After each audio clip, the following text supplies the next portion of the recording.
Okay, y'all, I want to show y'all. I just recorded 2 videos, right?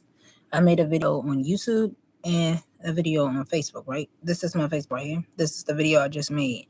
And the video that I made on YouTube is now posting on YouTube, right? It's the same exact video. It's a conversation of me and my child's father talking, right? Tell me why when I went to go replay my video on Facebook, Facebook tried to Facebook tried to mute most of the conversation I had with my child's father. And then, like, at the end, it started playing again. So in the beginning, it was playing. Then throughout the whole entire conversation, for at least like 2 hours or something, it stopped playing. And then, like, towards the end of the 2 hours of the conversation, it started playing again. So I'm going to show you. Look at this. You see this, right? Tap the video. Y'all can see that it's for like 2 hours long, right? 2 hours and 7 minutes long, right? Or 2 hours, 8 minutes long, right? I'm going to tap the video, and then I'm going to push it all the way back here to the beginning, right? Y'all see it's at the beginning, 0 minutes. So watch this. This another problem I've been having with my evidence. They like to, because somebody, I told y'all, the Illuminati is everywhere. And what they try to do, they try to cover their crimes up. So somebody is controlling my social media and try to mute our conversation because he admit to having a daughter with the girl that he's been cheating on me with for years. And keep bringing up his coworker and starting stuff because he know he could get in trouble. So here it is. Sorry.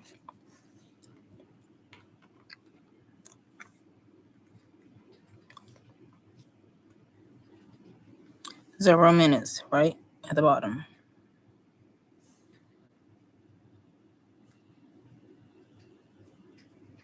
You see 0 minutes.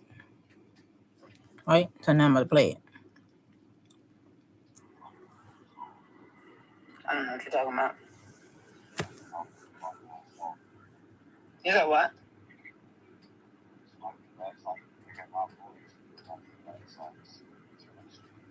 Why would this be the last time I hear your voice?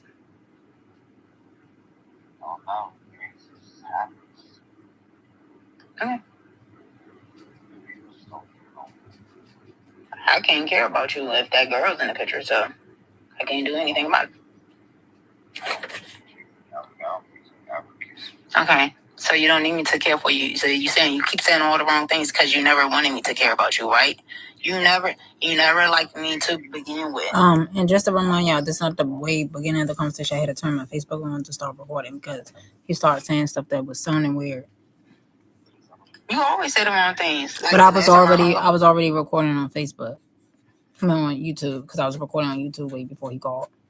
So YouTube would pick up the part when I said hello. When I said, you blame me, Trinity, and her boyfriend for doing voodoo on you. And I said, no. I said, I'm not doing voodoo on you. Because you said Trinity boyfriend's Jamaican. So Trinity boyfriend's Jamaican. So as y'all can hear, the video is speaking, right? This is at 1 minute. You see? 1 minute into the video. Let me see, put the camera here. 1 minute into the video. You see that? Let me get closer again. You see? 1 minute and 1 second into the video. I have 2 hours left. And then watch this. Watch when I go to like 10 minutes. I'm at 12 minutes. I'm at 12 minutes and 38 seconds, as you can see.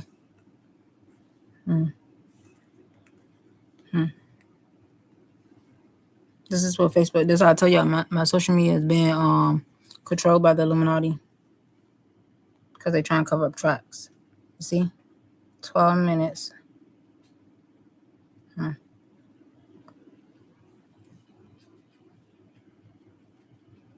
12 minutes and 38 seconds. When the video is 2 hours long. And watch me play it. You don't hear nothing. And I said, I'm not doing voodoo on you. I don't do none of that. I've been recording myself lately.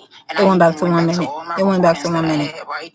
So look, it went back to 1 minute and 7 seconds. Then you talk about. I gotta go back. I'm at 14 minutes and 37 seconds. Look.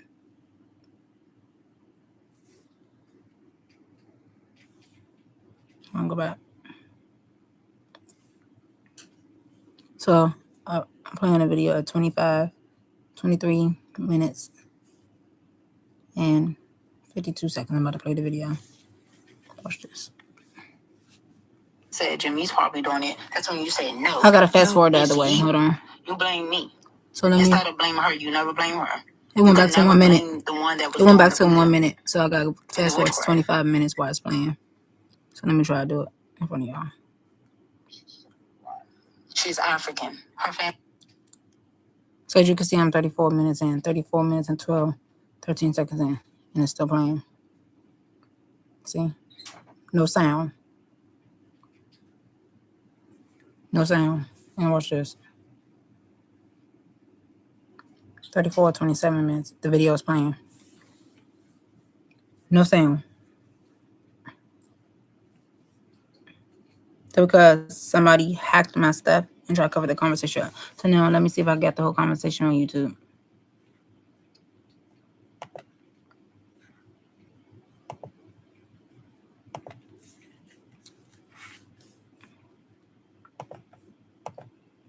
Because I need the conversation. Because he's a liar.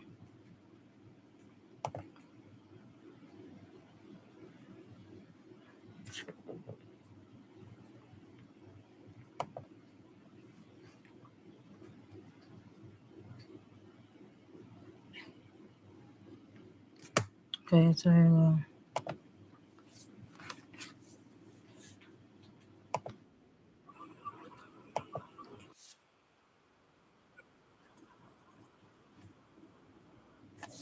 As y'all can see, I was already on YouTube. Y'all can hear the audio, but you can't see the video.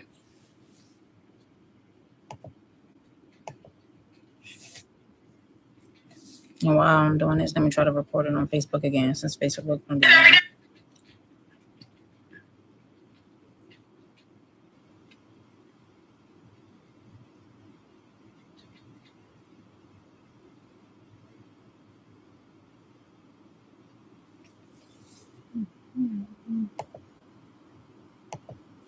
So Facebook tried to cut my audio off from my other live. So now I gotta get it all over again. It's recorded on YouTube. Of me talking to my child's father.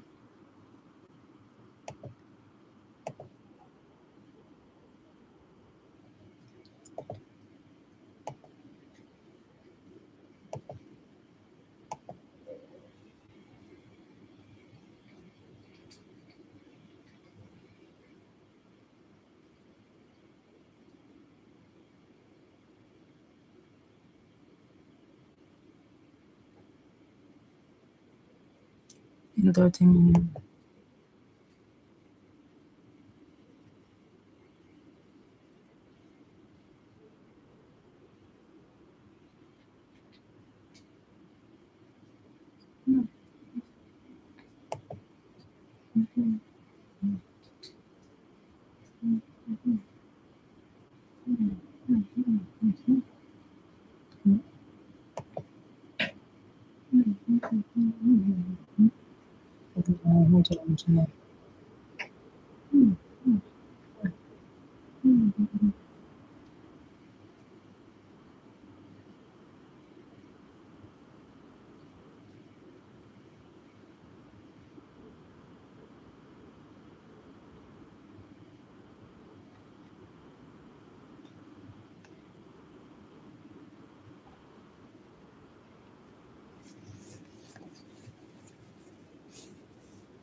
They need to unmute my video. What's saying that was wrong with me? Before we played at the end of the video. It played at the beginning of the video, as y'all can see on YouTube. And it played at the end of my video too.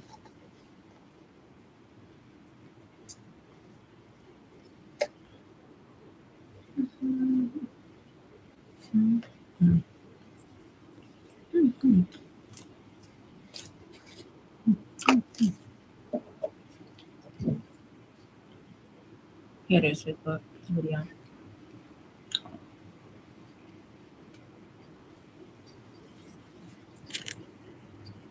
This when I first got on the phone with him. And I say hello.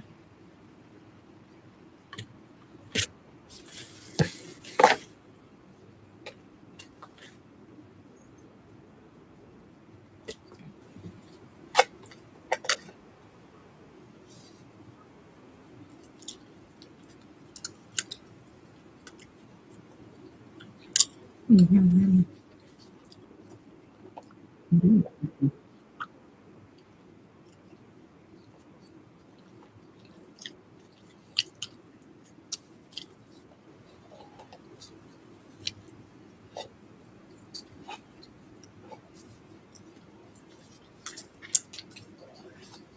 Mistake.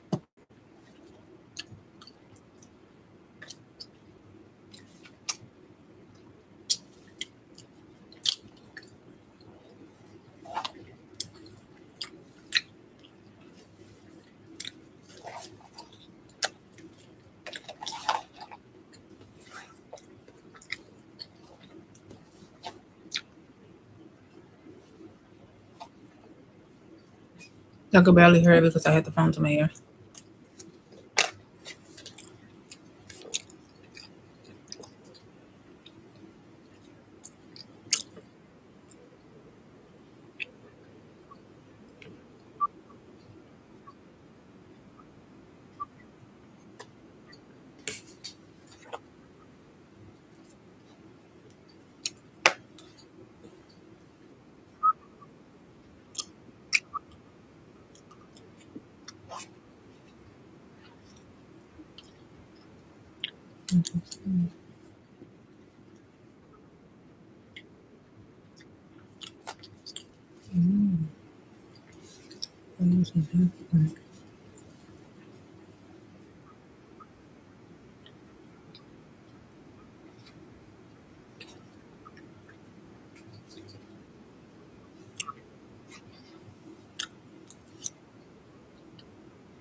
Okay.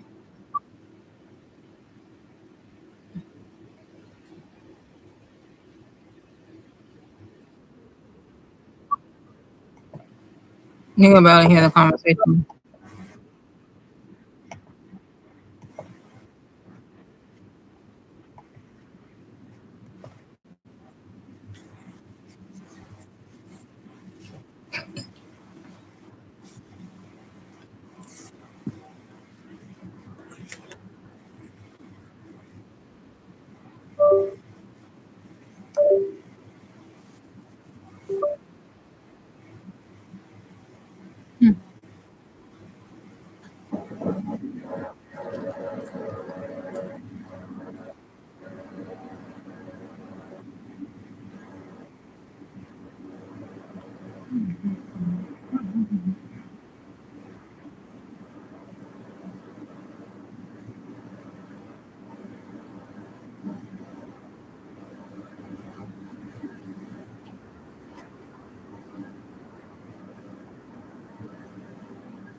So y'all hear him admitting to more than one child.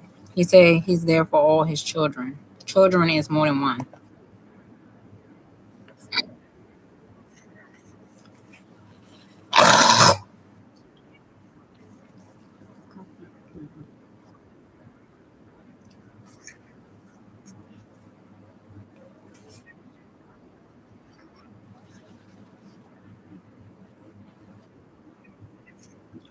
So I mentioned Julian. Julian is Jamise Alexandra child.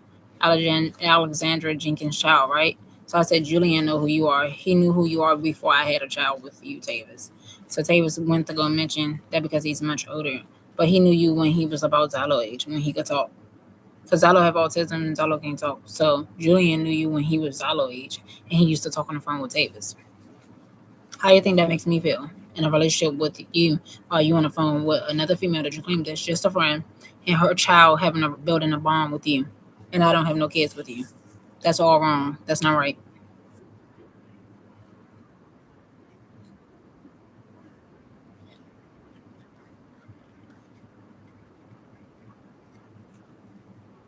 And if you and Jamise are not close friends, Tavis, according to you, Tavis, you say you haven't seen this girl since Taco Bell, which is a lie because you've been seeing her behind my back while I was with you.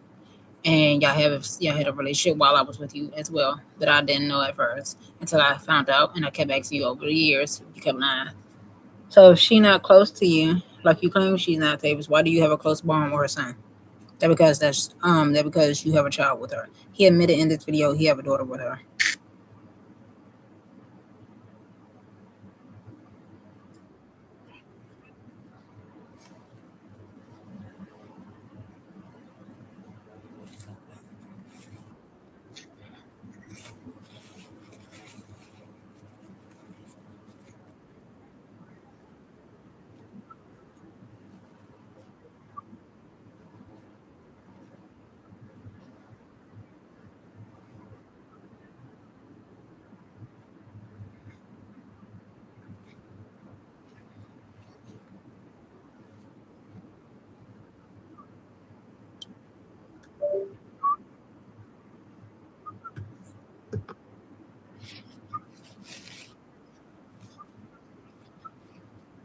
Listen to what he said.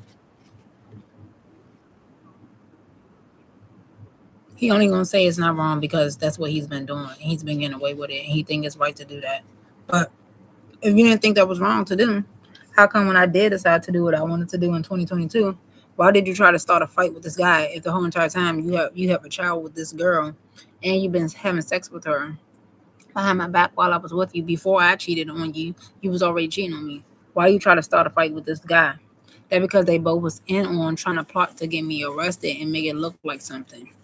It's a whole story. It's a lot more to the situation, but they both were in on trying to get me in trouble.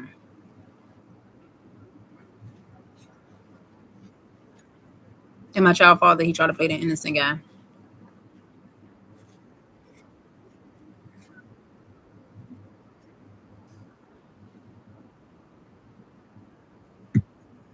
He gonna say no. Watch this.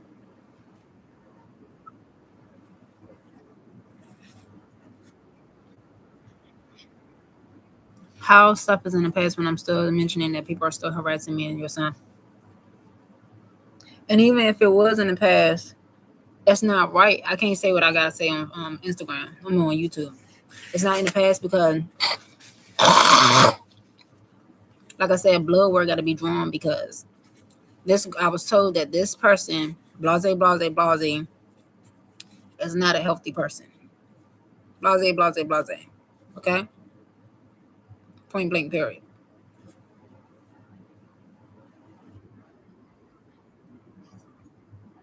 Which affects my health.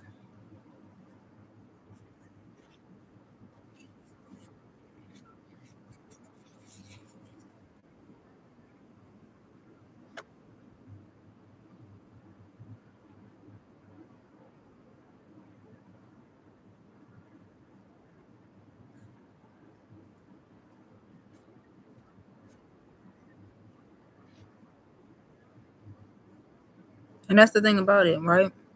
Like on the 27th of February, right? January, right? When he told me he got in a car accident with his new truck that I had no idea about, right? He was talking about something. He told me that before that day he bought the car for me, him and XYLO. But the thing is, he had mentioned the reason why I bought the car just in case you had got pregnant again and we had more kids, but you already got more kids with somebody else.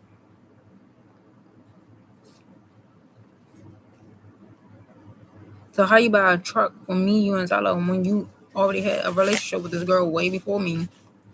You brought me into the relationship knowing you was still in a relationship with her, trying to pretend to me that you wasn't in a relationship with her, and she just ran. Whole time y'all polygamy, and she's playing her part, making it look like she's not with you. She's playing the friend part, but she's getting jealous on the side, and she can't take it no more. That I'm sleeping with you, and I'm not agreeing to being polygamy because he tried to drag me into polygamy multiple times unknowingly. He tried to like how somebody a narcissist try to like secretly do stuff to you and not make you fully aware of it. That's what he was doing. He was trying to say at one point he tried to say, I want me, you, and her to be like family. And I said to him, why would you want me, you, and her to be like family when me and you don't even have no kids, but she got kids and all this other stuff? Like, why would I want to be family with her? And then he tried to lie and switch it up and say, later on, he tried to lie and say, I was just joking, this and this and that. Then over the years, he asked me to perform threesomes. He kept asking me, did I want to do threesomes with him? And I kept telling him, no, I don't do threesomes. So basically, he was trying to lure me into a relationship with him and her the entire time. That's why he can't get rid of her. He don't want to get rid of her. He making known, as y'all can see, he don't want to get rid of her. He can't stop talking to her. He still talks to her to this day. And he can't go. He told me his relationship with her, his friendship with her was way more important than the relationship that he got with me. That's what he told me. He told me that multiple times, and he showed that it's way more important than the relationship that he had with me. That's why he never cuts her off. So those are signs of polygamy.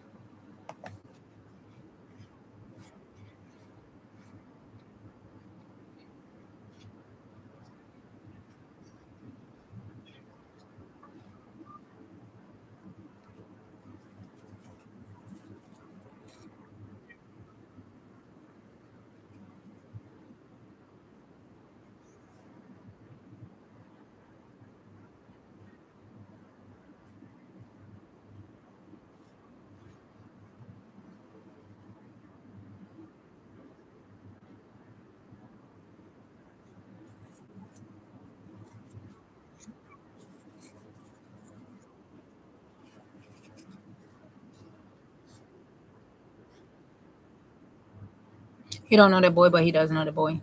I got confirmation that he knows the boy, and then I found out on my own that he didn't know the boy. Tavis,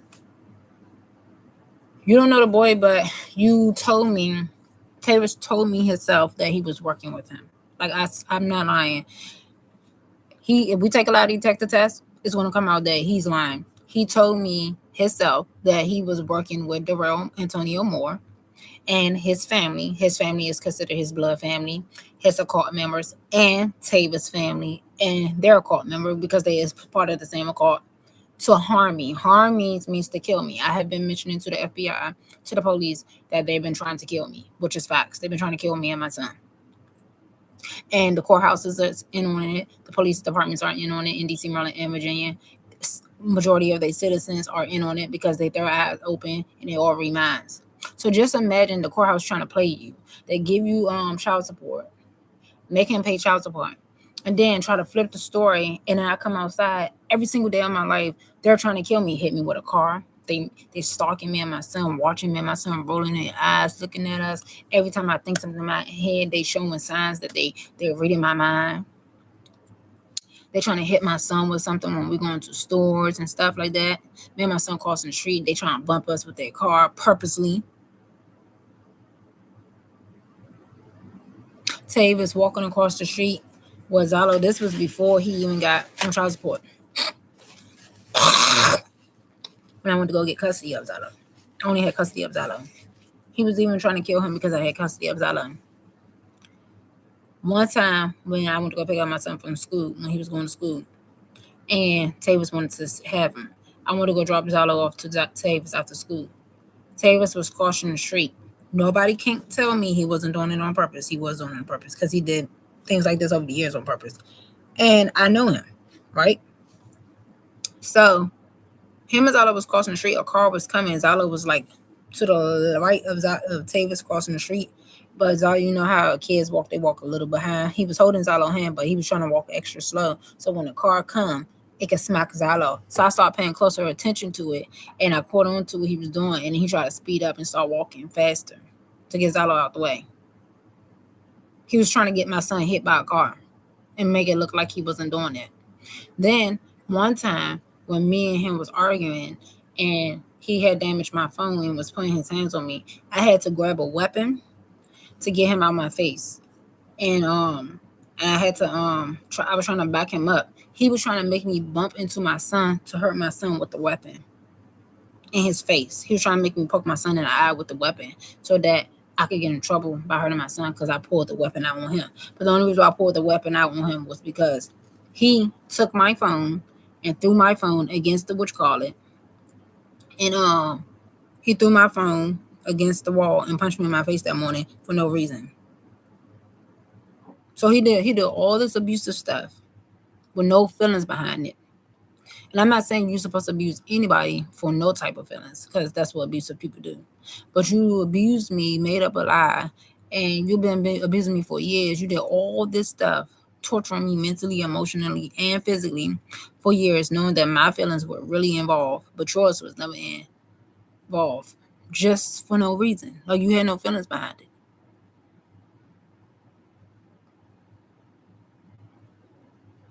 That is what you call mentally ill.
Trying to get it to my phone.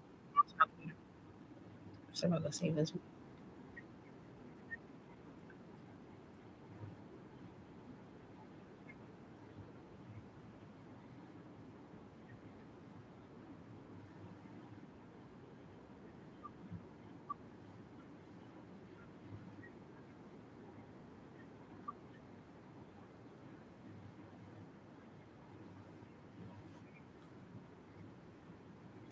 But during that year, no. During that particular year in 2019, he asked me back in 2018 to not mention that stuff ever again to him, right? This is where Tavis is a narcissist at.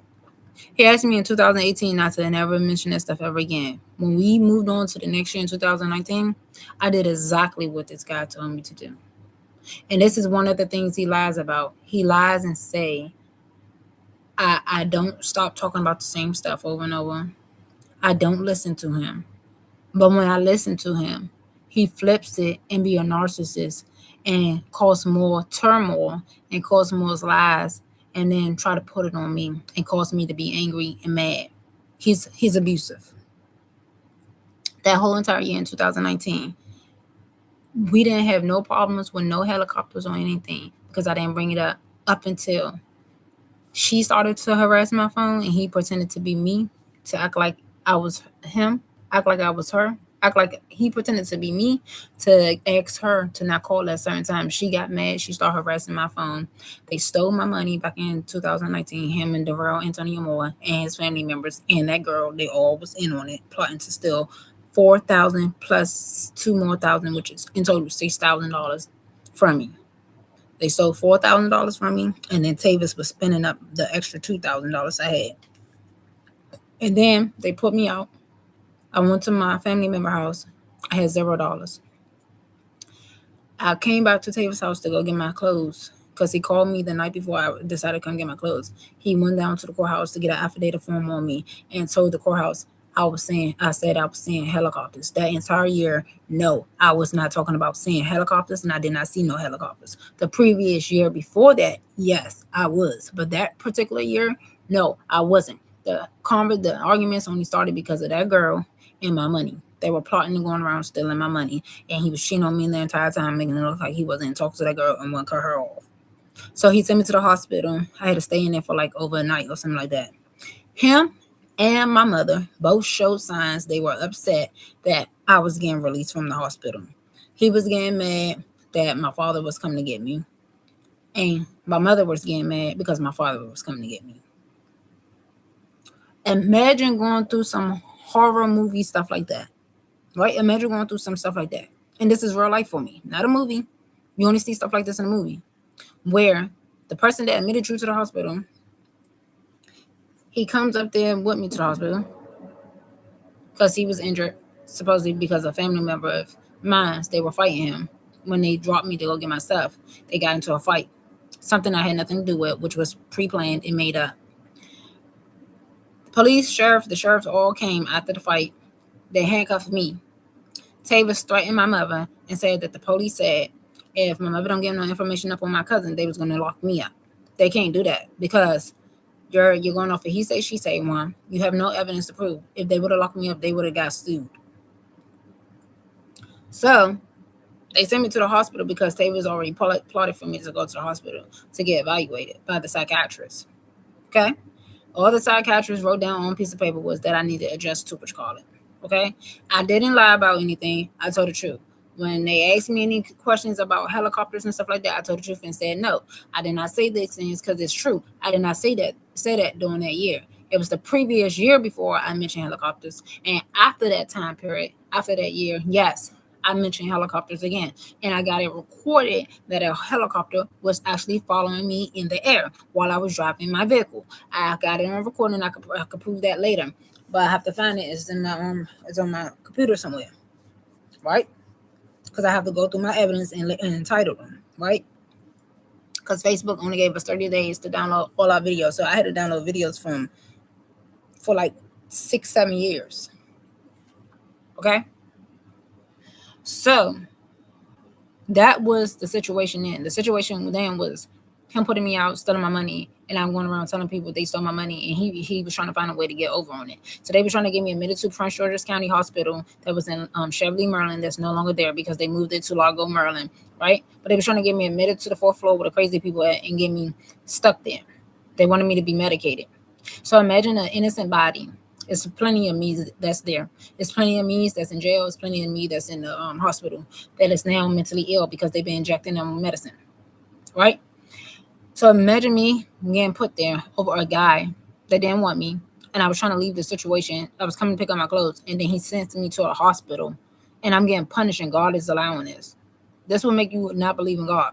God is allowing this heathen to do this to me. I get injected with medication, and now my brain is even crazier. Okay? And now I'm losing it. And I'm only functioning off of that medicine. Now I'm a lunatic. I'm doing lunatic stuff. Imagine doing that. Imagine me in there. There's a me in there.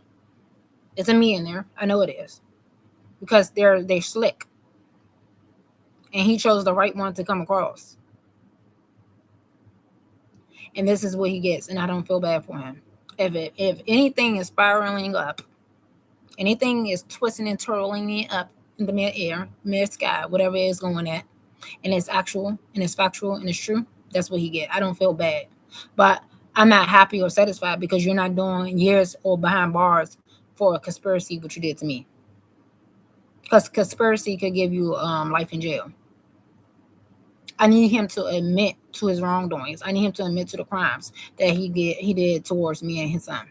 Admit to those people being on your side and who helped you commit these crimes, like my mother's boyfriend who did something to my son and my sister. Admit that you know about it, Davis. Admit in this and tell everybody that you have psychic abilities. Admit that you put voodoo witch curses on me to make me like gay men, to like kids, and to think unwanted thoughts in my head. When I do not like kids and I do not like gay men, but unwanted thoughts was coming through my head because y'all use witchcraft and voodoo because you are connected to a lot of white people and a lot of Africans and a lot of Hispanic people and Jamaican people and Haitian people and so on that do witchcraft. Admit to that.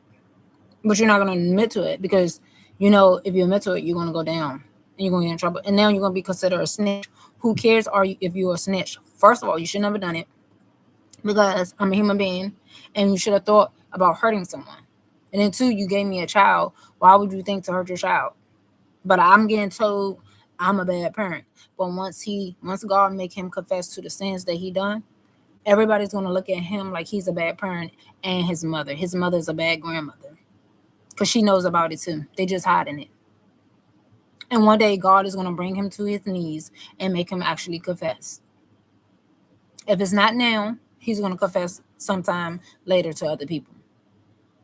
Because that's the only thing I'm worrying about. And that's the only thing I've been praying for him to confess his sins. So that I can be relieved from something, so that I can get the help that I need mentally. Because right now I am messed up mentally. Because they won't leave me alone. They think they could continue to abuse me throughout me healing. I'm trying to heal myself mentally. They think they could abuse me. So since you think that, guess what? I'm going to do whatever it takes to piss you off in the inside of my head to make you mad, whether that's damaging me or not, until I get the help that I need. Because you're going to still mess with me whether I'm trying to fix the situation or not. And you still going to blame me for raping my son when I never raped my son or touched my son inappropriately. Especially in this household where I'm staying at now. They've been still accusing me of raping my son here where I'm living at now. When this person have video footages where I'm living at. So they could look at me and my son anytime. Before I knew they actually had it, they had it. So you could look at me anytime. And I've been recording myself on Facebook. So you can go back to my recordings. And then I want those criminals out there to point to the president and to law enforcement, the FBI and ISIS, and tell them when, where, and how I did rape my son. Point the day out, point the date, the month, the time, the year, point it out since I did it. And you know what? They're not going to be able to because there's no date that exists. But it is a date for when it exists, when Tavis did something to my son, when my mother's boyfriend did something to my son and my sister, and when the daycare teacher did something to my son or allowed something to happen to my son at her daycare. That because those who point the fingers always guilty. Those who point the fingers first are always guilty. I'm just reverting the finger back to them because this came out of nowhere and you call me something that I'm not. I have grew up to be aware of these things. I have grew up to tell if something happened to me, to tell and make it known. Did I think something would happen to my kid? No. Was I aware that something could possibly happen to my kid? Yes. But this is a sick situation where you don't know a person until you actually know a person. Who would think that my child's father, Tavis? People would say, your child's father? Yeah, because we went to school together. We didn't even know each other like that. He knows lots of people, and they know him too, that we went to school with, and they in on it too. They're Illuminati. Why would y'all allow something to happen to somebody like that? Y'all been doing it for years. Why would you allow something to happen like that? And then you start presenting your truth to me. You start presenting to me, oh, y'all Illuminati, presenting that you read minds, but you're only doing it to me. But they won't make it known to my mother and my aunt and them, because why? It's an agenda. It's a secret. And they only telling me because they think they could get over on me. And once they tell me and I start opening my mouth, guess what? I'm labeled crazy, mentally ill. She's going crazy. She losing her mind, y'all. Put her away. She making up stuff when it's not true. I'm not making up anything. I'm telling the truth about everything that I say. So they're trying to label me crazy with lies. And he so-called believe in the Bible and follow the Bible, but he won't tell the truth. And your Bible also says you shouldn't bear false witness against thy neighbor. Your Bible also says you shouldn't commit adultery. The Bible also said that a man is supposed to leave his parents and something, I don't know how to quote it, but you're supposed to lean basically be with your own family. The Bible also says that the man is also supposed to protect the family. The Bible also said that you shouldn't be lusting. The Bible also talks about a lot of stuff. The one who finds a wife finds a good wife. We're not married, but I've been in a relationship long enough with you. But the whole entire time you was on polygamy. I think the Bible also says, I think the Bible also mentioned polygamy. Polygamy is not to be practiced or something like that.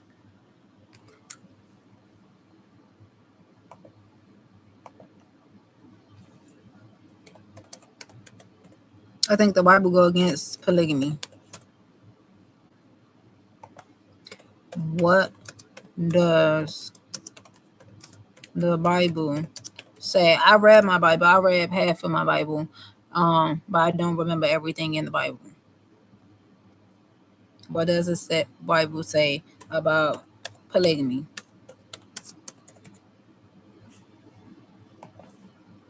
The Bible describes polygamy in the Old Testament as a cultural practice, but shows it leading to conflict and strife. While Jesus and New Testament writers uphold the original Genesis idea of monogamous marriage, one man, one wife, as God's standard, with the New Testament leaders required to be husband of one wife, while the Old Testament contains laws regulating polygamy, like prohibiting marrying two sisters, and warns kings against it. These passages show God permitting a practice that wasn't his ideal rather than commanding it. So it says in the Old Testament, it wasn't even accepted in the Old Testament, basically. Figures like Abraham, Jacob, David, it's an Old Testament perspective. Figures like Abraham, Jacob, David, and Solomon had multiple wives, but these accounts highlight the negative consequences. Family violence, turning hearts to idolatry, idolatry, not divine approval, says this article. Laws regulating. The New Testament don't condone it, and then the Old Testament don't even really condone it either, although they had people that practice it, but it said that it brought a negative outcome to it. So if we read this, if me and him was reading this and we were studying the Bible together, we would know that's not the way to go. So the fact that you want to have multiple girlfriends and wives, that shows that you're not really into a godly path. You're not going the right way. You're not following God's path, because God don't want us to have multiple wives or multiple husbands, and not for us to be gay or touching people's kids. It says laws regulating, not encouraging. Laws in the state of Maryland, polygamy is not permitted. It's a crime to practice polygamy in the state of Maryland. We live in the state of Maryland. So if they found out that he's been practicing polygamy and try to pull me into this type of occult, because this type of polygamy is a cult. So this type of occult practice would be, I could bring charges against him if any law enforcement can help me bring him down for trying to pull me into polygamy. And bring DeVero Antonio Mel down for also trying to pull me into polygamy, because it's a crime. Clearly, one party has a problem with it, and I'm the party that have a problem with polygamy, because I never been in that type of situation. I never asked to be in that type of situation.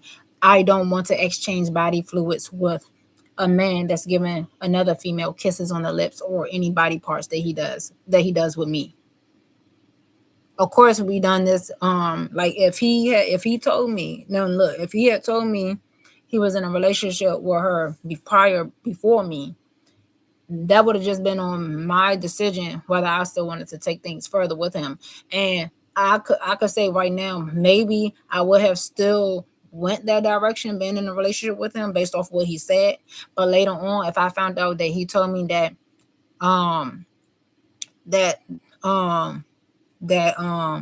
she still wants to be with him, or they have a kid together, that would have turned me away, because you're painting a whole situation to me that was different. You told me if this was the case, he would have told me, if this was the case, if he would have told me they was in a relationship, they dated each other and they was together, but they no longer together and he moved on, he don't want to be with her, then that's a different story. Just like now, the story that he gave me before, he told me this is what he told me. They never had sex. They never dated each other. They don't have no kids together. He wanted to be in a relationship with her, but she didn't want a relationship with him. But all that came out to be fake and wrong. And they just made a motor sound, because I'm trying to make sense of what I'm saying, so that I could tell y'all how I would have took things if he would have just been straight up forward. They trying to make it look like I'm in the wrong, and that's called abuse. That's called manipulating my brain. That's called emotional abuse and mental abuse. That's a narcissist that's just roll past and try to make a motor sound and try to make it seem like what I'm saying is wrong. No, what I'm saying is actually right, because there'd be multiple females that will look at this video, multiple men, multiple law enforcement that will look at this video and say that is wrong. And the story he gave me is wrong, because if you're painting still to me that you don't have no relationship, I mean, you never had a relationship with her, but then later on throughout the relationship, you're telling me you have a kid about her, then taking it back, then making it known that you have a kid about her, then making it known that she didn't want me to have a kid about you and stuff like that, then asking me to be family with her. That's all wrong, because you're trying to pull me into a polygamy relationship that I don't want to be into. By saying you want us to be like family, and then talking about she could be the mother of my son too, this and this and that. Asking me to do threesomes when I told you no. The Bible also says, the New Testament says, return to God, ideal. Jesus referenced Genesis 2:24, one flesh, to be reestablished, the one man, one woman model. That's what his Bible say. So you're only supposed to be with one woman and one man. Not me, her, and we all three together, or me, her. That's Tavis. Tavis is me, her, and him. We three together. And the real idea in ideal relationship, this is what Darrell wanted. Darrell Antonio Moore, he wanted me, Shandell, K Cora, him. Not him as in him as in other men. He wanted me to accept him being gay, sleeping with men, and me, and two other girls. Plus multiple girls probably on the other side. I only know about two girls, which is Shandell and K Cora. And how I know about them? Because they presented themselves to me and tried to bully me while we was at Target. So it also says church leaderships, 1 Timothy 3:2 and Titus 1-6 state that elders must be the husband of but one wife, setting a standard for the early church. No endorsements. The New Testament assumes monogamy and shows no indication that polygamy is acceptable in the Christian church, according to Ligonier Ministries.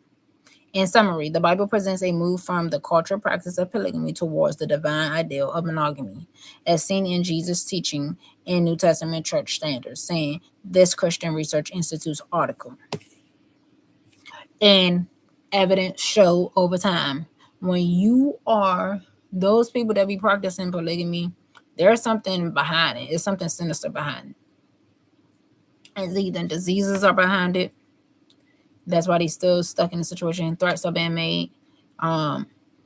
Somebody got more money. Like it's all about a greed thing. To me, I feel like it's a greed thing. I feel like the man, most times the man is the leader of the polygamy relationships. They're affording both wives. The wives are getting getting accustomed to the livelihood. Him supporting them, buying them stuff. He putting you on a direction where you can get money, this and this and that and this and that. Okay, for those that want to practice that stuff, go ahead. I don't, because remember, one female in polygamy, one female know more than the other female about this guy. They're way more closer than you are, than what he's presenting. He's always gonna put one in the forefront than the other. One is going to always be loved more than the other. People show their true colors when people need genuine help. When you down to nothing, people show their true colors. And that guy is only going to be there for that one female. And I haven't even I never even agreed to do polygamy. And this guy here shows me, my child's father showed me that he will always choose her. And you show me, I used to ask him questions like this way before I had my son. I used to say, if we was in the middle of the ocean and we both needed help, but you only could choose one person, who would you choose? He would say he not choosing nobody. Or he'll say, I'll choose both of y'all. But you can't choose both of us because you're not in a relationship with both of us. But that's my friend. But you only could choose one person. You can either choose your relationship or your friend. And he decides to pull both of us up.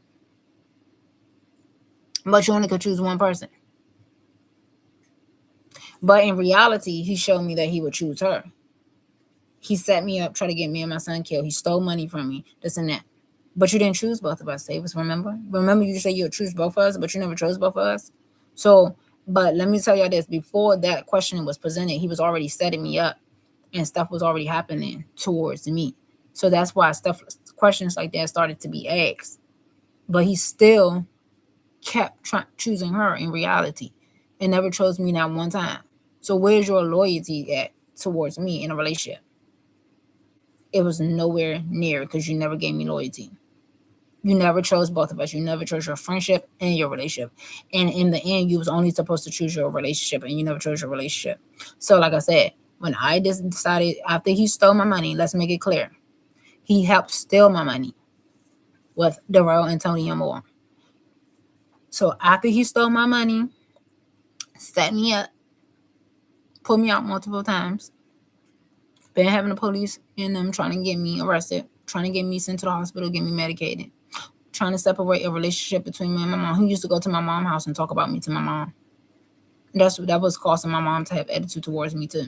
He'll lie and say he didn't. One time he admitted, he used to go around the house to me at his house, telling my son, wait till I tell your mother this. Like, he was literally talking to me like I'm a kid. Like, whenever me and him like have a little disagreement, he was like, wait till I tell your mother this. Like, why are you going back telling my mother about our disagreement? I don't even call my own mother at the time, telling her everything about what we had. And she used to sit back and listen to him. So by the time I used to go tell her, I don't want to hear nothing about you and Tavis. But you say and listen to this nigga talks to you bad about me, but you want to listen to your own daughter. So I guess God awakened her back in 2024 and made her realize something. So now me and her, now she responds to me sometimes. So now that we have a better relationship than what we did when Tavis got into the our relationship, in a relationship with me. Now me and my mother could talk sometimes now. But it was a strong. She was underneath a spell too. She was underneath voodoo because her boyfriend practiced witchcraft because he in the same accord with Tavis and them. She was under a strong spell to the point they made her hate me.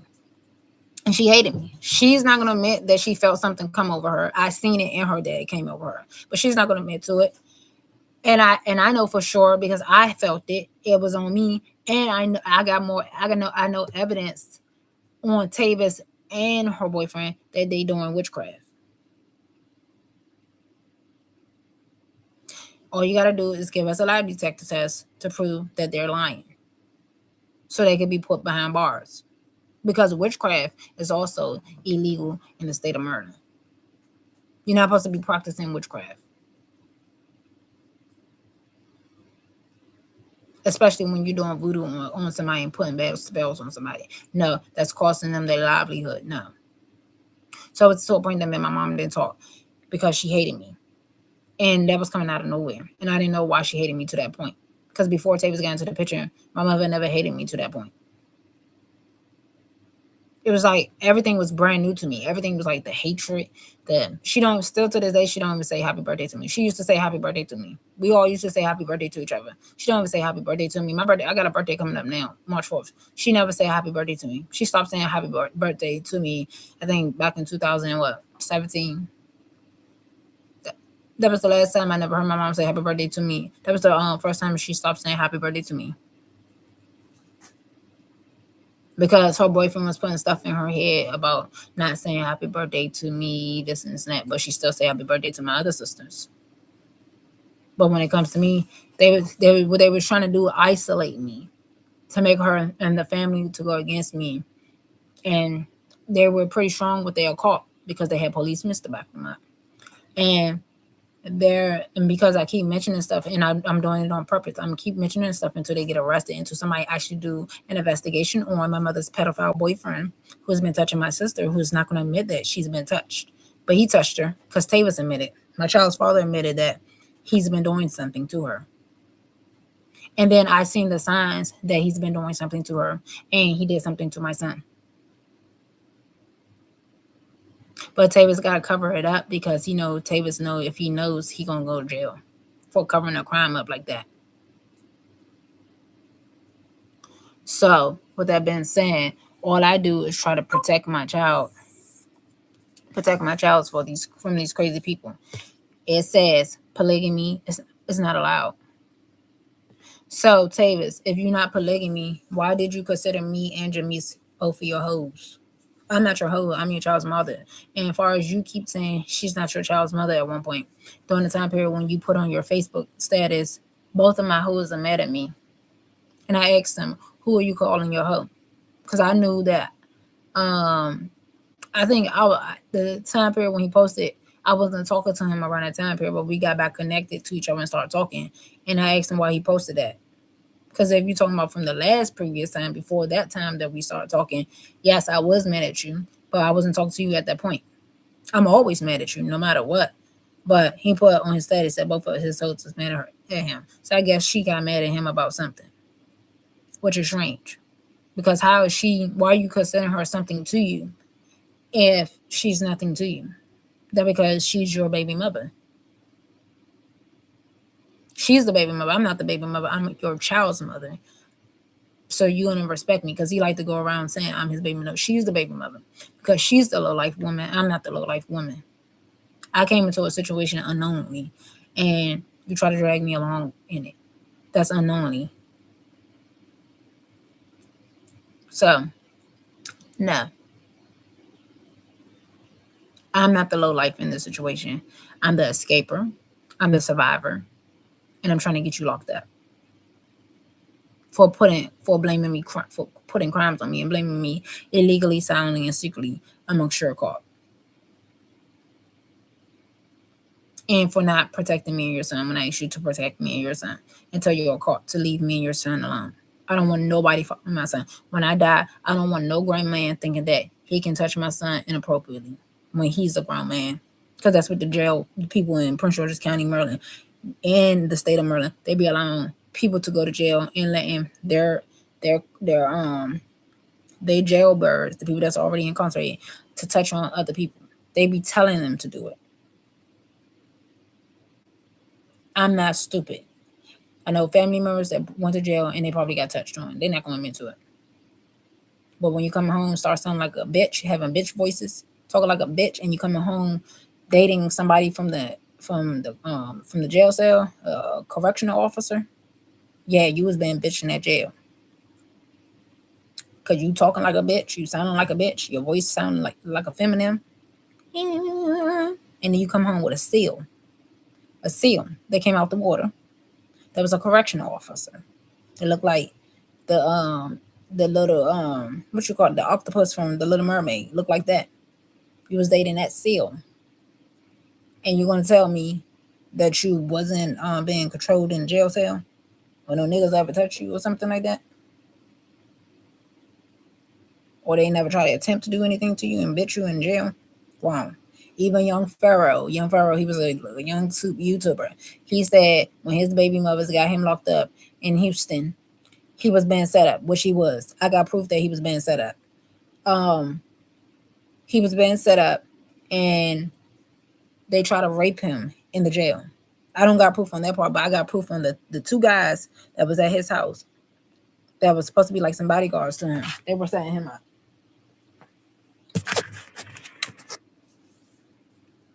They were setting him up. They was not there to protect him.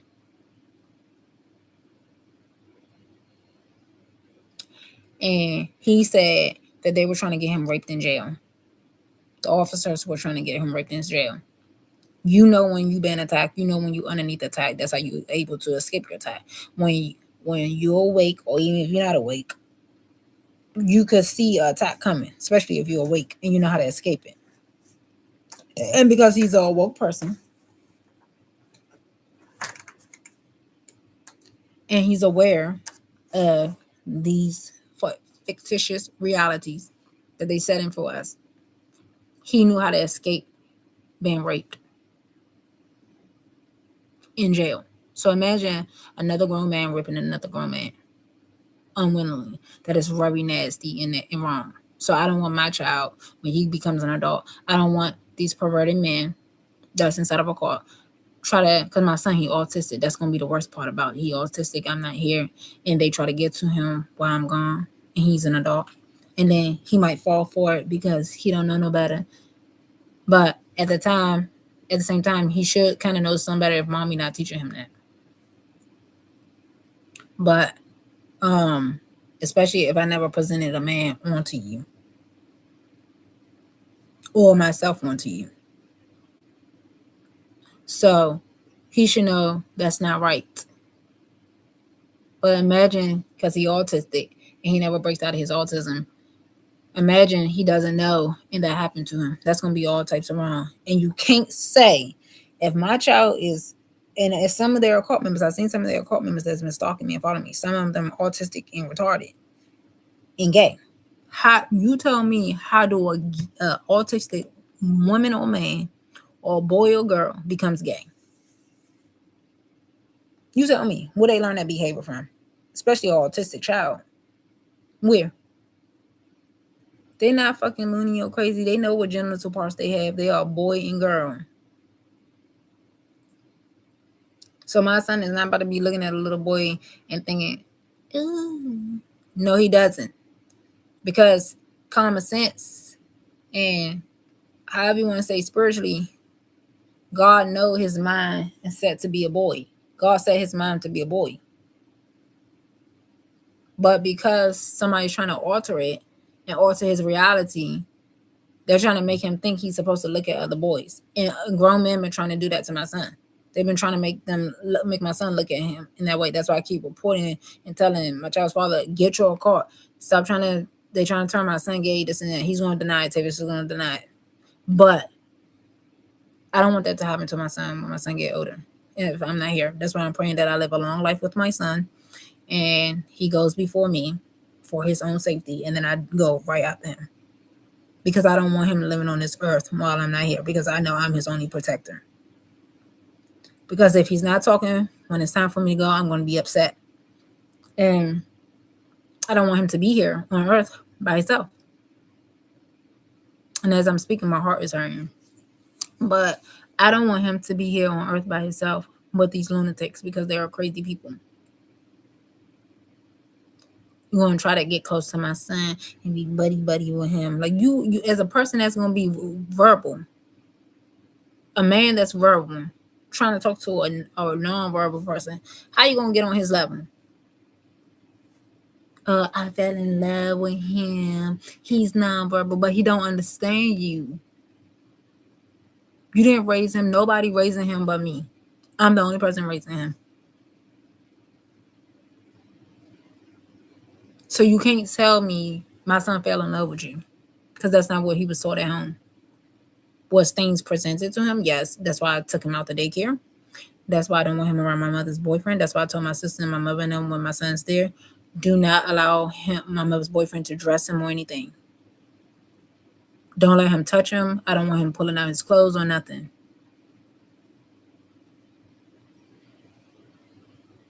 Okay?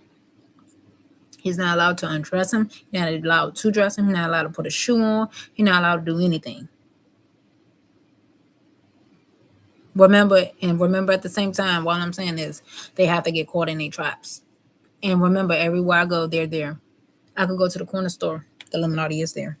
The same pedophiles are there. I could go to the hospital. The same pedophiles are there. Whether you believe it or not.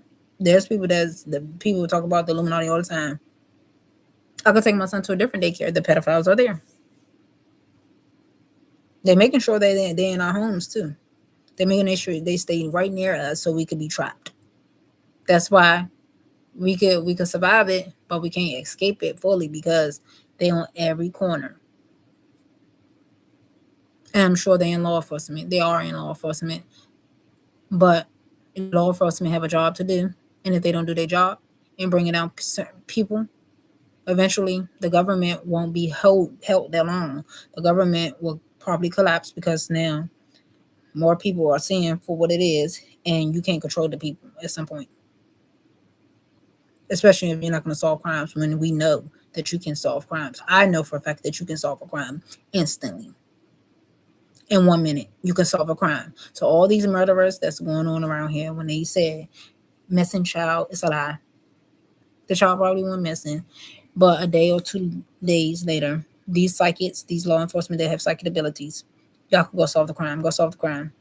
Stop lying and making it look like you don't know what happened to the person. Stop making it look like you didn't know that P. Diddy was raping these artists and stuff like that. And don't make it look like the judge didn't gave him a fair time. No, he's supposed to do life in prison. I don't know why the judge only gave him about 4 years or something like that. He should do more than 4 years for prostitution, for sex trafficking, for beating that girl, Cassie. Imagine her hearing the verdict, and he only get 4 years for beating me and making me do sexual favors for people and bring me under his control and threatening me if I do this and if I tell this and this will happen to me and this and that. That's why I couldn't move. Basically, almost the same situation I'm in. But in my situation, I'm going to talk, because I don't like what happened to me, and I don't like these people. And then you're stopping my livelihood. I can't get a job. I can't. Even if I could get a job, I still want to talk, because you don't touch people's kids. And then you don't ask me to be polygamy silently, secretly, and then try to cover it up, and then try to make it look like that's not what you was doing, and then punish me because I don't want to participate in it. And you have a whole entire force behind you. Even the police. That's making me more mad. The police is in on it. It's gonna make me more mad to make me open my mouth. Because don't you supposed to protect the people? So since you're not protecting the people, that I'm mad. I'm angry. Because I don't have no protection. I can't even run to the police and say my child's father or my boyfriend is doing this and doing that, and I need an investigation done, because y'all don't want to help out, because y'all the same people. And you laugh in my face and you made it known. So, therefore, I snitch. My child's father knew I was a snitch when he got with me. I made it known that I am a snitch. So the fact that you even trying to punch me and beat me up because you know I'm a snitch, why would you try to beat me up knowing that you know I'm a snitch? That don't make sense. You set in a trap for me knowing that I'm a tell and then call me a snitch and a liar and this stuff. But when I go snitch and I tell the truth, you get mad and trying to kill me.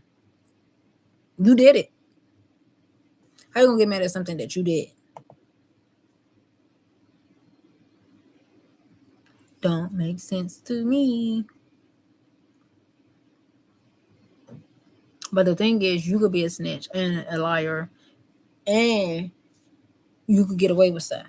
But when the moment that somebody flipped the tables on you, they can't be a snitch back. Like literally, you snitching on everything because one, you psychic, you have psychic abilities and you remind. Then you snitch lying, and then you snitch telling. Then you snitch stealing. Then you get mad because what they really get mad at the fact is that nobody want to fall for their little plots. Because you're making up a scenario and a story. Like right now, he got DUI. He got 5 charges on him. He wants me to believe that. And if I don't believe it, they're going to be more madder. The only way I could believe it at this point, if I'm sorry, if you get the death penalty and you actually get erased from the earth. That's all. I heard somebody say on a post, they said, Some don't believe the truth even if it was told to them. I don't believe you telling me the truth even if you is telling me the truth. That's how bad I don't believe people when they tell me stuff or something like that. I gotta find a post, but it was so funny because I was like, dang. And that's where I'm at now. I don't even believe you unless I see blood, death penalty, some song. That's the only way I can believe you. And I don't see no blood or nothing. I asked him, did you take a picture of your truck being broke, messed up? He told me no. Now, he told me no. But just imagine he got pictures of it. Okay, you got pictures of it. I still don't believe you. Because you showed me pictures of you being abused from the officers. He showed me he had scratch marks on his shoulders here, his kneecap, and everything, right? There were wounds, there were bruises on him. But the thing is, I don't know that they purposely beat you up. And that's what crazy people do, and narcissists and cult members do, and Illuminati do. How I don't know that the police purposely beat you up, you allow them to beat you up, and then you show me the aftermath of it. Like how he kept showing me the aftermath of Darrell Antonio Moore sending him text messages during the time period when they stole my money, and Tavis claimed he was trying to get my money back from Darrell Moore. And when I linked up with Darrell Moore admitted those were his text messages. But Darrell also admitted that he was working with Tavis, and Tavis also admitted that he was working with Darrell Moore. So how I know that the police didn't beat you up purposely and y'all making it look a certain way so that you could erase yourself from the claims that I'm bringing against you, so you could make yourself look innocent. But how innocent can you be when you have a child out there that's way older than my child? How innocent can you be when you was in on stealing my money when you already admitted to me that you was working with him? So you're gonna make law enforcement look at me bad in the state of Maryland that they're working with you. Because you already he admitted to me that I don't make stuff up. I don't say stuff out of my mouth. He admitted to me that the police was working with him. He works for them. They work for him. He works for them. And they showed me that they work for each other. That's why I'm saying the stuff that I'm saying. That's why I keep asking y'all to get my videos to President Trump. Because if their administration can get onto cases like mine and onto my case and do an investigation to bust these occult members' bubbles, they're going to go down and they're going to do prison time. Their families, like Tavis Mother, she's about 70, 69 years old. She's going to go to jail. She's going to do prison time because you was an insider on a crime committed against people, innocent people that didn't commit a crime, that you try to blame crimes on them. They try to say me, my sister, and my mother. The first crime they try to pin on me was me, my sister, and my mother. We robbed the bank. We robbed my grandmother's bank account. No, we did not. That was a conspiracy that they try to come up with to make me feel like we did something so they could isolate me, and the whole time enslave me illegally with their cult.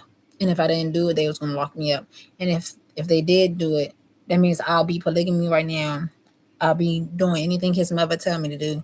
Go get this, and I go get it. Like her controlling my son and me, and this and that.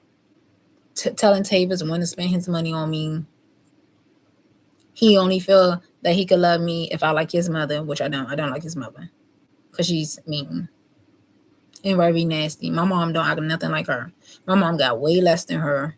My mom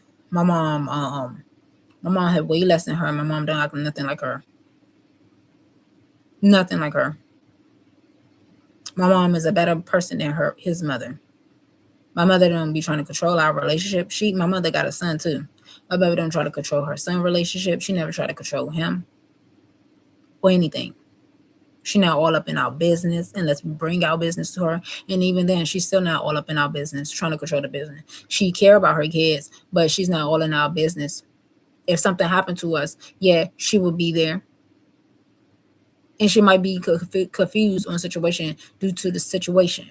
But that doesn't mean she don't care about us. She care about us. But Tavis was trying to paint to me that my mother don't care about us. But she care about us.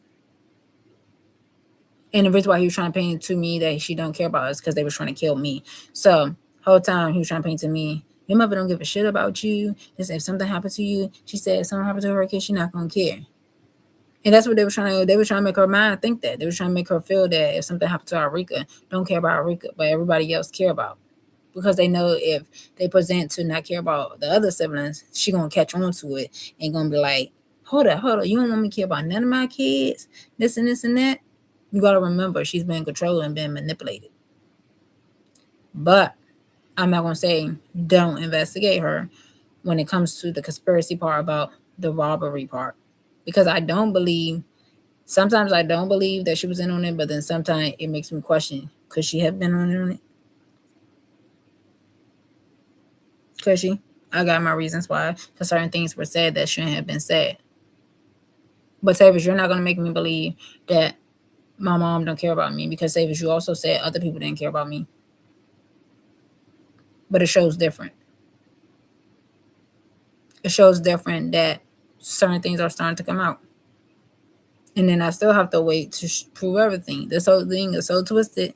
I still have to wait. But I'm not. Everybody that I mentioned that could be guilty, I'm not going to isolate. I'm not going to excuse them, because they could be guilty of a crime towards me. But for sure, my child's father is guilty of conspiracy. And the only way that they could have done this to me, somebody close to me gave them permission to attack me. To this day. So, Tavis, you was a liar. The Bible said you're not supposed to practice polygamy. Is polygamy allowed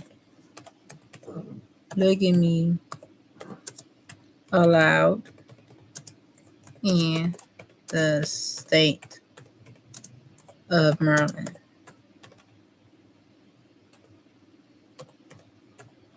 They just made it all the time. Is polygamy allowed in the state of Maryland? No, polygamy is not allowed in the state of Maryland. Maryland law strictly prohibits bigamy and polygamy, defining them as marrying another person while still legally married to a living spouse. Engaging in such acts is considered a felony, criminal law, and can result in up to 9 years in prison. Is polygamy allowed in the state of Maryland if all parties are married? Is polygamy allowed in the state of Maryland if all three parties are not married?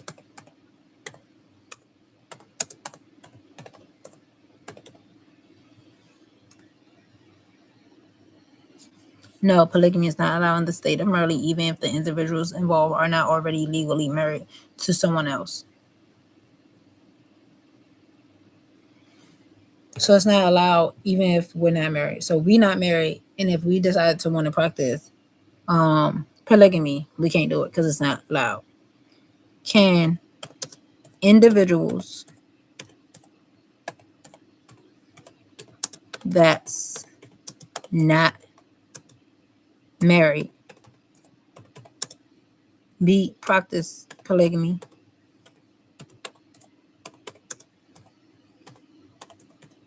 Polygamy in Maryland. Let's see. Can individuals that's not married practice polygamy in Maryland? In Maryland, individuals who are not married cannot legally practice polygamy, as it is illegal in all 50 states to have more than one valid legal marriage. Maryland law explicitly prohibits bigamy and polygamy, so it's not allowed in all 50 states. And I'm going to screenshot this so nobody won't lie and say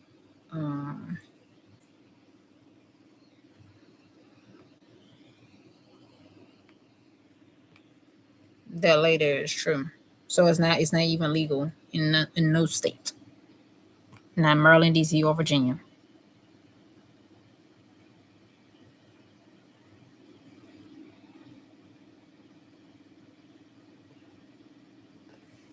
Spiritual or non-legal relationships. While legally marrying more than one person is a crime, consenting adults can live together in a non-monogamous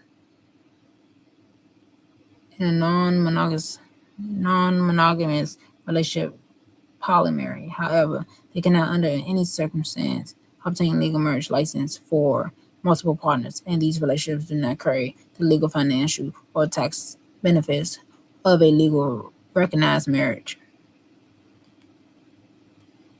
So it says, however, they cannot, under any circumstance, they said, while legally marrying more than one person is a crime, consenting adults can live together in a non-monogamous relationship. Polyamory.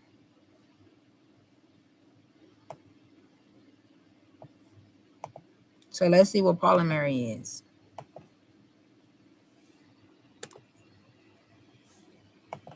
Because I'm not consenting nothing.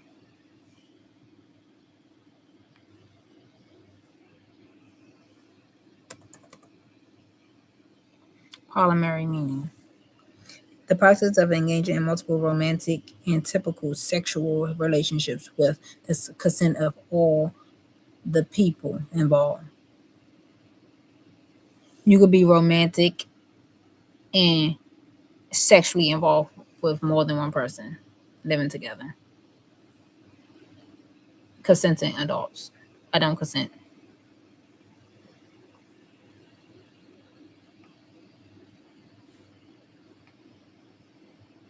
So while he was with me and he was with her, that's not consent. He was trying to date both of us at the same time. But she was aware, I wasn't, which makes it non-consenting in polygamy. That's why she said she was getting mad when he was pretending to be me, and she told me something, learn to share, go learn to do this with a girl, private area, and this stuff, because they're polygamy.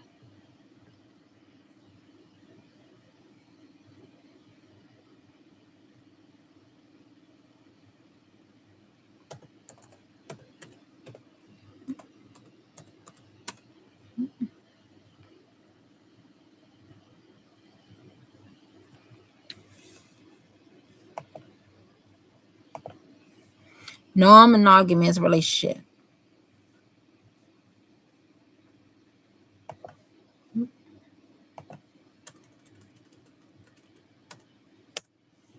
A non-monogamous relationship is a broad term for arrangements where partners are not sexually or romantically exclusive, with all parties consenting to these, often termed ethical non-monogamy or consensual non-monogamy. Key principles include honest communication, explicit consent, and negotiated boundaries. These relationships range from open, where sexual experience happen outside a primary couple, to polyamorous, which involves multiple loving relationships.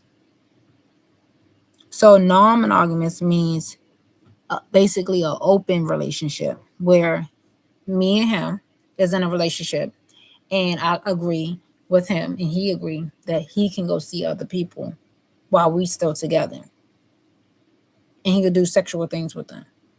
Or polyamory means me and him both agree that we're going to involve people into our own bedroom, and we're going to be in a relationship with other people together. That's what you call threesomes, foursomes, fivesomes, sixsomes, sevensomes, eightsomes, ninesomes, tensomes, so on, however you want to put it. And I never consented to neither one of those. I never told him while me and him is dating, you could see somebody outside of me and you. I never agreed to that.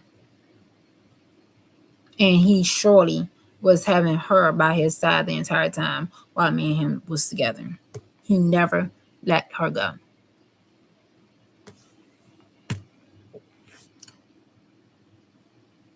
Types of non-monogamy. Types of non-monogamy. Open relationship. Partners in a primary relationship allow sexual experience with other. I never agreed to that. Another type of monogamy is polyamory, engaging in multiple romantic relationships simultaneously. Never agreed to that. Swinging. Couples exchanging partners for sexual activity. I never did that, but he did that. Relationship. Oh, yes. And this was brought to me by him as well in the beginning of our relationship. Like, I wasn't aware of this because, remember, my mind was young and I didn't know too much about none of this stuff. He brought up swinging to me before. He asked me why I ever do swinging. And he mentioned Will Smith and Jada Smith do swinging. And then he explained to me what it was. And then I said, why would I want to do swinging if I'm in a relationship with you? That because they are caught does swinging. Couples exchanging partners for sexual activity. So he tried to exchange me for Darrell Antonio Moore. Relationship unarchery. Treating all relationships without hierarchical restrictions. I don't know what that means. Solo polyamorous. Identify as polyamorous while remaining independent without a primary partner. I never agreed to that either. And that sounds like something he did too. He don't have a primary partner. Basically. He tried to make me the primary one in the relationship I was with him. But something like that. How to establish boundaries and support. So all this stuff he tried to do. Remember, stuff was mentioned to me, so I know for a fact he was on to that. And he was on it. Like, that was all strange and weird. And Darrell Antonio Moore got it on his Facebook that him and his partner used to bring females home. The partner that he was with a long time ago used to bring females home and do this and do that with him. And by the time I got to him, I asked him, I said, are you polygamy? He told me he was not polygamy. But come to find out, he still is polygamy. I asked him so that way I would not be involved with him. Because when I got with him, he told me he had a girlfriend a month before me. He said he's single. That's what he told me.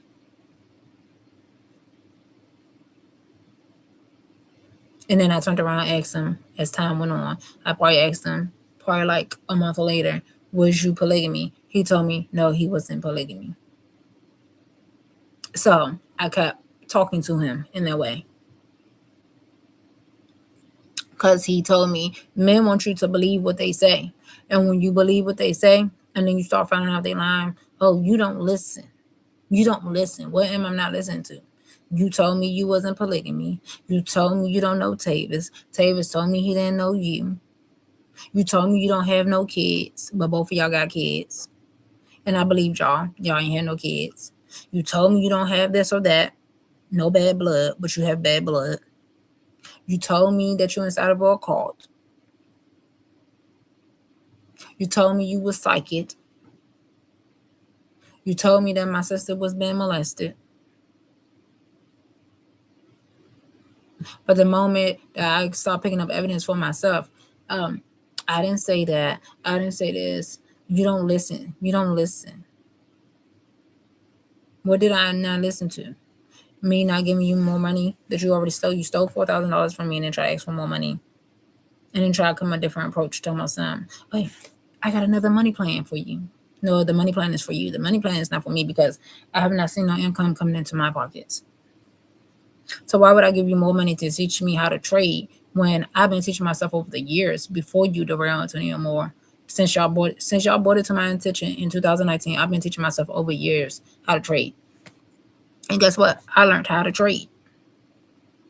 So now I know how to make money in the market because I actually took the time out to learn to trade. In 2022, when he brought it back to my attention and tried to tell me he wants somebody that knows how to trade, at the time period, I did not know how to trade like that. I knew a lot of information on it, and I did my research and I read up on it. I practiced it. Somewhat, I just wasn't good in being consistent and making money in the market, but I knew how to do it. I knew how to read the candles a little, and so on and so on. But this time around, in 2025 and 2026, guess what? I'm doing in my demo account, and I'm making money in the market. I know how to trade, and I'm still researching and bringing up more information that I already knew. And I'm still finding ways how to make more money in the market by learning other ways to trade. So I could pull me $4,000 in the market a month without your help or Tavis' help. And me and my child could live off of that money. So the fact that you told me it would take years for me to learn, you're a liar. Already did when you and Tavis presented it to me in 2019.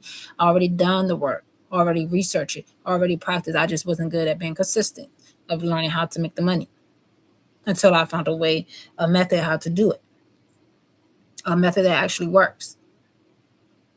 So by that time in 2022, if you would have taught me how to trade even more, I would have picked it up, and then I could have been working from home. But instead, you scammed me out of $4,000 and took it, $4,500 and took it and ran off with my money and said that you couldn't teach me nothing. Then you try to say that the money was for products. The money was never for you to teach me to begin with. The money was for you to flip the money because you said you felt bad for when y'all stole the money from me in 2019. The real Antonio Moore basically admitted that he helped steal my money. Basically, that's why I said if I bring these charges against him, he's going to go to prison because you basically admitted that Tavis and you stole my money. Because you said you took half and Tavis took half. You told me you gave Tavis half of the money back, and Tavis never gave me that money back. So it means you took $2,000, Tavis took $2,000. So my thing is, every time I mention this to people and they kept saying, "Oh, this will cloud the situation." I already knew I have a case against him, and I already knew I could get him for a lawsuit. And right now I can't get him for a lawsuit, but it'll be so funny because I could get him for other stuff. I could get him for federal charges for my money that he stole. Although it's not a lawsuit, I could get him for federal charges for my money. Still to this day, I got a year. It's up until next year of August to get him for a federal charge. So just imagine me bringing a federal charge against him right now in the state of Maryland, and then they still make him owe me my money back. Now that's how God works, and you still go to prison. Added to the 10 years that you got now that's pending against you. So 10 years plus the years that I'm trying to get against you, and you go to jail in prison, guess what? That's what you call God. And in the midst of that, we need y'all to admit to y'all cult members following me so they can back the fuck up off of me and my son for the rest of my son's life. So when I die, my son can live at peace. I don't trust nobody when I die. Not one single soul I trust with my son when I go. That's why I need to outlive him. And I'm not trying to outlive him because it sounds so wrong. I'm not trying to outlive him to be greedy and have more life than him. I'm trying to outlive him so I know he's protected. Because that's not how I always thought. I used to always think I'd rather go first. Me and Tavis used to always have these conversations where I say, I'd rather go first and then my kids go next, die after me, because that's how it's supposed to be, because I had a longer life than them. But not in this situation. In this situation, I'd rather for him to go first and then me. Because either way it goes, it's going to be heartbreaking that I have to die off and then my son's going to be here and he's in the hands of evil. Like, we talk about, we gotta leave our kids. No, when we out here talking, when people are on the internet expressing this stuff, they're not saying we gotta leave our kids in evil hands and like one day everything gonna be. No, we're literally leaving our grown adult kids in evil hands because the system is messed up. The system trying to kill our kids. They're trying to kill me. I'm making it known they're trying to kill me. They're trying to kill him while he's young, while he's with me. So imagine when he get older and he can't even talk. They already hate me. They hate him now. They're gonna hate him later. So yes, I want God to do it in this order. Let my son go, then me. It's going to be heartbreaking either way. If I go first, I'm going to be sad, dying off, because I know I got to leave my son here. And then if he goes first, it's going to be heartbreaking to me to watch my only child go, because he's my only child. And then I got to watch him pass away. But the only thing that's making it seems much comfortable is because I know he's going to be protected. He's at peace. I don't know what they do. Far as I know, he's protected. But far as, because they're African and white people, they do witchcraft and voodoo. I don't know what they do to our bodies and our spirits and souls, how they trapping us, because I haven't made it to that side yet. So I see people, I haven't read too far up on it, but I have seen people mention this stuff. Like me and Young Pharaoh both, I wish I could go back to the video. We both mention this. We don't know what they do to our souls when we die. They could be doing anything to us, to capture us, to trap us, to make sure that how we know.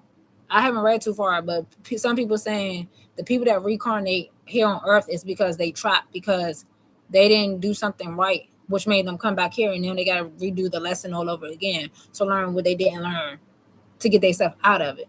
And the afterlife is for people who, I guess, met God or met some supernatural human being, supernatural powerful person that's above all of this, and we crossed over to the right side if we did not reincarnate. How do I know that's true? How do I know that these people on YouTube and Facebook are saying the truth?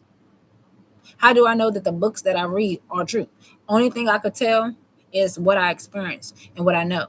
And what I know right now, we don't know what they do to us. These people that have so much power that's in control, these aliens, these people, we are walking amongst aliens. People that have supernatural human beings that's walking in the form of human beings that's not even human beings. We don't know what they do to us when we die. We don't know how they twist our souls, how they make us come back to earth, how they make us not come back to earth. We don't know. For all I know, with the physical eye, when my son go before me go, if he goes before I go, that he's in a better karma state. He's in a better place than being on this earth, because earth is hell. Earth is bad. I experience it. We are experiencing it together, so I know that it's hell. It have not been heaven on earth for me. As much as I keep trying to make it heaven through the bad times, it's still not heaven. Even at this point, if I start being a trader and that's my income, right? And I start doing what I'm doing to get me and my son together, it still won't be heaven, because this is not how I painted my life to be. I wanted 2 kids. Okay? I wanted a daughter. I didn't get the daughter. I'm satisfied with my son, but I wanted 2 kids. Then eventually it came to me wanting 4 kids. But now it went from 2 to 4 to 0 kids. But I'm stuck with 1, which is fine. But the thing is, I don't want my child to be here by himself. And that's another reason why I want a kid, so that my child can have siblings to be here to protect him, because he can't talk. So I did want more kids with Tavis at one point, so that my son could be protected. And at one point, I wanted kids with the boy Darrell when we was talking, because I want my child to have siblings. But I can't have kids with people that they're presenting themselves and showing me they're inside of a cult, because I don't I don't want if your cult is practicing raping on kids, and you don't, because he told me he was inside of a cult. I didn't know he was inside a cult. I didn't know too much about cults. And I didn't know his cult was raping kids. Their cult was raping kids. I didn't know that their cult was pinning crimes against people illegally, silently. I didn't know he was beating women, because Tavis told me before I met up with him, Tavis told me that he beats women. I didn't know he beats women until he beat me for the wrong reasons. So bottom line is, I'm not going to get mad at myself because I was innocent. And I'm not about to blame myself for wanting something and didn't know too much about these people. I've been with Tavis for years and didn't know too much about Tavis. So I'm not going to say by me talking to Darrell Moore for 6 months was I should have known. No, because I talked to Tavis for 10 years. And Tavis is a whole different person outside of what he presented to me. He got a whole nother life that he's hiding. And he's not the person that he presented to me. But because he can't hold it in too long, it comes out slowly, and he still tries to cover it up, and he can't cover it up too much because you've been so mean and terrible to me. You already showed your hand, so you can't cover it up. So that's the only reason why I wanted more kids. Now I can't have no more kids, and I'm purposely making myself not have no more kids. Taylor tried to talk about having kids with me recently. I can't have no more kids by you because things are already done and said. We can't have no more kids because you're not protecting the one that you have. You're not telling the truth that XYLO got touched. You're blaming me for rape. You went along with me raping XYLO when I never raped my son. You won't clear my name for me and get your people in trouble for me. So you have no loyalty to me and your son. Clear my name for me, and then maybe we could just be parents to XYLO. Because when I gave you the opportunity to protect me and XYLO, but in November, December, although I'm not going to clear your name because stuff already happened. But that's my way of being under you for the sake of me and XYLO to be protected. Because if the government and the police and them not going to get on it, hey, why not go back to my child's father and stay protected in some type of humiliating way? As long as we around him and it's blase, however it goes. But you didn't want to do that. So clear my name amongst your cult member. Tell the truth to what happened to law enforcement, to the president. Make a video. Tell the truth. Have them do an investigation on you and your people. Get y'all in trouble. And clear me and my son and my sister and my mother and our names from crimes that we did not commit. And tell them y'all been withholding us from getting jobs and won't get us into good jobs. We can't get into good jobs because most of these people are cult members. Clear our names. Let us get away because you're blocking. You don't want to do it? Fine. I'll staying right here where I'm at in my midst of pain, lies, confusion, thoughts, whatever. I'll stay right here. And I'll still stand by my truth that I tell every day.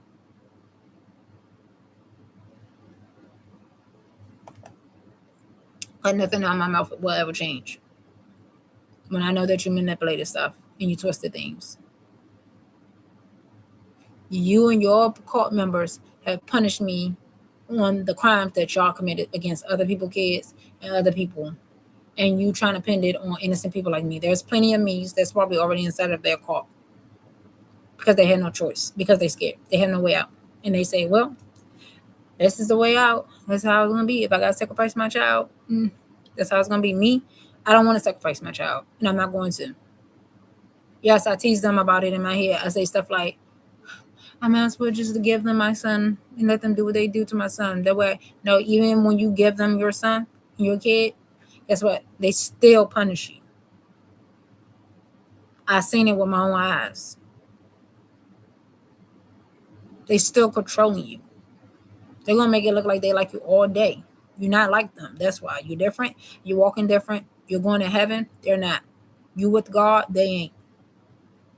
If they can't recruit you to be to the devil's side, they can't recruit you to go to the dark side, you ain't them. They don't like you.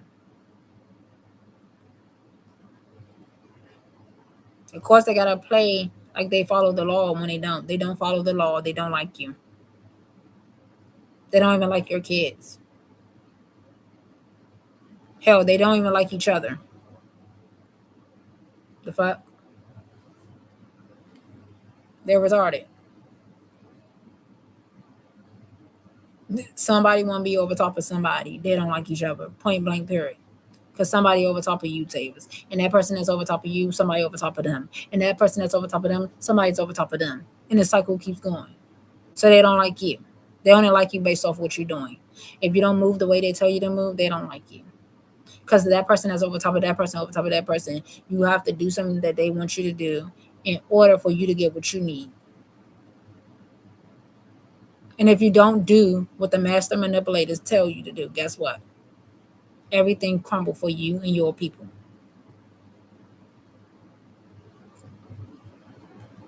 So anybody that wants to live under control, you're stupid. You're very stupid. Because Tavis, why would I want to be under your control when you allow your mother and your aunt and your family members control you? You're not a man. It's okay for them to give you advice. It's okay for you to even take their advice. But to do exactly what they say do is weird. Like when people give me their advices, I don't do exactly what they say. I look at the situation, I think about it, and I might sometimes say, they might be right. And I might take the advice and try it on my own. Because at the end of the day, your decision is your own. Okay. So, yes, I've done that before and I analyzed the situation. And then it turned out to be wrong.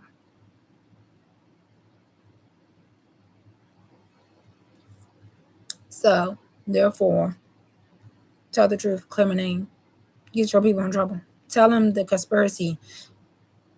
You and your people set me and my mom, or y'all set me up, primarily me, set me up to rob a bank that was never being robbed. I was not robbing a bank.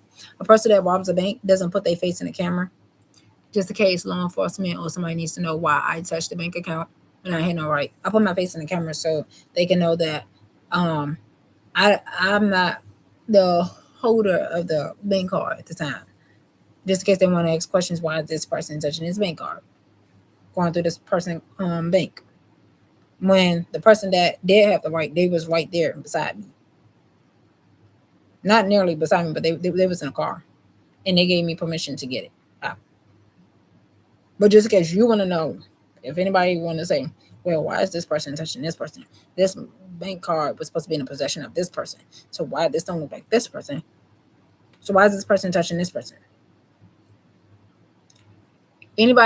Somebody that's robbing a bank ain't gonna put their face in the camera.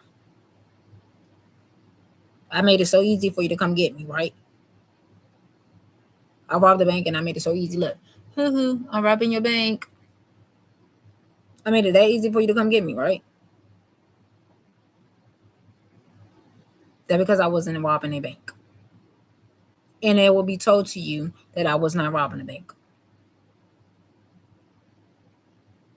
If they still saying to this day that they didn't rob a bank, then how did the fuck did I rob a bank? When they even said more stuff. But hey, that's for me and the investigators to know that a conspiracy was made upon me and that some people need to go to jail, whether it's family or not, mother, sister, whoever. Somebody knows something.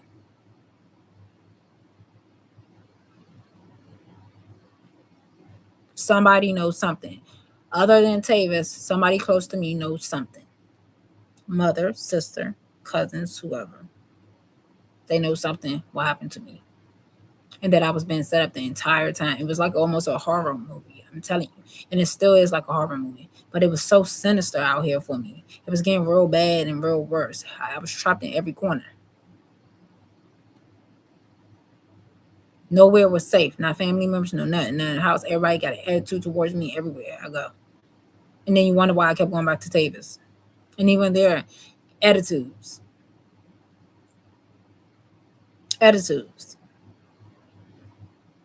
By this time, relationships have grown off. No connection to my mom. No connection to my sister. The only connection I have is with Tavis. That's more like family now. But he's still my abuser. So just imagine my abuser being my only family and the whole time he got a whole entire family outside of me. How that makes me feel, Tavis? That makes me feel terrible. That you was my family and then you stole that from me too. You stole my real family from me and then you stole you from me too.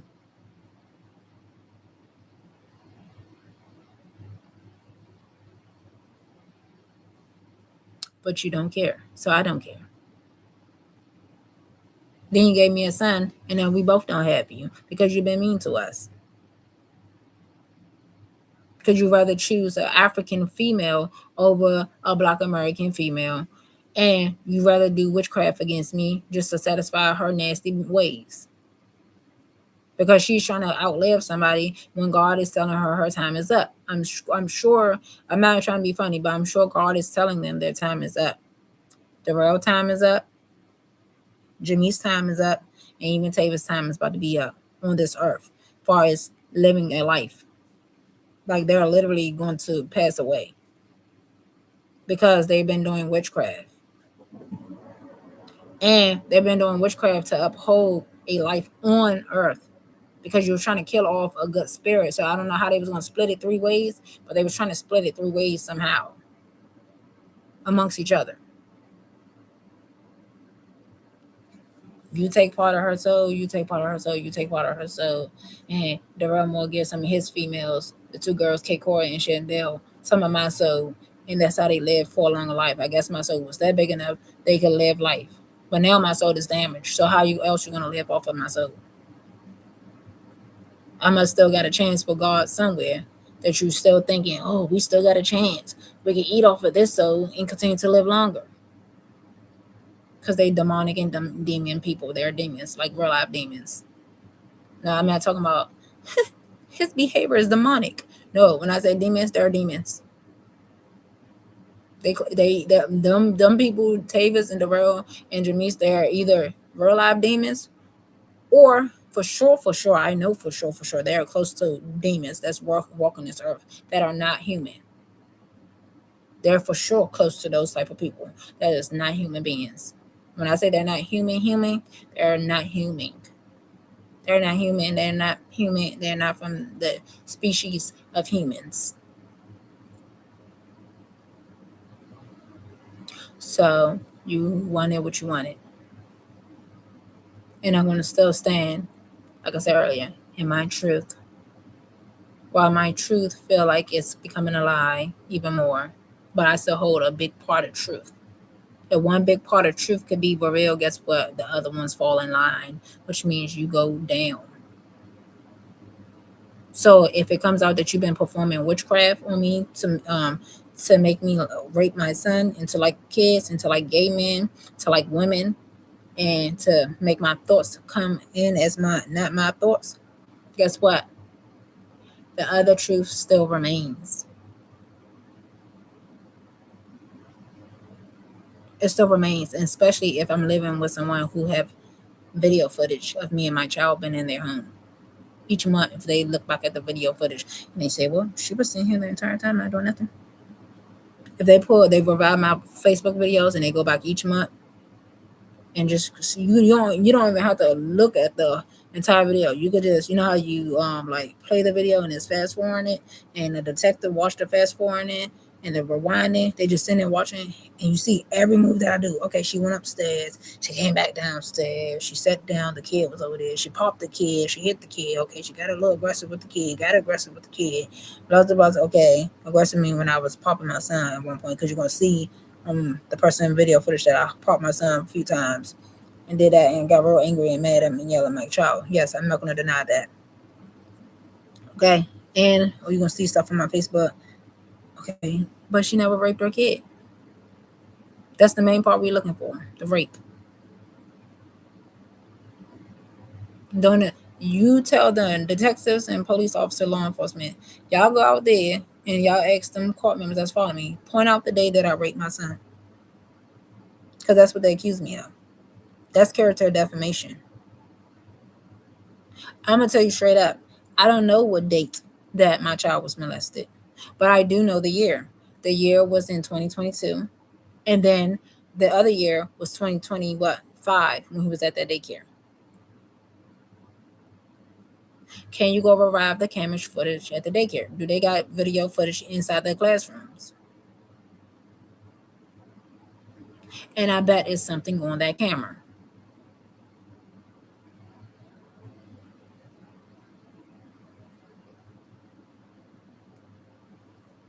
So With that being said, I'm about to get off because I'm behind. I need to separate these clothes.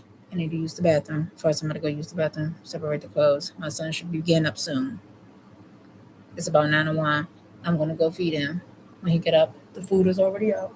His breakfast is already out. His fruit is already out. And whatever. I'm not about to do anything to make things easier for them. Because I'm such a good, genuine person. I'm tired of being a good, genuine person. Because people want to hide crimes for other people. Because you're inside of a car. At this point, I have rights to do what I want to do. However I want to heal, I can heal. If because they put voodoo curses on me to eat doo-doo, right? To eat doo. If I decide I want to go buy a perfume bottle just to smell the scent of shit, I can do that to make myself get over the voodoo. So with that being said, if I want to keep replaying situations in my head and teasing the situation because you said I did something that I didn't do, and I want to make it up in my head even more, because that what was coming through my head, and I could agree with the person, say, yep, that look good, that would feel good, yep, that would taste good. I can say that. That's not a crime because I didn't commit no crime physically. And it's also not a crime because that's not what I actually desire or want. But by you keep trying to force it on me and make me punished by not giving me jobs and stuff like that, that would twist my brain and make me think that because I'm trying to heal myself and I can't heal because there's an attack everywhere. And then what that does to a person? It makes a person nervous. It makes a person feel like their truth is a lie. Their truth is never going to get told. Everybody knows, but everybody don't want to help me out. Everybody, law enforcement knows. Law enforcement don't want to help me. They Illuminati as well. They're going against me. They're working with them as well. They're trying to help get my son taken away. They're always grinning their faces all the time when I'm outside and stuff. They're trying to hit me with their car. Last time I went to go report something to the police station, the policeman laughed at my face and said, "Ho, ho, ho, ho. I've seen this before." Okay. Do you think it's funny that I'm sharing tears that somebody tried to kill me or trying to kill me? And I've seen your act before too. I've seen it in movies. That's how I'm aware of it, to stay away from you and keep pressing your buttons, whether you like it or not,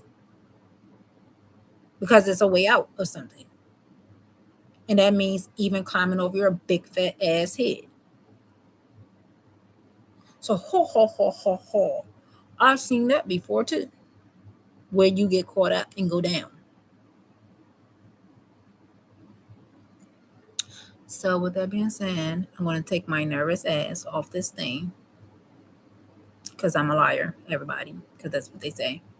I'm going to take my lying ass off this YouTube because that's what they call me. You have to make it known because I'm not saying that I'm a liar because I'm not lying about, I wouldn't lie about crimes like this. I'm going to take my lying butt off because that's what they tell me. And go do what I got to do. I'm going to work Facebook and I'm getting ready to mind my business.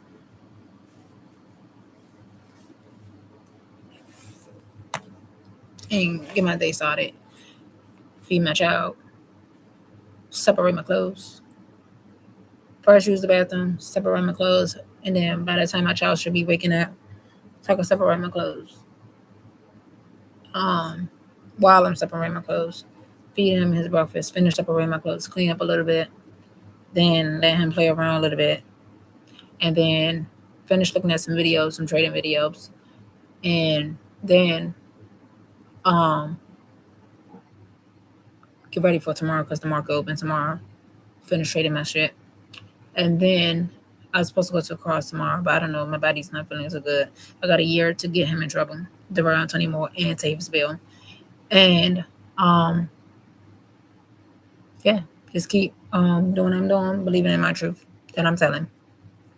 Because another crime would be having psychic abilities. That would be a crime too. Especially if you use your psychic powers for bad. To commit crimes, using psychic powers is a crime.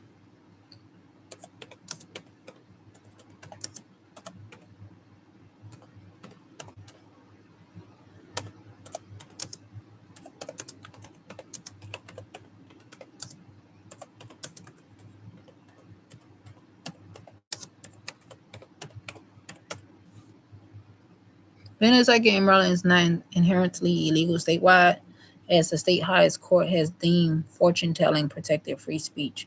However, specific local regulations apply. Fortune-telling is illegal in Baltimore, and cities like Annapolis require background checks and license. Some jurisdictions, like Wacomico County, regulate the practice. Statewide statutes. In 2010, the Maryland Court of Appeals ruled that banning fortune-telling is unconstitutional, as it violates the First Amendment, overturning a ban in Montgomery County. Local restrictions. While generally permitted, local laws exist. For instance, in Baltimore, fortune-telling is considered illegal. So if you're in Baltimore, Maryland, and you're practicing fortune-telling, it's illegal. Punishable by fines or jail. But they didn't say Prince George's County, Maryland. But I put in is being psychic in the state of Maryland is illegal, and that's what came up. So now I'm about to put is being psychic in the state of Maryland illegal if you using it to commit crimes and not solving crimes.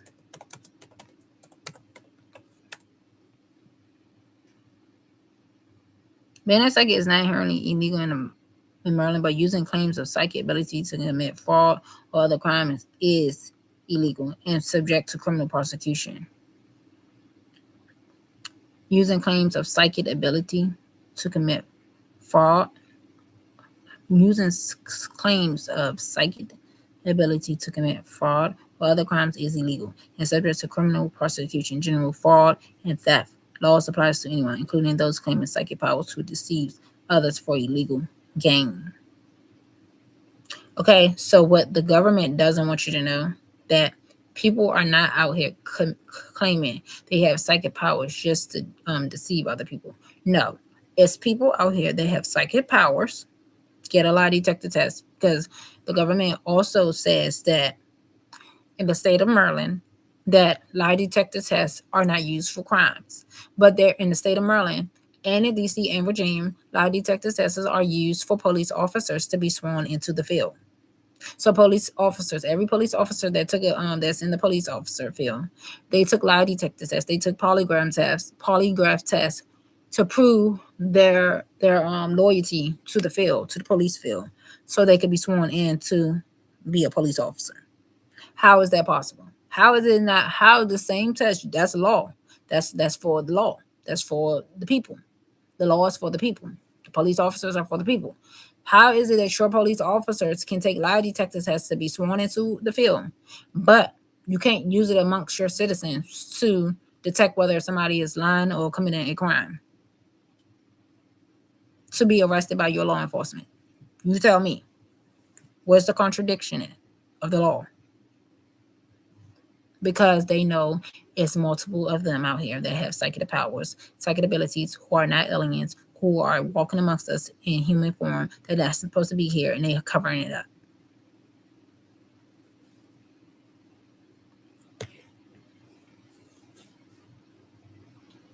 So don't believe the government when he says things like this. When we read stuff from Google and say stuff like, including those who's claiming psychic powers. Ain't nobody claiming psychic powers. Their asses have psychic powers. Who deceives others for illegal gain.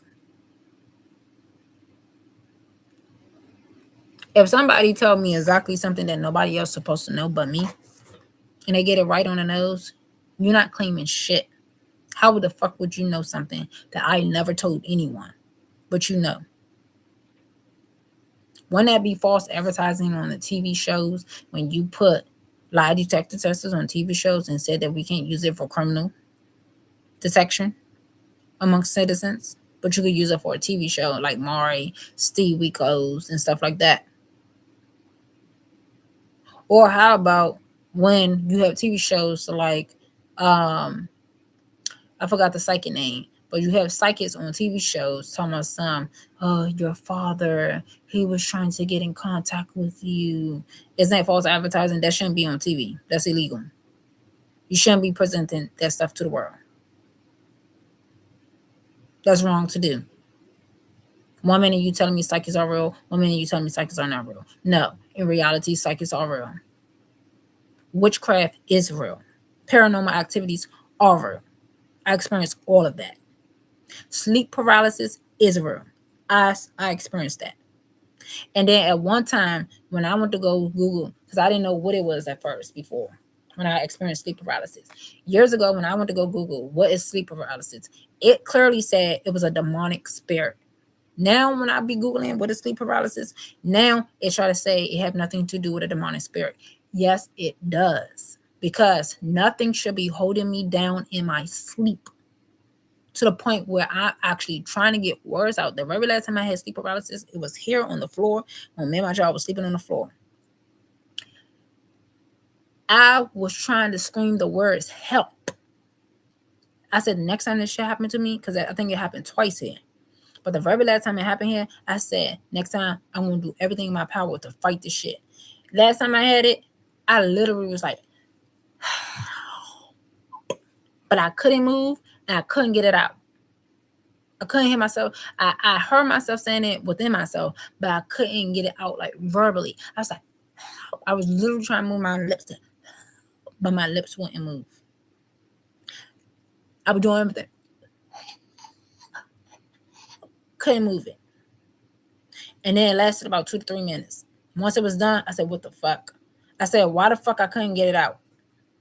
I couldn't move or nothing. Sleep paralysis, demon, demonic person, demonic spirits hovering over you. I used to get it. I started getting it when I was doing. I never had sleep paralysis before. I started only getting it when I was around my child's father because he carried a demonic spirit. He's a demon in human flesh. When I tell y'all, they're not human beings. They're not human beings. And if they are human beings, they sold to the devil, and they know about the aliens that's walking this earth, and they're not in human form. I had sleep paralysis at my child's father's house one time, and I was in the room. The lights was off. The door was open, which means I was getting some type of light from the other side of the apartment. He was in the living room. I was in the room, sleep, laying down. I turned over. I felt a presence set on the bed. I thought it was him. I didn't see him. Then I started feeling something hovering over me, trying to hold me down again. And I couldn't move. Then I felt something go like this with their arms. And when I say hovering over me, I felt something go like this. I thought it was him still. It was not him. When I got up, I told him about it. Not as soon as I got up, but later on I told him about it. That particular year, we kept feeling something on the bed. Me and him, we kept feeling something shaking on the bed. We kept like somebody was jumping on the bed. We used to feel it all the time. So we both was aware something was there. The thing is, I don't know that the time period it was him and them. They're doing it. They're bringing demonic spirits around me because they surround themselves with demonic evil spirits. They practice witchcraft. I was experiencing sleep paralysis. Sleep paralysis is when you Google it, it's going to tell you don't have nothing to do with a demonic spirit. Yes, it does. Nothing should hold you down in your sleep. Even if they just try to make it look like you go paralyzed for a minute. Why? Why would I go paralyzed for a minute? So that means I have a percentage in me that my body could just automatically paralyze. I could go paralyzed out of nowhere with no health problems, right? Anyway, I know for a fact this is a demonic spirit because if I'm feeling presence that's not supposed to be there, what do that have to do with my being paralyzed? A present holding me down. Even if my body go paralyzed for a minute, what do that have to do with me opening my mouth to talk? Paralyzed don't have nothing to do with you having to talk. Unless you like something wrong with your brain or something that's causing you to affect to mess with your speech.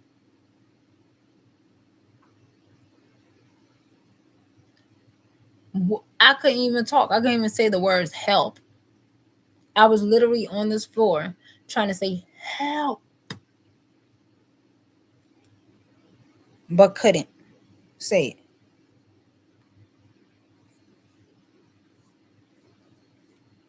I couldn't get the words help out. I couldn't move. I couldn't turn my body over. The last time I had it, I was trying to turn over. I couldn't turn over. My son was in here. He was asleep. I couldn't turn over. I couldn't scream the words help. I couldn't use my hands to go. I was literally forcing myself and couldn't get it out. I was saying it, but my lips wasn't moving or nothing. So when I'm experiencing the paralysis, the sleep paralysis, and a person that's looking at me, so say that same night that I had it and the person saw me on the floor, they're going to probably see that my eyes were open. And that would be the scariest part if my eyes were closed, because my eyes were open.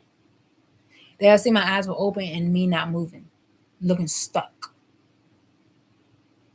How the fuck did the spirit follow me from where I left to here? Because at the time period when I had it, I was in no contact with my child's father, I believe, physically. How did the spirit follow me? And it's so funny because I didn't have sleep paralysis when we was at the other apartment. The apartment that we lived together with me and my child's father that we just left in August of 2024, when we were sleeping there, I didn't have sleep paralysis there. But I had it in the apartment that I lived with him and his mother. That's when it started. It only started, before him, I never had sleep paralysis. I never, ever in history experienced sleep paralysis. But in 2018, 19, that's when it started, the sleep paralysis. 2018, 19, the sleep paralysis started, the jumping on the bed started. The bumping that I kept feeling on the bed started. He used to tell me it was our unknown child. And then when our child got here, when I actually had the kid, he gonna tell me there used to be XYLO jumping on the bed. And I said to myself, no, it wasn't. So we switched the bed he ended up getting rid of the mattress. Remember, we at his house. They ended up getting rid of the mattress and switching it out and taking his mother old bed. His mother bought a new bed and he got his mother old mattress, her queen mattress bed, in his room now, still to this day. He used to sleep, the bed that I was feeling the sleep paralysis on, and we used to feel the jumping on the bed. That was on the twin mattress he had, because him and his brother had a twin bed set, and it was his bed that we were sleeping on from the twin mattress, and we used to feel the jumping on the bed all the time. Me and him, he would remember it. We used to feel it, but the sleep paralysis, I don't recall him telling me he was having sleep paralysis, but I definitely for sure started having sleep paralysis. And I didn't know what the fuck that was until I looked it up. And then when I looked it up, it said it was a demonic spirit. We moved out of his mother house in 2022. And I didn't have sleep paralysis. I don't remember me having sleep paralysis at the first apartment we had together. And if I did, I can't recall it. I do know for sure in 2024 and 2023 at the second apartment we had, I didn't have sleep paralysis. I didn't have it. But when I came here, where I'm at now, and I can't recall me even being in contact with him. But in 2022, I was in contact with Darrell. And Tavis and Darrell cult members have been following me for years, before I even had sleep paralysis. So I don't know how the evil spirit even got in contact with me here at this place if I'm at someone else's house that's not related to Tavis and them. But how the heck did the spirit follow me here and was able to hold me down to the point I couldn't talk? And I'm trying to move. And I can't move.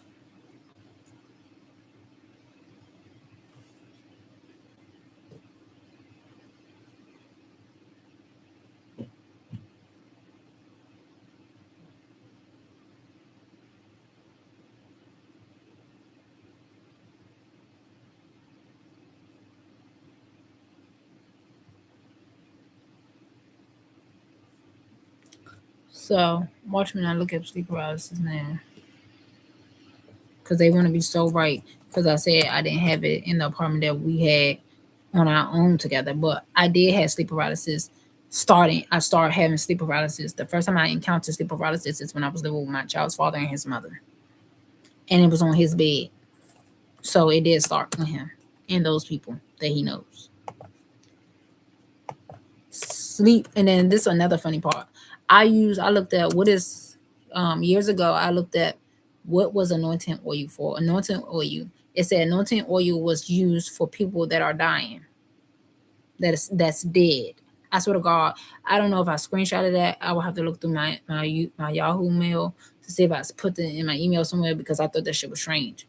Because normally they said which color is used. Anointing oil is used for people that's ordained by God.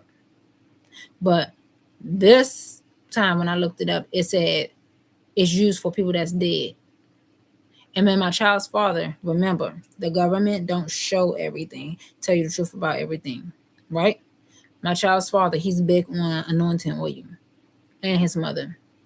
When I used to walk in the house, he used to have anointing oil crosses all over the doorways and everything. Don't put that stuff around us. I was telling him back then, don't put that around the house. I don't want that around the house. Because as far as I know, you could be doing witchcraft, and I don't know. And that's what I believe he was doing, trying to kill me. It says sleep paralysis is a temporary inability to move or speak while falling asleep or waking up, where you're conscious about your body remains in REM sleep, paralyzed muscles. Atonia episodes, often lasting seconds to minutes, can be terrifying and involve vivid hallucination, intruders pressure on chest, and feelings of dread, though they're usually harmless, being often linked to sleep deprivation, stress, or conditions like narcolepsy, something like that. But they saying vivid hallucination. So you're saying that I'm hallucinating about somebody hovering over me. You saying that I'm hallucinating about feeling somebody sitting down on the bed. No. You're saying that me trying to scream the words help. I couldn't even say help. All that stuff have to do something with spiritual. Something about some spiritually happening to you. Bad or good. What happens is that timing occurs as you falling asleep or waking up. And then it says sensation. You're aware but can't move or talk, experiencing intense fear, pressure on the chest, or feeling like someone is in the room. Why would I feel like somebody is in the room by me not falling or by me can't move nor speaking because I'm in a paralyzed state? What do that have to do with me being paralyzed? Feeling like someone in the room. Maybe because someone is in the room that's not supposed to be there and they paralyzing our body. Cause a disconnect where your brain is awake but the muscle paralyzed from REM. Sleep hasn't fully worn off.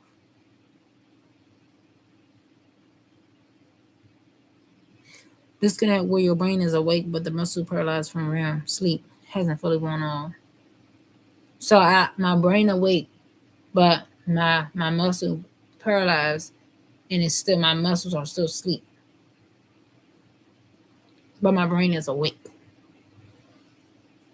And it said causes and risk factors: sleep deprivation, lack of sleep, irregular sleep schedules. Okay, lies, because back then I had plenty of sleep because I wasn't working, and sometimes I was working, and sometimes I wasn't. When I was having sleep paralysis back then with my child's father at his house with his mother. Then it says stress and anxiety, high stress levels, anxiety disorder. Yes, I was stressed out. Underlying condition often linked with narcolepsy, depression, or insomnia.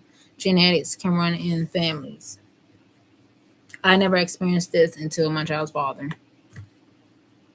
It says how to cope, what to do. Stay calm, focus on slow, deep breathing, small movements. Try to wiggle fingers or toes. I try to move, couldn't move.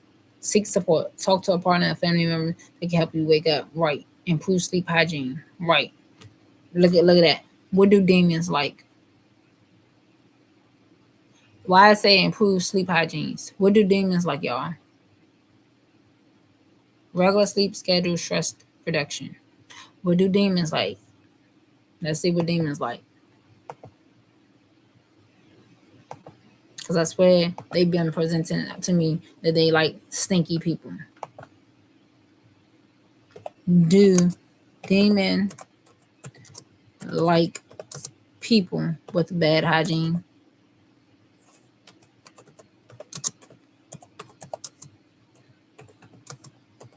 Back then, I was taking showers and stuff. So I don't know why I was having sleep paralysis. Here, I take showers once a week or twice a week. But we did have a stinky person in the room, my child's father.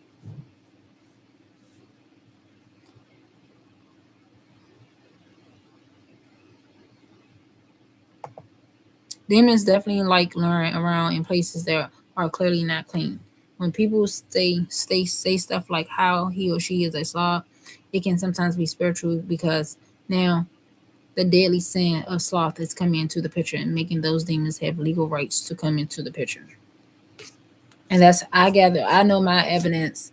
I got this evidence from experience. They showed that they dirty. My child's father never brush his teeth all the time, most of the time. Don't want to wash up.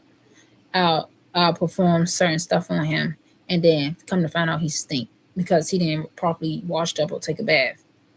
And now it's too late. I'm already down there or up there, and I'm asking him, "Did you take a shower? Why you setting me up because you're a demon?"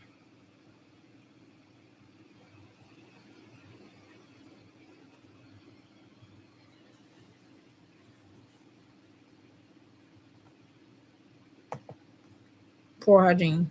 That is the demons don't like poor hygiene. I mean, demons like poor hygiene.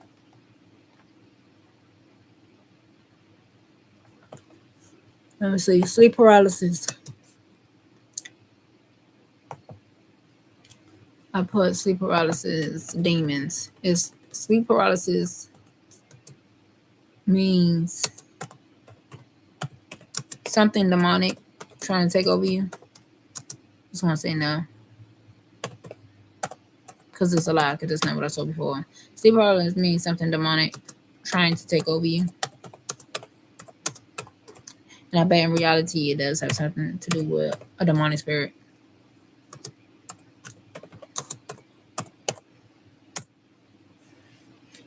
Sleep paralysis is scientifically understood as a temporary state of being conscious while the body remains in paralyzed REM sleep phase, often causing hallucination, while culturally or spiritually interpreted by some as demonic or malevolent attack due to the intense fear and sensations. It says while culturally or spiritually interpreted by some as demonic. Researchers view it as harmless, albeit abetted, terrifying neurological glitch. Okay, so now I'm having a glitch. No, you're lying.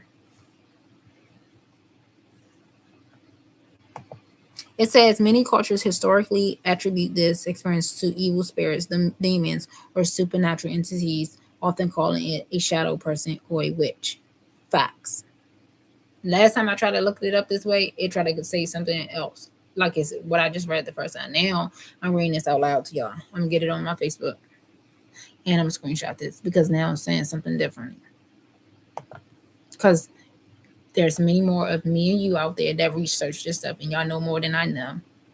And y'all know that it has something to do. Someone that could break it down to y'all know that it has something to do with something demonic. Someone that can break it down more than I can know for a fact that this stuff has something to do with something demonic, because it is. There's no way in the hell I meet a guy and I start having sleep paralysis. Before I never used to have sleep paralysis. Now all of a sudden I have sleep paralysis and I'm experiencing crazy shit. I had paranormal activities before him, but sleep paralysis was not one of them. I never had it to the point that a spirit was holding me down and I couldn't move. No, I have seen things, but I never experienced where it was something was actually forcing me down. And I felt the presence of another person there. I felt it, but I couldn't see them. I got literally felt something print their butt in the bed. They sat down beside me on the bed, and then they put their arms around me, And I went to go ask my child's father before this happened, before he became my child's father. I asked him, I said, I thought that was you the entire time. I thought you sat down when I couldn't move, I couldn't talk, I couldn't do nothing. He told me that wasn't him. I didn't see him in there, but I felt the presence of him. I thought it was him. That because he was doing some demonic, him and those people. Tavis know he was doing some demonic. And the more I air them out, the more they're going to get mad. And I don't care. Because you're not going to win. Let the best bitch win. Because you ain't going to win in a situation with me. Even when I'm dead, just know you're not going to win. He's so scared. The demons are scared. If you step on their toes like they step on you, they're going to back down. They're scared. I proved it to myself unknowingly multiple times that they're scared. There was a time when I suspected, like growing up, I always like say little stuff like this. We already knew about, like, I didn't know too much about it, how true it could be, but we seen movies, we heard stories, family stories and stuff like that about witches and stuff like that, paranormal and stuff like that. So I say stuff like this to him. I said stuff like this. If I die, I'm gonna come back and I'm gonna make sure that the girl that you with, I'm gonna torture her and I'm gonna take her by the pigtails and I'm gonna twirl her around. He showed feared when I said that. At the time period, I don't know why he did that, but I was so serious because I'm serious, because I'm sure there's some way that I could come back to life, right? I'm sure, especially knowing what I know now. Stuff repeats itself. Cycles goes around and around and around and around and around and around and around, right? So, knowing what I know now, and I knew at that time period he showed fear, but now that I know why he showed fear, because it's possible, and he knows about the spirit world. He knows because he's in the spirit world, and he's an evil spirit that's not living righteous with the true God. The true God is the righteous God who only walks in righteousness, not sometimes righteousness, not sometimes bad. The true God. They probably got him or her locked up somewhere in chains somewhere that we can't see, and presenting to us that Jesus died for our sins. We can make mistakes because Jesus already died for our sins, so we can commit as many sins as we can. Hell is on earth. Heaven is on earth. Heaven is what you make it. Blase, however the afterworld go, how when you die, sometimes he knows something is there. I seen it in him that he got scared, like he feared. And I just did it again recently to somebody else. They feared. They saw that I didn't back down. They feared. You were trying to scare me, but it backfired on you. You got scared. Because if you hit me, I know how to get you in trouble. This time that I won't keep my mouth shut. If you hit me, it ain't gonna really hurt. It might hurt, but it ain't gonna hurt at the same time.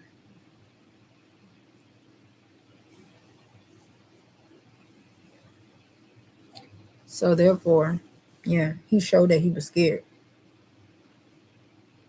Because he knows something. He knows something about the afterlife. He knows something about the spirit world when we die. He knows exactly where he's going. And if he thinks he's going to heaven, that's because he cheated his way. And you're not going to cheat your way with me. I'm going to make sure you go exactly where you're supposed to go. You're not getting your way with God. You're not manipulating God. Well, God probably in a coma or something. I don't know. God probably in a coma. And there's people on earth manipulating their way to God, heart and eyes and everything. And God saying all these people down, he looking at me and other people probably like, these are my bad people. The whole time these are my good people. And whole time the good people that you think God probably thinking is the good people, they're the bad people. And try and overthrow him or her.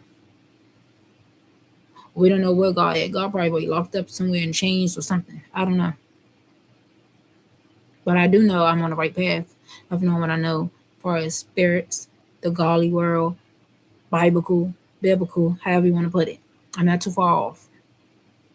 When you have experience and you walk this world and you have went through some stuff, you know something ain't right. When bad people are getting over and good people can't even get up, something not right. They keep being blessed. No, you're not gonna keep telling me bad people get blessed just like good people. But what good people is being blessed? The only people that I'm saying being blessed is only bad people. The only way I'm going to be blessed if I get my way out of it. You're not going to tell me if somebody do something bad towards me, they get blessed, and then you turn around blessing me too. No, but they still got over me. They still got something that made me look bad. They still make my character look bad, my reputation look bad, and they got over it. And you think that you can give me something to make me feel at ease? No, you don't. Like, for example, one of my car accidents. The person lied and said that I hit their car when I never hit their car. The reason why I didn't go to the court appearance, the reason why the judge put me at fault was because I didn't appear to present my evidence, right? Right. So, that person got away with it. My state, my insurance people, they still pay for my the damages and stuff like that, right?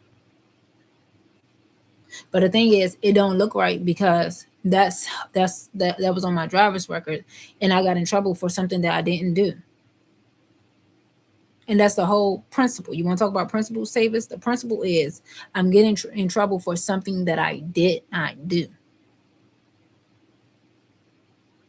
So when you talk about me robbing my grandmother's bank account, the principle is I did not rob my grandmother's bank account because I didn't go up there to rob my grandmother's bank account.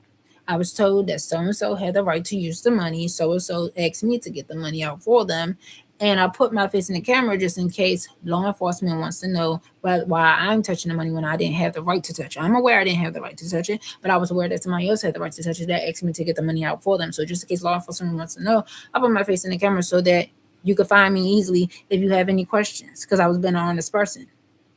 That backfired on me. Being a good person backfires on you when you're being up and honest. That's why sometimes you have to beat the spirit world, the system, the government will lie sometimes. Sometimes you're going to have to lie so that the truth can come out.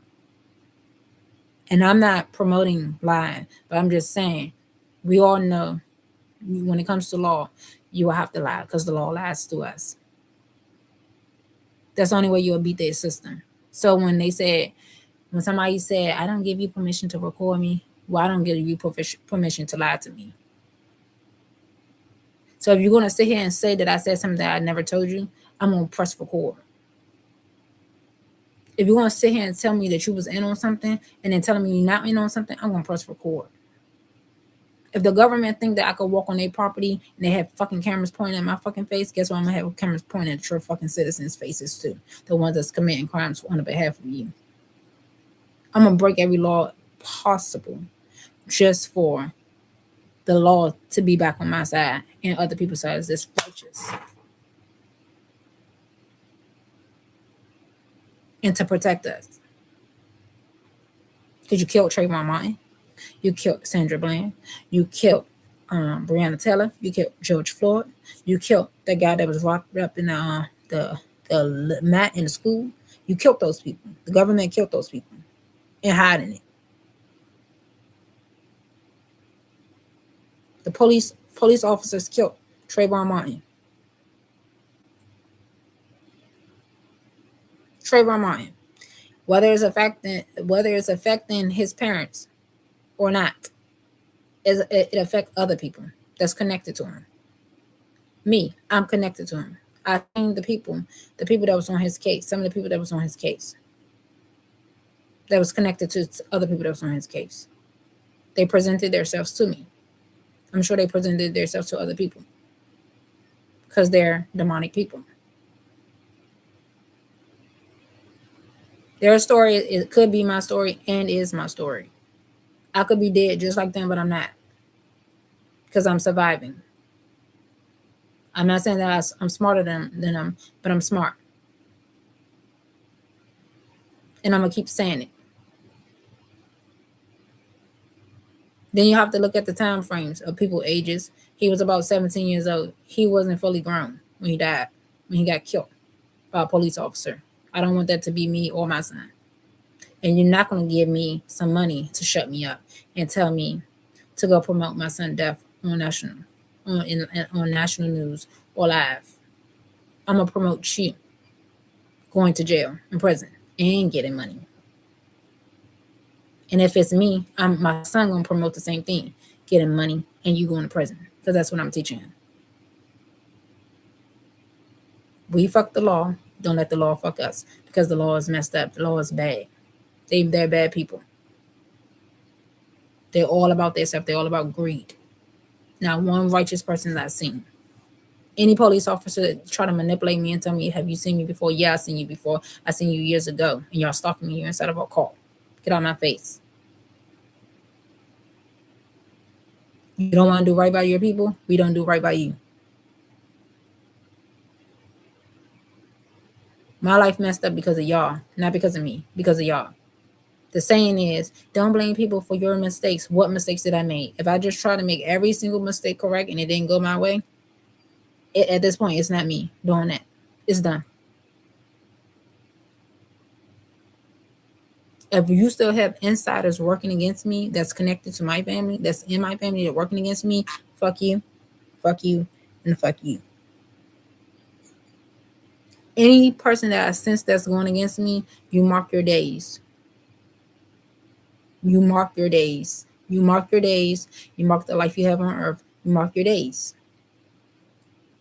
Because one day, tables are going to turn and they're going to flip on you. And I'm trust and believe, I'm praying desperately every day for it to happen. Anybody that came across my son mean and did something wrong to my son, father, Darrell, Twan, my mother's boyfriend, anybody, I'm praying for y'all, the tables to flip on you. And then if the tables never flip, guess what? I'm going to make them flip eventually. Because I'm already tired. I'm already messed up. So I'm going to make sure the tables flip. Just that's why I say mark your days, because you never know when something in my brain might click. I say click, and then it's on. People get tired of people keep bullying them. People get tired of people lying on them. People get tired of people lying on them, taking the other side when you know for sure that the other side is the wrong side, but yeah, you still choose the wrong side to go against the right side, knowing that the right side is in desperate need of help. Because you see everybody going against me, you want to jump on a bandwagon to go against me too. Do it. Because look where I'm at and look where they at. And I'm not even bragging. This been going on for years. You say to yourself, how long it's been going on? This been going on for years. This girl's still here. They didn't get her yet. And I'm not even trying to brag about me not getting got. I'm just saying, I'm a survivor. They're liars. They're liars. I'm a survivor. Because you know how you brag about not getting got and then you get got, right? I'm not going to get got because I don't deserve to get got. There's lies behind why. There's lies behind what they're saying, and there's truth behind what I'm saying. So they're trying to get me for a wrong reason. And I'm not saying the other people that got, they was in the wrong. They are in the right. They got because they wasn't aware of their surroundings. They were being set up. Breonna Taylor, all of them been set up. I don't know how she died. Police shooting her house and she died. Don't nobody believe that story. You knew how to shoot the bullet. You knew how the bullet was going to aim. All this other stuff. I know for a fact you know, because they tried to do it to me. And you know, if I survive one bullet, even if I survive a bullet to the head, you know I'm going to try my best to get everything out.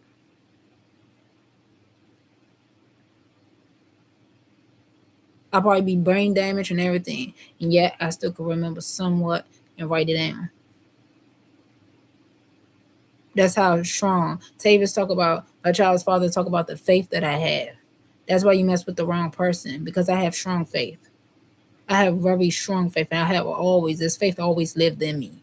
So When I talk like that, just know I know that I will pull through. I have strong faith, very strong faith. Even when it's weakening, I have strong faith. You mess with the right person to keep messing with. And another witchcraft is his mother used to say, have faith of a mustard seed. Well, I used to hear that saying, and when I used to go around and I looked it up, how small is how what's the size of a mustard seed? They said a mustard seed is very tiny. Why would you tell me to have faith of a mustard seed? You want my faith to be small? How big is a mustard seed? So if I want to go have faith of a mustard seed, I won't have no faith. Yes, it's real tiny.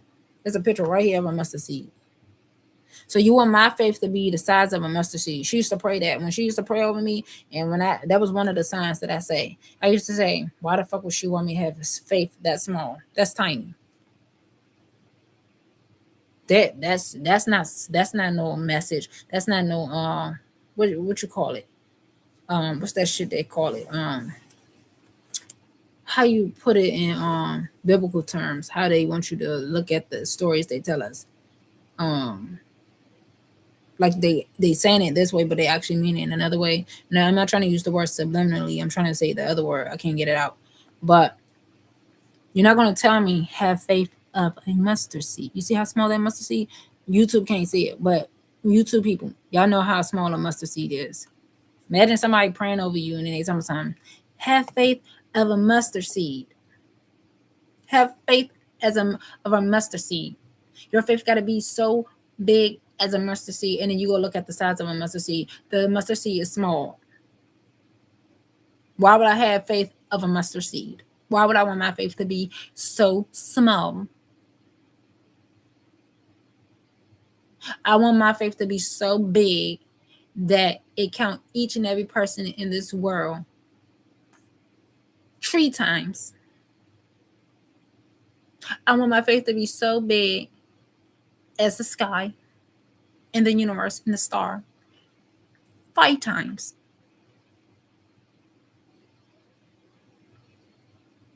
I want it to be so big that it go back all the way to dinosaur years. That is very big because that's lots of years in time the world has spent around and around. I want my faith to be so big that everything comes to light. That's what I'm saying. So when I say you pick the wrong person, you pick the wrong person. So clearly I have some type of faith in something. Whether it's God, whether it's righteousness or what. Whether if it's a strong belief, if knowing that something will come about. Because at this point, who would want to believe in God? And I'm not saying don't believe in God. Because I sometimes have to still believe in God. Because, I don't know, God could be real. But sometimes it make you don't want to believe in God. Like I said, bad people keep getting away with stuff. Right now, I'm not going to say I don't believe in God. But I'm going to say like, I don't want to say iffy. I don't know. I'm just keep in mind that it could be a God. And I'm going to keep praying to the righteous God. Because I'm only hoping that the righteous God hear my prayers and open my prayers up and make my prayers come about. Because no demon in hell that walks in hell is going to tell me have faith of a mustard seed. Because a mustard seed is very small. I don't know if you're trying to say because a mustard seed can grow lots of mustard. I don't know. But the seed is small. You didn't say have faith of the mustard seed growth. I don't know. You told me to have faith as the seed. And the seed is small. seed is very small.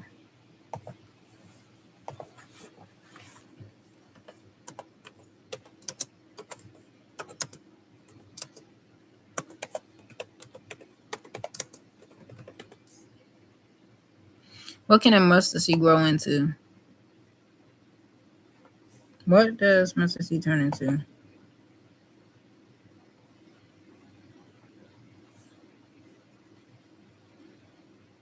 It says Jesus says that the tiny mustard seed grows so large that it becomes a tree, so that the birds of the sky come and nest in its branches. A mustard seed grows into a mustard plant, which produces edible leaves, yellow flowers, and eventually seed pods containing more tiny seeds. But under ideal condition, it can grow surprisingly large, resembling a small tree with big branches, fulfilling the parables description. Yeah, that's what they was called. I was trying to use parables. That's what they use in the Bible, parables. They saying one thing, but it's actually meant to be known for something else. Like they're trying to get you to see the bigger picture of the statement that is being said. So, a mustard seed tree. She said, she didn't say have faith. She said have faith of a mustard seed. As far as I know, they doing witchcraft. She didn't say have faith of a mustard seed tree. She didn't say growth or anything. She said have faith of a mustard seed. And that's what it stopped at for me. Mustard seed. What can a mustard seed?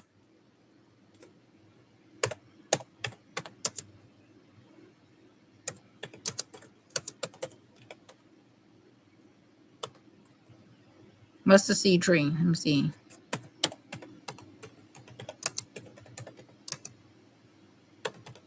Mustard seed tree. Let me see. Images.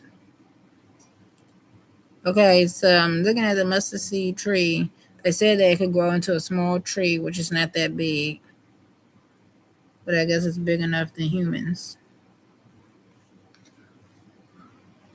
A tree is not even that big. There's some tall trees out here, but still.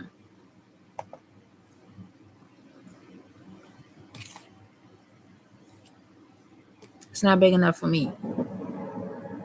She didn't say have faith of a mustard seed. She's a mustard tree. She said mustard seed. She didn't say mustard seed tree. She said mustard seed, which is small. Have faith of a mustard seed. Have faith of a mustard seed meaning.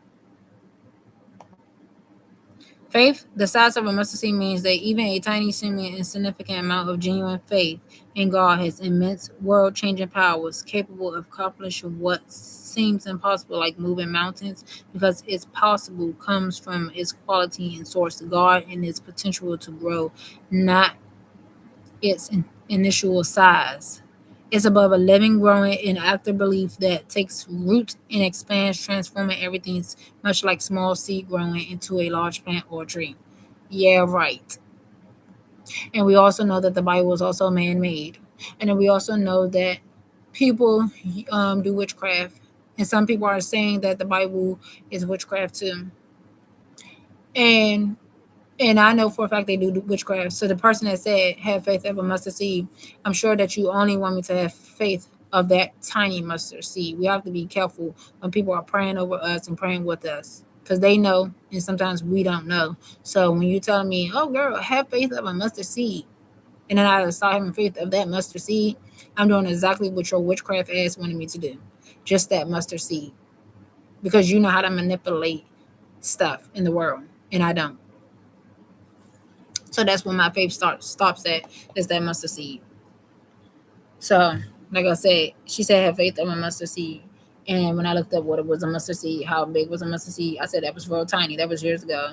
And I always thought, no, you have faith of a mustard seed. Because my mustard, I don't have faith of a mustard seed. I have faith of something that's bigger than a mustard seed, that could grow into something way bigger.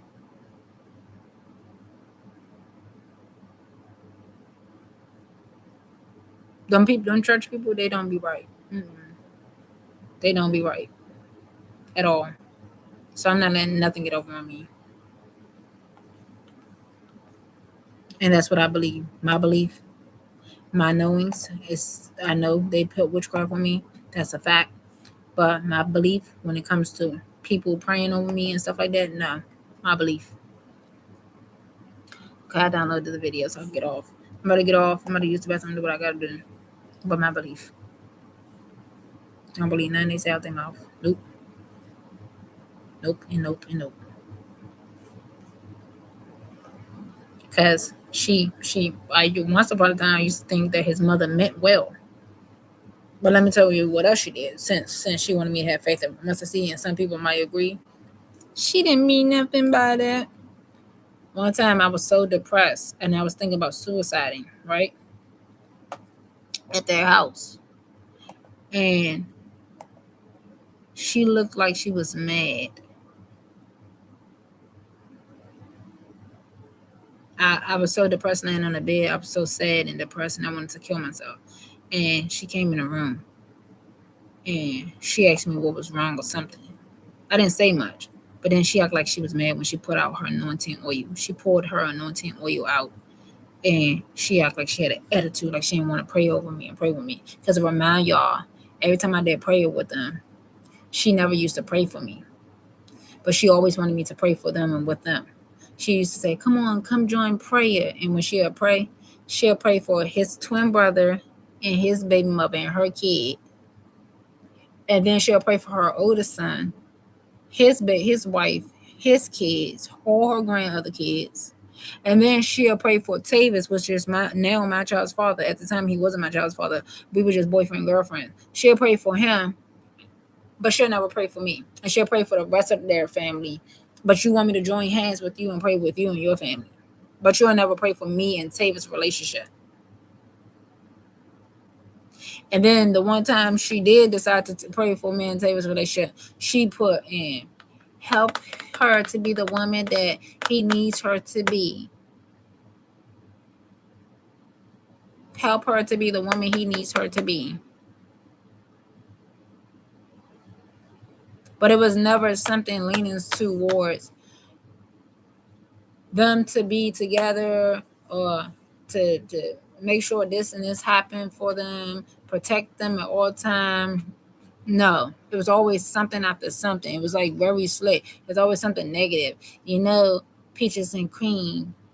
And things not always peaches and cream. Rome wasn't built in a day. This and this and that. It's like always something. The devil was always going to attack y'all. It always got to be something. That was one of the sayings that used to always follow behind the prayer. The devil was always going to come in between y'all. And the only devil coming in between us is Tavis. If me and Tavis is in accord of praying together and working things out together, what could come in between us if nothing is if we're not allowing it? On my end, nothing stopped me from being with you. I never had nobody following you, attacking you, trying to kill you, or trying to stop you from being with me or nothing. On my end. Nobody cares. Nobody cares if I'm in a relationship with you. My mother don't care if I'm in a relationship with you. My dad don't even care if I'm in a relationship with you. My aunt and them don't really care if I was in a relationship with you.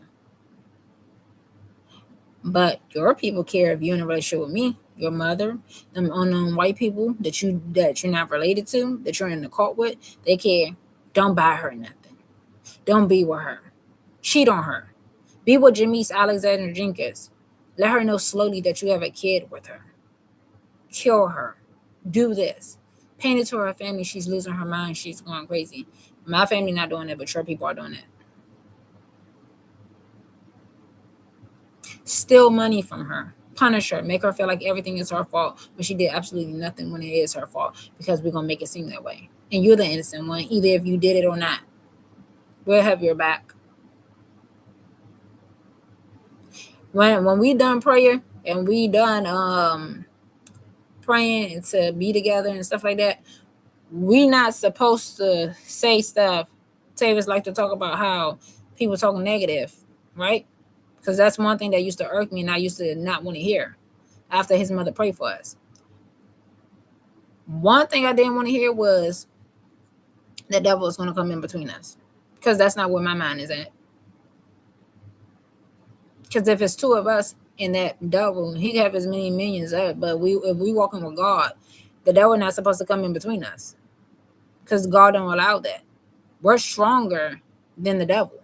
If it's two of us together and we want to be together and we know we're going to be together, how could the devil come in between us? And that devil was Jamise. The devil was your mother. The devil was your aunt, your cousins, y'all cult members, everybody. But it surely was not me and my people. Like my mom. My mother didn't try to break us up. My aunt didn't try to break us up. But it was sure Jimmy's trying to break us up. And he allowed it. So my faith was already, didn't need no more. My faith was no needed no more into the relationship. My faith was no needed, even before I recognized what it was. I used to pray for our relationship, and then he used to do bad things to me. I'm like, and I used to go to the bathroom and pray to myself, and I used to do prayer in the shower and stuff like that for our relationship. Now every time I used to pray for our relationship, he'd turn around and do something bad, and I'm like, why does he keep doing that? And I just pray for our relationship to work. And I used to feel like God wasn't working. So that's what made me stop praying to God for our relationship. Then his mother called herself trying to pray for us, but she wasn't really praying for us. Cause she used to pray for them, but she never prayed for me individually. But because it has something to do with Taylor, she'll say something similar like this. I pray that she be the woman that he needs. And she only did that one or two times for our relationship with me. But every time else that I prayed with her, it was all about them. Never about me. Never. Never about me growing or anything. It was always something about him. Bowing down to him. Giving him his satisfaction. Not the satisfaction I need.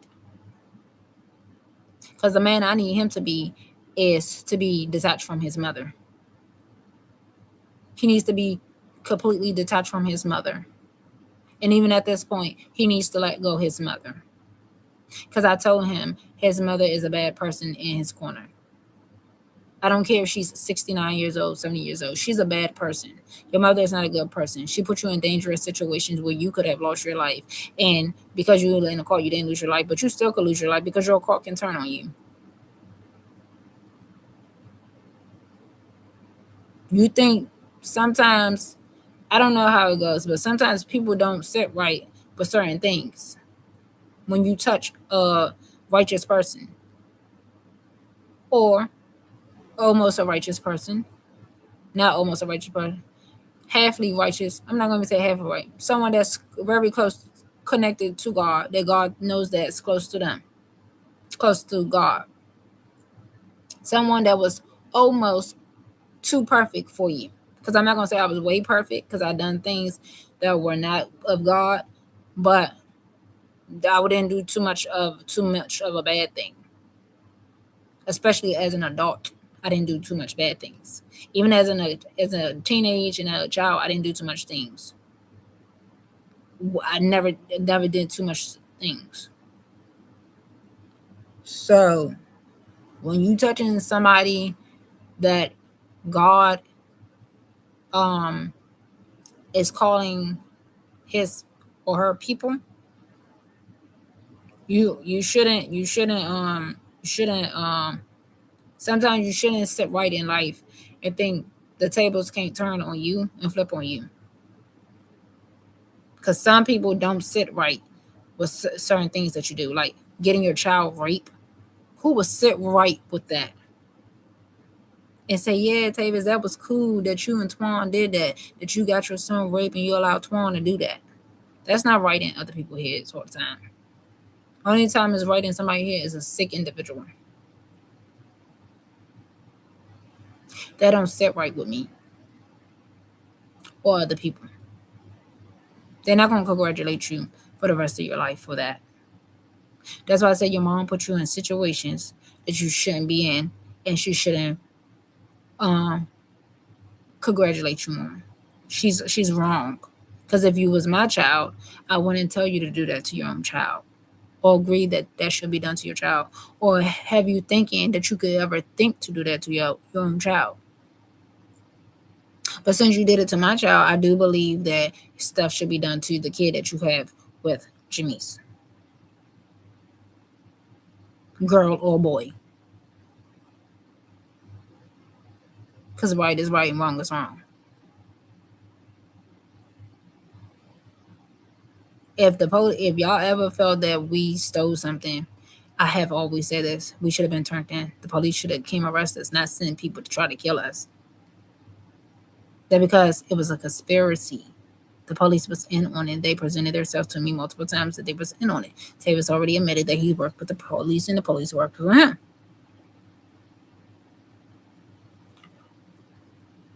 So, bottom line is this: you're not getting out of this. I'm not switching my words for nobody. I don't want to switch my words. I'm not going to tell one time and then tell another time just to cover somebody's edge, just for a broken promise they're going to give me anyway. Even if it wasn't a broken promise, no. My son butthole versus your ass. His butthole being tampered with versus your ass that's going to be able to be saved for the rest of your life. I'd rather choose my son butthole that been tampered with to get you in trouble. Because you need to admit to your wrongdoings. And then I could continue to admit to the wrongdoings that I did. That's not actually wrong because I didn't do nothing wrong. And I could continue to walk in my truth that I have always told, that I'm not going to get in trouble for.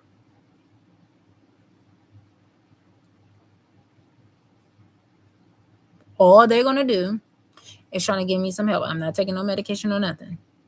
But all I'm going to need is some true, genuine help. And my true, genuine help is to get these people away from me. I don't want nobody following me or stalking me or my son.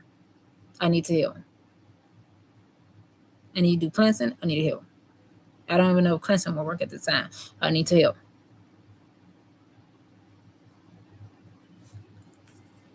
Because all I wanted to do was heal the first time.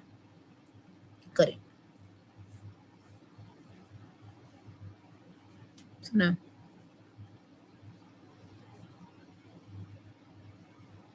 That's it.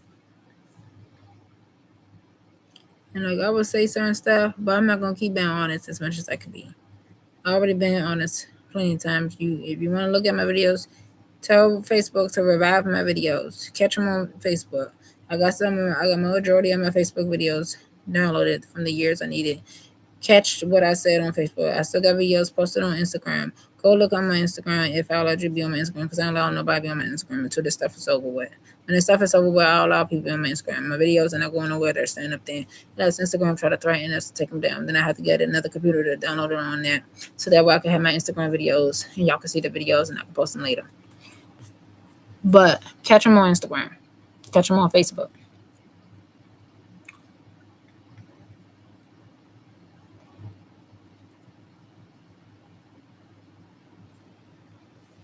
I'm going to get off Facebook.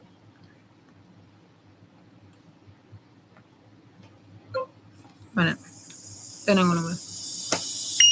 I don't know what to say at this point. All I know is my child father is going to win. He don't care. He don't care. He don't care. He don't care. Thank you for calling the Prince George's County Homeless Hotline. If you are in danger or in need of immediate medical attention, please hang up and dial 911. If possible, please hold for the next available counselor. Thank you.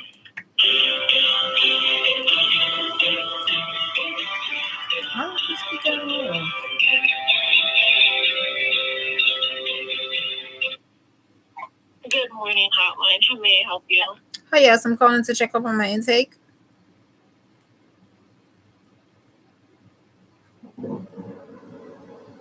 What's your first and last name? Arika Guthrie. And you have been checked in. Unfortunately, at this time, we don't have a bed available. You have to give us a call back tomorrow morning. Yes, okay. They said they ain't have room in the shelter. I've been calling since October, still don't have no room. And this phone keeps trying to do stupid stuff to me. It keeps cutting off on its own.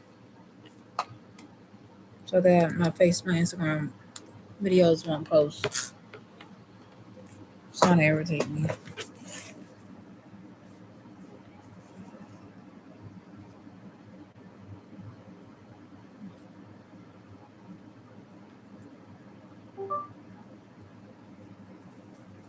Because I want to know where you right at. He used to tell me all the time, in the end, I'm going to see that he was right. I'm still waiting to see where you was right at. He claimed he not trying to kill me or get me killed, but you still saying all the wrong words. Like, XYLO will be good, but you won't. I'll feel bad for XYLO, but not you.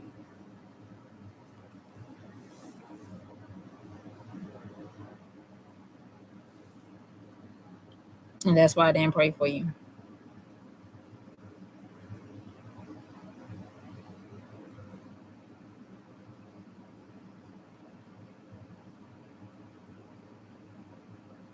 And you don't care about your son, so you can present to the world that XYLO gonna be good, but not you. You care about XYLO, but you don't care about me. You can present it to the world you want, but it's not true. People put on an act all the time. I don't put on acts.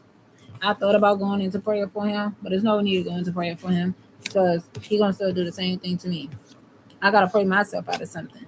I gotta pray myself out of the situation that you got me into. And when you pray for me, he don't actually pray for me.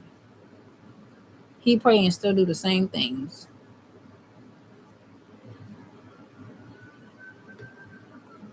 So I can't pray for him.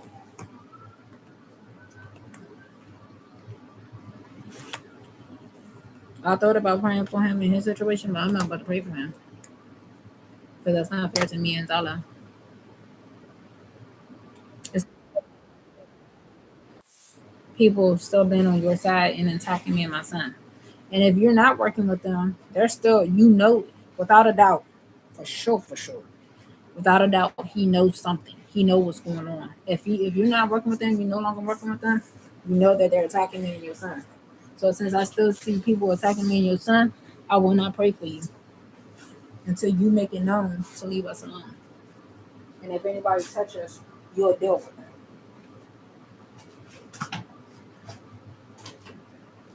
You don't want to do that. I don't want to do me. I don't want to do that. He wants me to do.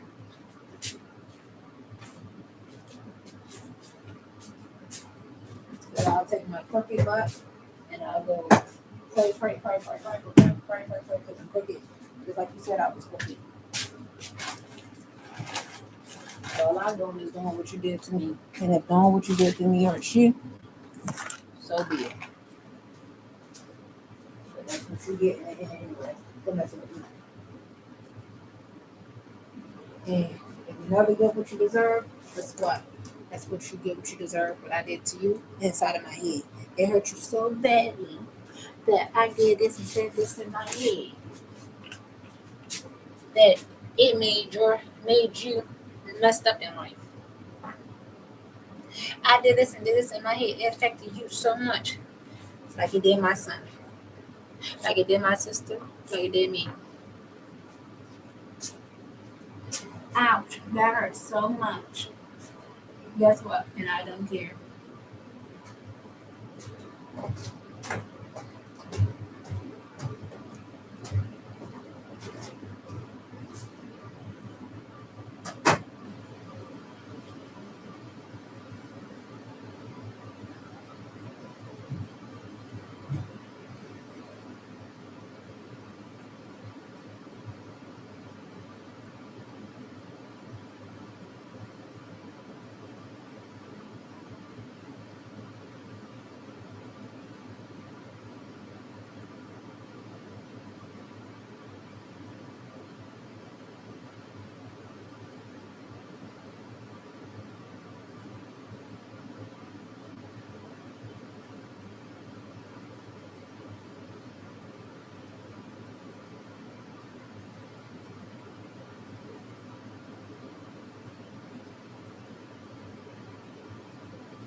So another thing that I wanted to mention was this.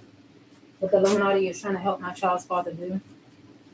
They're trying to help him get off of child support.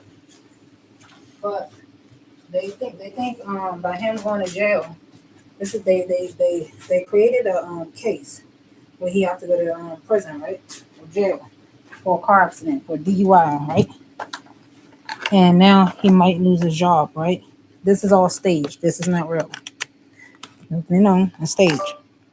Because he's not going to jail for the crimes that he committed against me. He's going to jail for something they committed against each other, right? So what they're trying to do is get him off of child support. But I'm not dropping the child support case. So when he do go to jail, all it's going to do is he go to jail, he can't make payments, which means he's going to back himself up in payments. And he pay about $730 in child support, right? So if he gets backed up in child support and he missed like a year worth of jail, I mean, he's in jail, right? And he missed a year worth of child support. He already owed about $2,000 in child support, right? I don't know if he's been paying it all because the last time I checked in July, he missed July payment, which doubled it. And now he pays more in back child support. At first, he was only paying about $25. Now he pays about $200 and something in back child support. So he pays me $730 in child support. So imagine him if he gets sentenced to like 5 years in prison, and because he got 5 charges on him. So imagine 1 year miss of child support payments. That's $8,760. $8,760 plus a second year. That's $17,000 plus a third year. $26,280 plus a fourth year. That's $35,040, and plus the fifth year. $43,000. You want to back yourself up in child support? $43,000, knowing that I'm not going to drop the case. I'm never ever going to drop the case. And by law, it says if the person becomes incarcerated, what happens is the child support payments freezes. When they get out of prison, the child support payments resumes. So once he's released from prison, he's responsible for paying the payment. But while he's incarcerated, it freezes. They stop the payments. So, but he's going to owe back child support for the months. He don't have to pay it. He don't have to pay it while he's in jail because he can't pay it because he's in prison. So let me Google this. If the non-custodian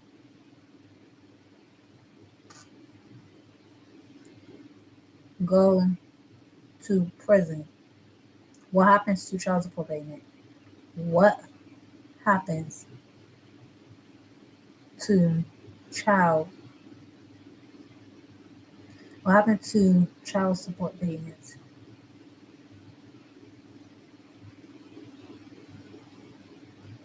And the reason why he's trying so hard to avoid paying child support is because he got a child with that girl.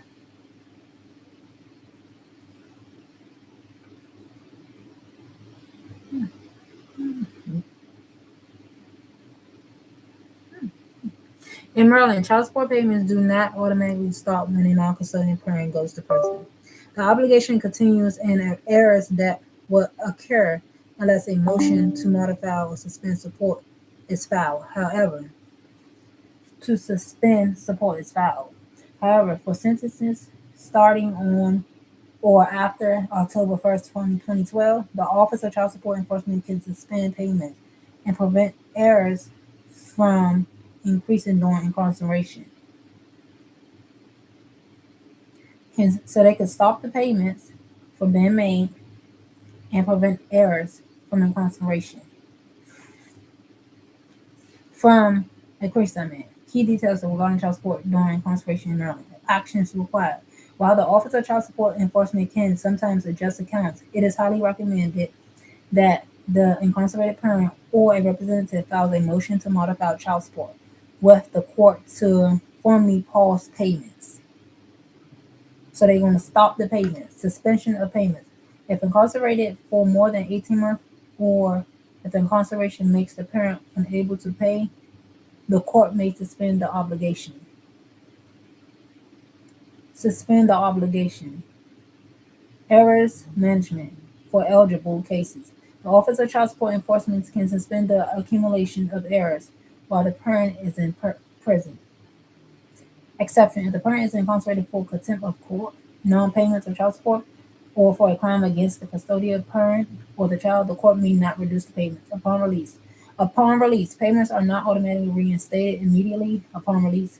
There is a 60-day grace period after release before payments are required to begin again. In the state of Maryland, they just made more the signs because they're trying to make him right, because they said something about suspending the payments. What does it mean when the state of Maryland suspend child support payments for the non-custodian parent? Because you're not getting off, because there's no way out of child support. What does it mean when the state of Maryland suspend the non-custodian child support payments? Does it mean this person will never owe again? Does this mean the non-custodian parent have to never parent won't ever have to make a payment again? And let's be clear, suspend doesn't mean suspend means temporarily. So let's Google suspend before we Google that. Suspend. Definition. Suspend, temporarily prevent from continuing or being in force or effect. Hang, something from somewhere. The light was suspended from the ceiling. So his feet. Okay, so now I said, what does it mean when the state of Maryland suspend the non-custodian child support payments? Does this mean the non-custodian parent will ever have to make the payment again?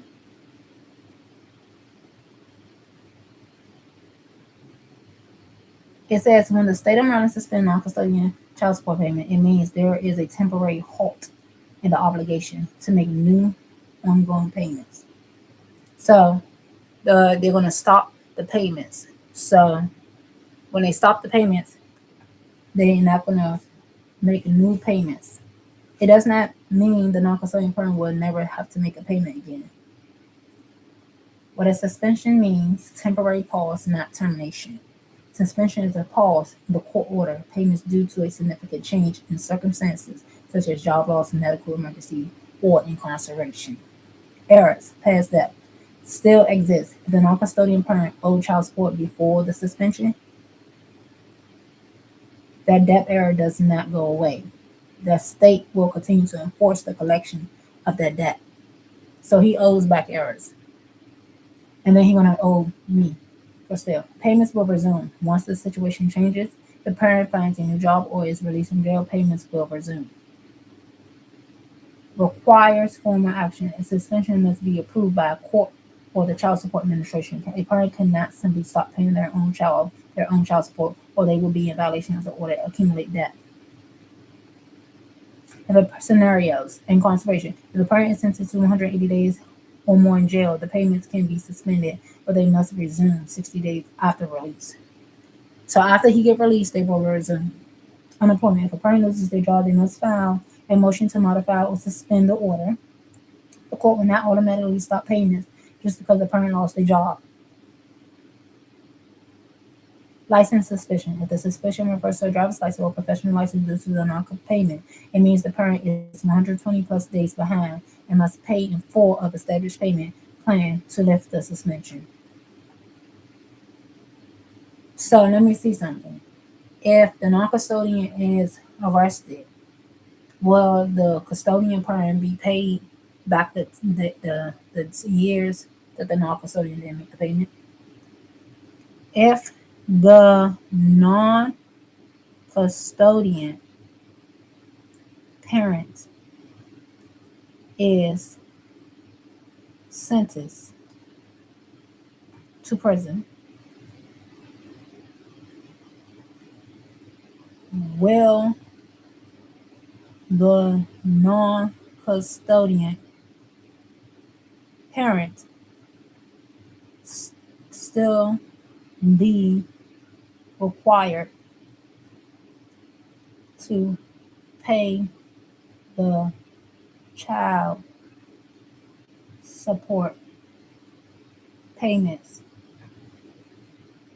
that were missed during the time of incarceration?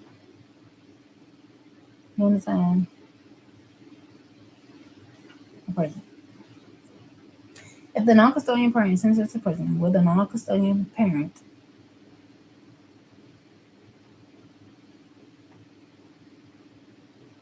still be required to pay the child support payments that were missed during the time of prison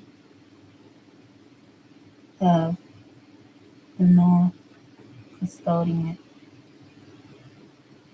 parent in Maryland?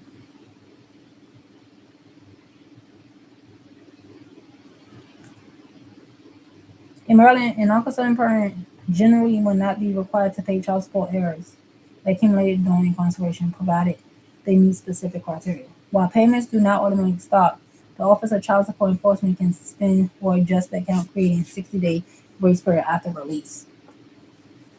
Automatic suspension or adjustment for sentences that begin on charges. Enforcement can stop charging errors and suspend payments while the parent is in jail or in prison. Action needed.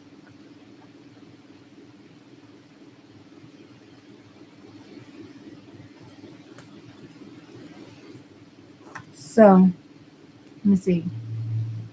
Was he trying to get off on child support payment? So, if the non-custodian parent get arrested while my child is 5 years old and be released when my child turned 18 years old, will he still be required to pay child support for the time that was missed? I'm gonna put for child support real quick, and then I'm gonna type in for the time it was missed. Wait, in Maryland.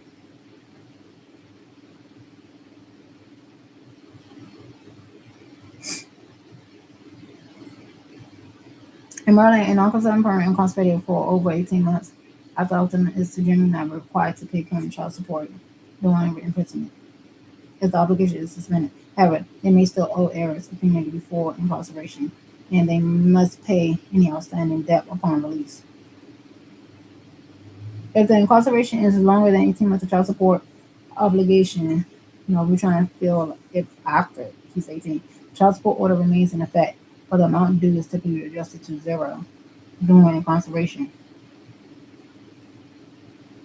provided the parent does not have assets. If the incarceration was prior to October 1st, 2012, or if the parent is on a work release program, they may still be required to pay. So it's adjusted to zero until he gets out. So you must only be doing time until he's out of 18 years old. Because I'm not dropping the case.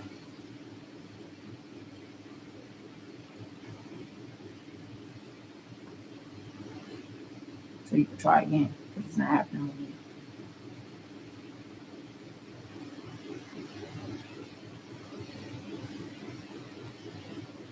Yes. So I put in the state of Maryland, but now I'm looking. I erased in the state of Maryland, and I put if the non-custodian parent get incarcerated while the child is 5 years old and get released while the child is 18 years old, will the non-custodian parent still be responsible to pay child support? It said yes. The non-custodian parent in CP is generally still required to pay child support, specifically any errors back due support that accumulated while they were incarcerated. While they were incarcerated. While incarceration is a substantial change in section that may allow for suspension or of future payments, it does not erase debt, and the NCP will be responsible for the amount upon release. Errors accumulation unless the child support order is fully modified, reduced, or suspended by a court. The obligation continues to occur even if the parent is in prison. Once released at the age 18, the NCP, the non-custodian parent, is still responsible for paying off the total amount owed, which can be enforced, wage garnishment, or other methods. Okay, so the only thing that he owes in back child support is the payments that that's that they already had before we started child support. But I'm trying to figure out if he get incarcerated right now, right? While my child's 5 years old, will he still owe child support for the time when my son was here? 5 to 6, 7, 8, 9, 10, 11, 12, 13, 14, 15, 16, 17, 18. Will he still owe for those 13 years?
Okay, so I said, well, the non-custodian parent was still owe child support for the child if they get arrested for 13 years and he get released when the child is 18 years old, but the payments were suspended while he was in jail.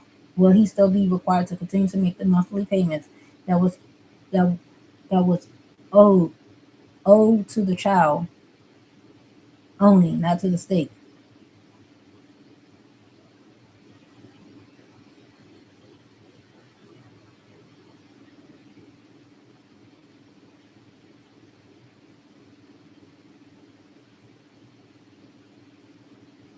He's trying to get out of child support and he's trying to help him.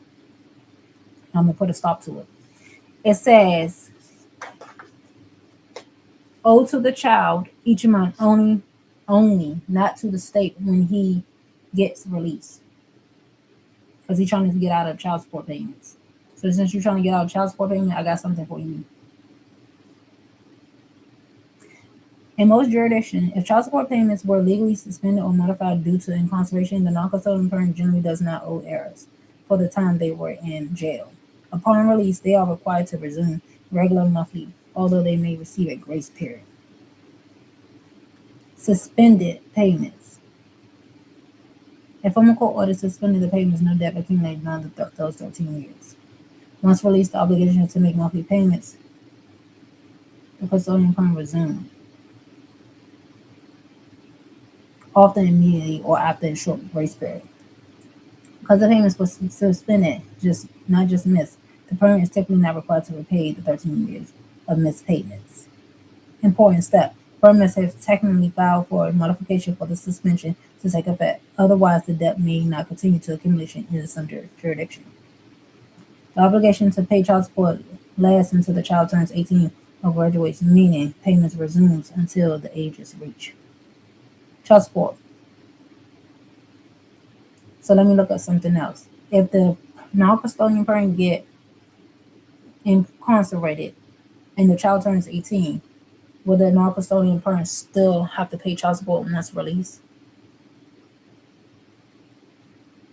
If the non-parent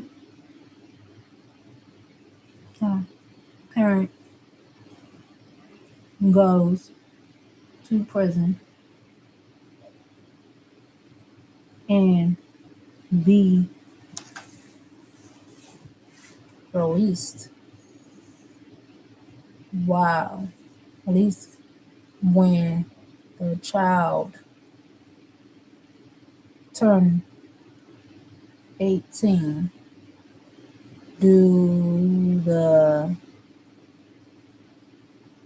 non-custodian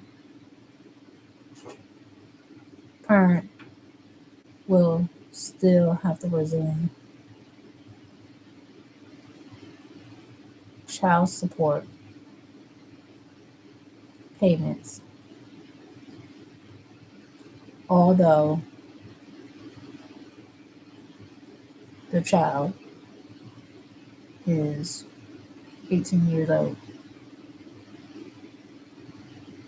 So I said, if the non-custodian parent goes to prison and be released when the child turns 18, do the non-custodian parent will still resume child support payments, although the child is 18?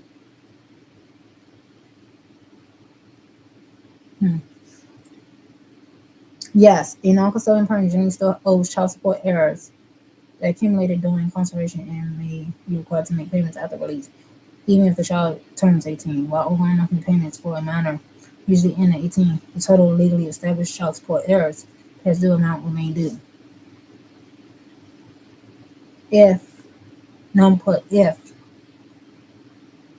the payments been suspended.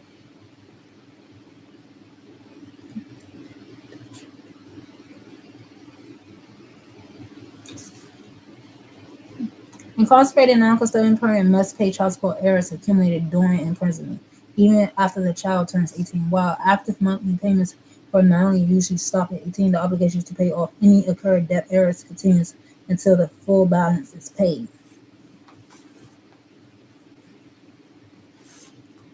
Incarceration does not automatically stop child support orders. The debt continues to occur unless the order was formally modified by a court.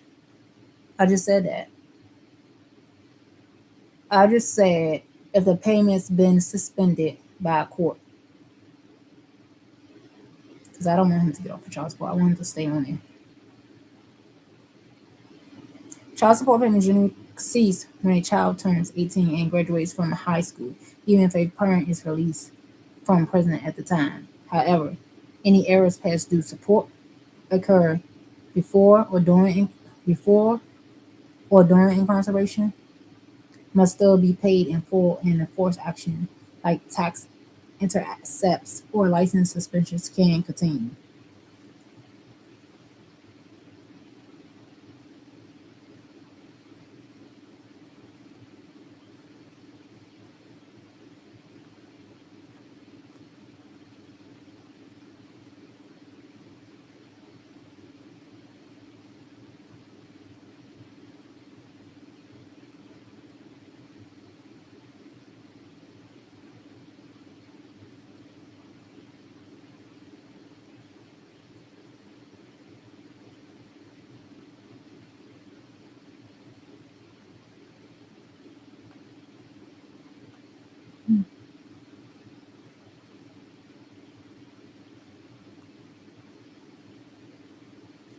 Okay, so is it considered back old child support if the father miss what you call it?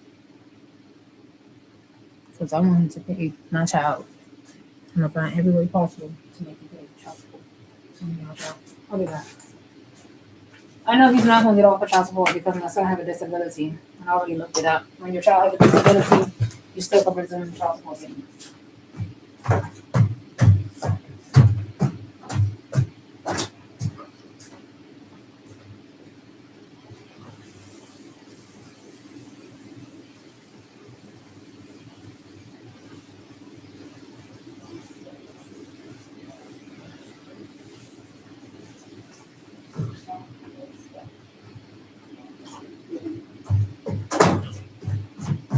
And lately, that's what his caught been trying to tease me about. They're trying to been teasing me about him getting off of child support.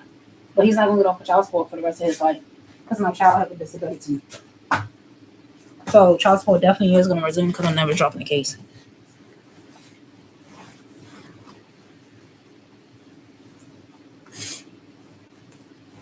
So he could think that it's not. As long as I don't have a disability, you'll forever pay child support.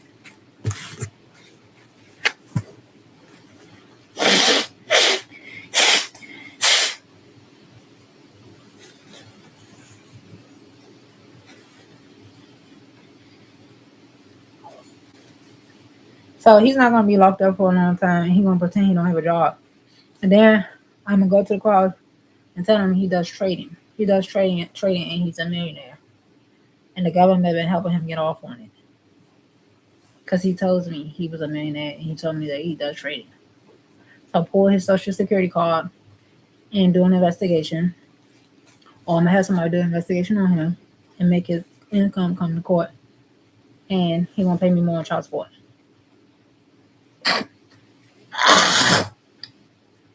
And I'm not being funny. They're trying to help him get off of child support.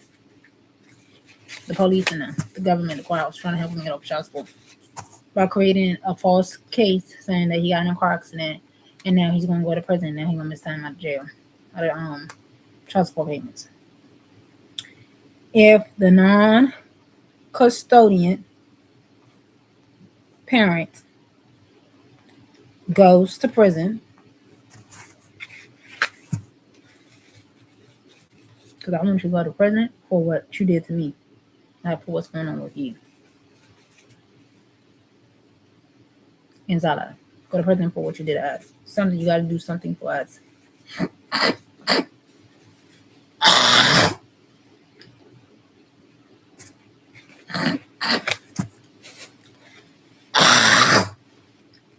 Because I'm going to stalk him at this point to make sure he's in prison. Because y'all just heard him say that I'm not going to hear nothing else from him again. And I hope you go to prison. And I hope you stay in prison. If the non-concerned parent goes to prison,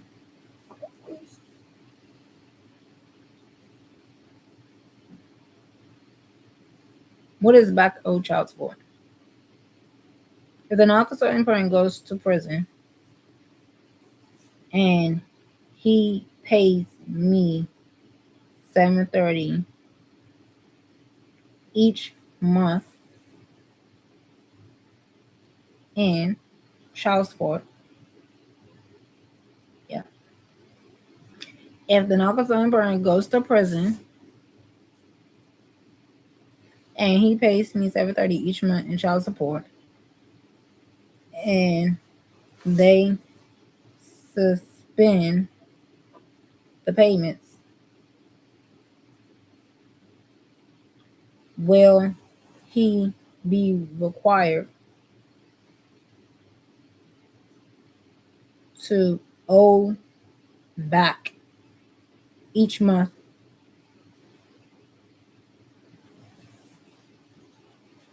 he missed? He's not getting over on me. I'm making sure he don't get over on me. Each month he missed paying child support payments, $730 a month.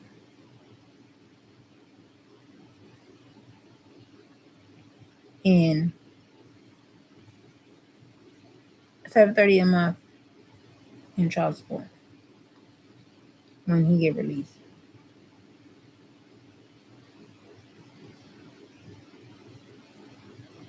Because to suspend means temporarily stop.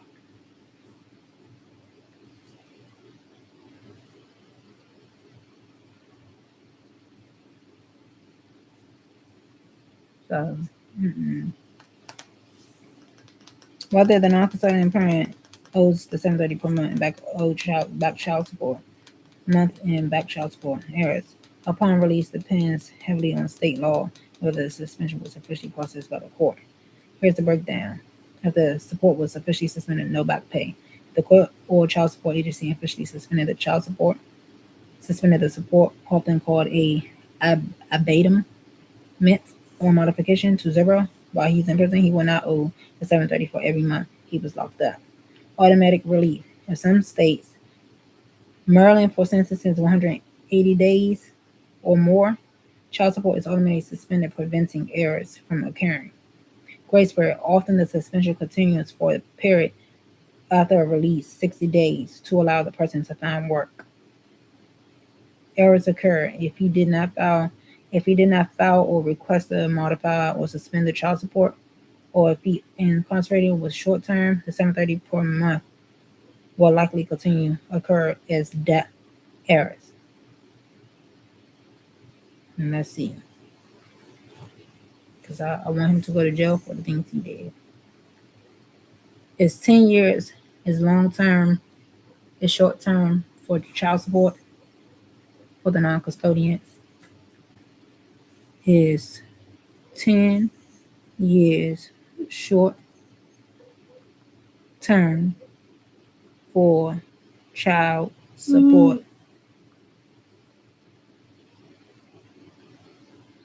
Is short term in child support.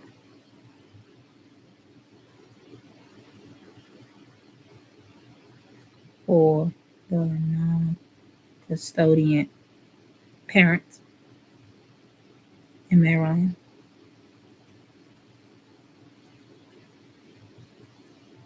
For payments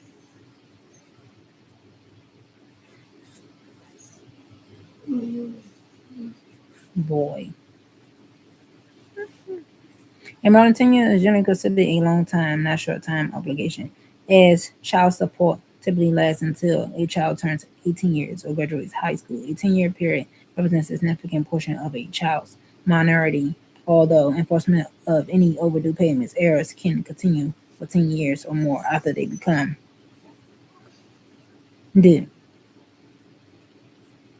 If the child turns 18 during the senior year, payments continue until graduation or age 19, whichever comes first.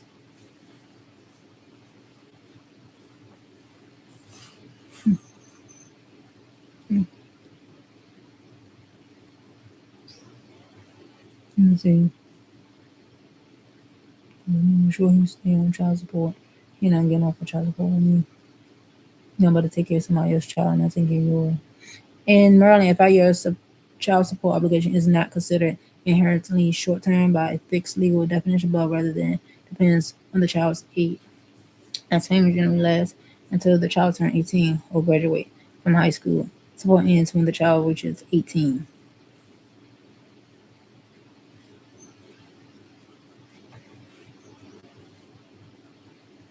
To longer support, such as colleges and yep.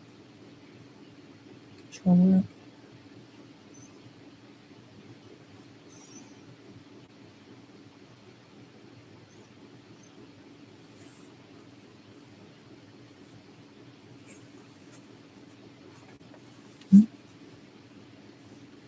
If my child have a disability in mind, can my child still receive child support payments when he turns 18?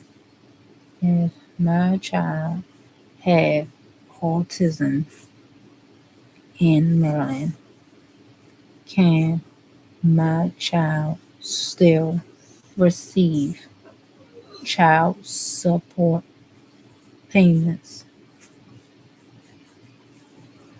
when he turns 18 years old, and if so, up until what age in Maryland?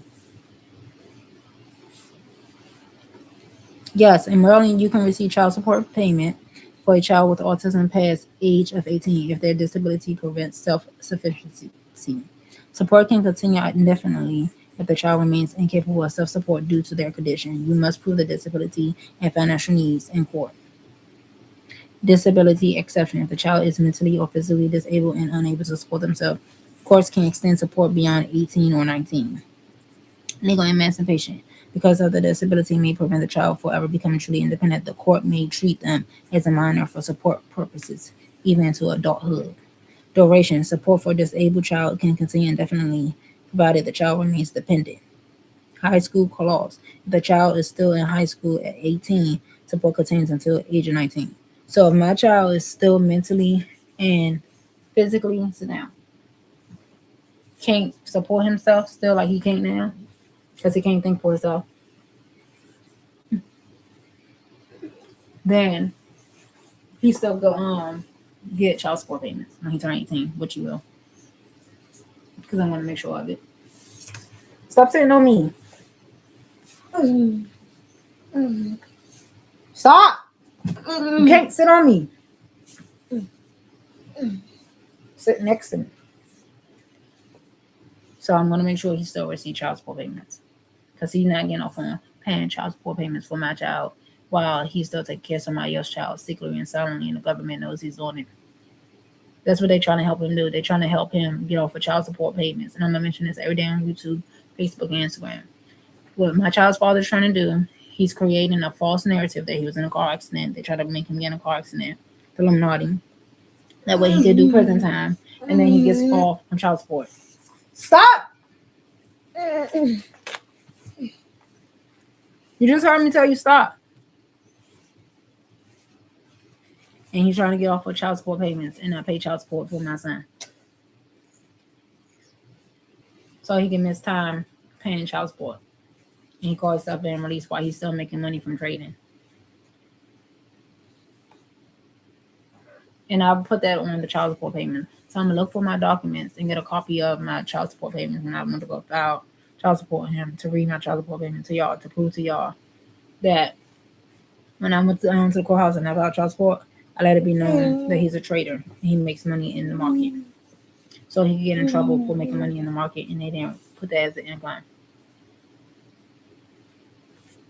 And then the courthouse could get in trouble too.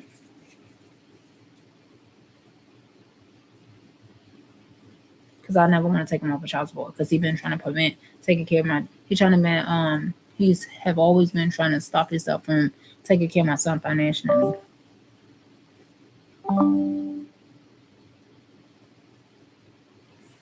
And that's why he's on child support, because he had been trying to help out with his son, and trying to stop me from taking care of my son financially too. So but the Illuminati sees, they were teasing me 3 weeks ago. They're trying to stop him from paying child support. They were just teasing me about this 3 weeks ago, 2 weeks ago to be exact. That's how I knew what they was doing. Just like I caught on to them trying to get my son taken away from me again, and I just caught them in the act, and I documented it. They trying to stop him from paying child support, so I'm documenting it.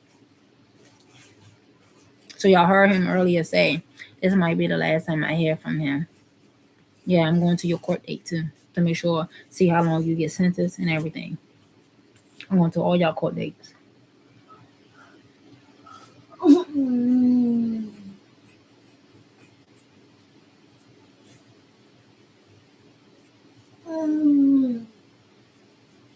I will be there to see what happens, to make sure you go to jail. Dollar, why do you guys sit on my back like that? Because I don't want him getting over on me paying child support. But you still want, my son got autism, so my son is not capable of doing stuff on his own. He can't think for himself, which means you're still going to owe child support. So you would think you're getting off on child support, but you ain't. Because I'm never dropping the case. Never will I ever. I don't care how much money I make. I'm never dropping the case.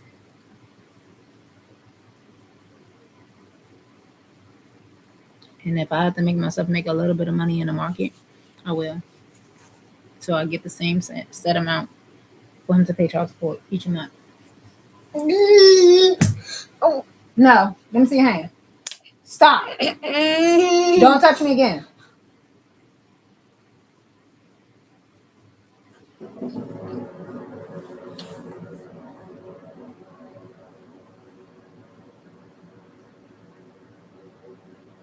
Because he's not about to be taking care of another bastard child versus my child. Fuck that little girl that he got with that bitch. He's not taking care of that bitch child versus my child. He's going to be forced to take care of my child because when he had it the easy way, he didn't want to take it that way. So now I want it through the courts that you take care of my child.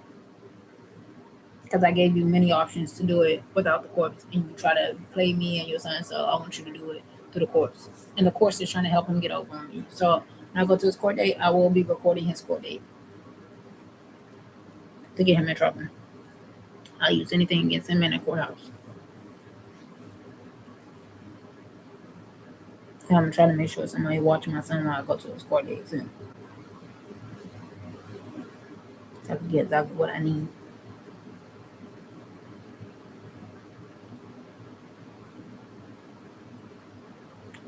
Because he's not getting over me in the courthouse. I say how long he gets sentenced, how long he get this, that. So that way I can know if he's still going to be paying child support. And that way I can know if he's getting locked up or not. And from what I heard, he haven't been to work. So where he getting his money from if he haven't been to work?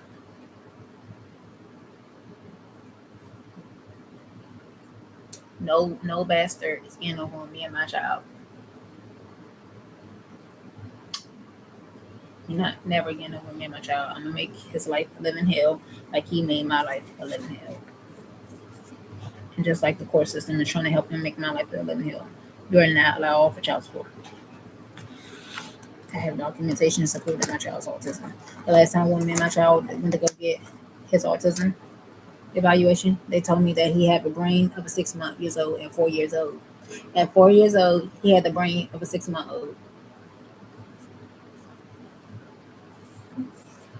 So when he turns 4, 5, 6, 7, 8, when he turns 8 years old, he's gonna have the brain of a 12-old. 9, 10, 11, 12. When he turns 12, he's gonna have the brain of a 1 and 6 old. A 1 and 6 old baby.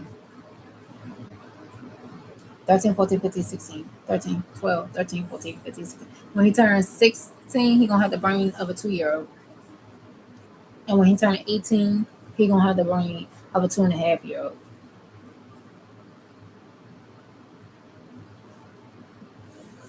So I'm glad I document people.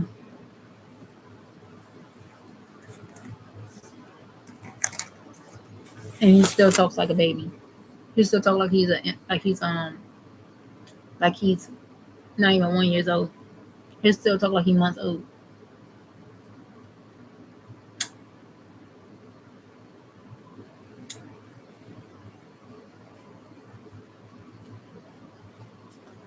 My teacher.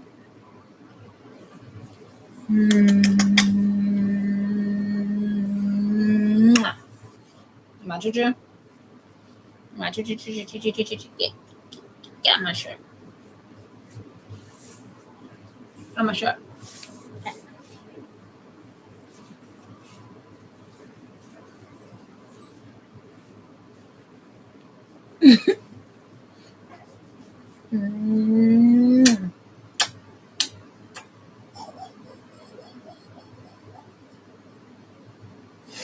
Who your first name by?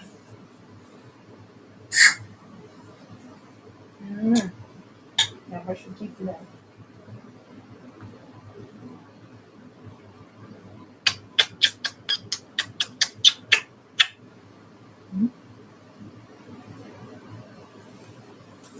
So we'll see. I'm going straight to this thing and thing.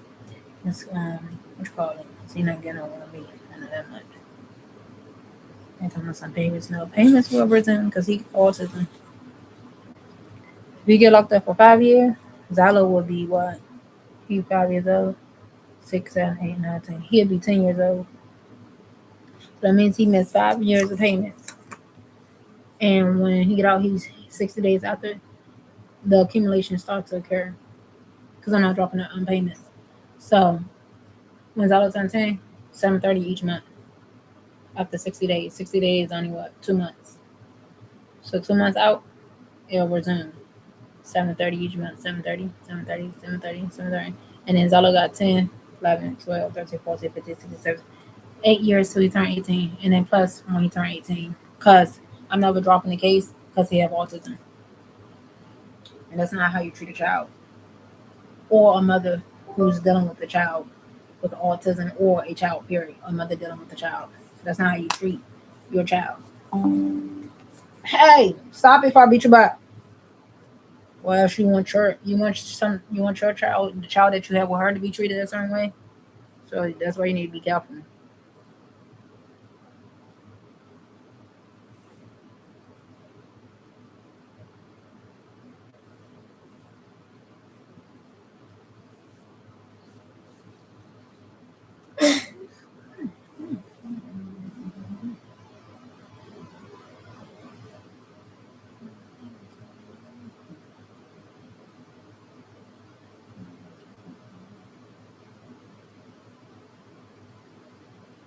So I'm catching every little lie that they tell. So you go on pretend child support, you know, it's not working with me. You can pretend incarceration all you want. Because I already said that the incarceration is fake. Common, getting nothing. Common is not him going to jail and him getting off of child support. The only way I would accept him not paying child support and he go to jail if he go to jail for the things that he done to me. That way I know he's doing a life sentence in prison. He needs to do a life sentence, then I'll be okay with him not paying child support. Because I know then you're getting payback for what you did to me and your son. But you trying to skip payments to get off of child support because you don't want to pay child support because you have a child with somebody else and you're trying to miss time, you just double your time with me. So the next amount might increase just for you trying to get off of child support for 5 years and costing you do time. When you turn 10 years old or when you turn 18 years old, the payment's going to increase because he got to go to ABA therapy. He got to do, and that stuff costs a lot monthly. So you ready to pay thousands of dollars? Okay. So I think you need not to do certain things because I want to find every way to double it. Because he hasn't even started ABA therapy. They're supposed to be reaching back out, and I want him to have the best ABA therapy, where it costs like $3,000 to $4,000, so they could get him talking.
And you do know for XYLO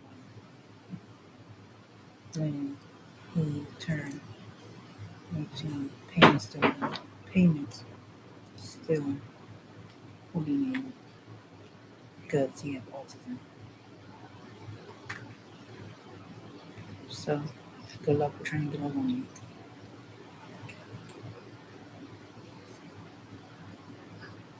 And that bastard child.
I don't know who's gonna hit both of your child.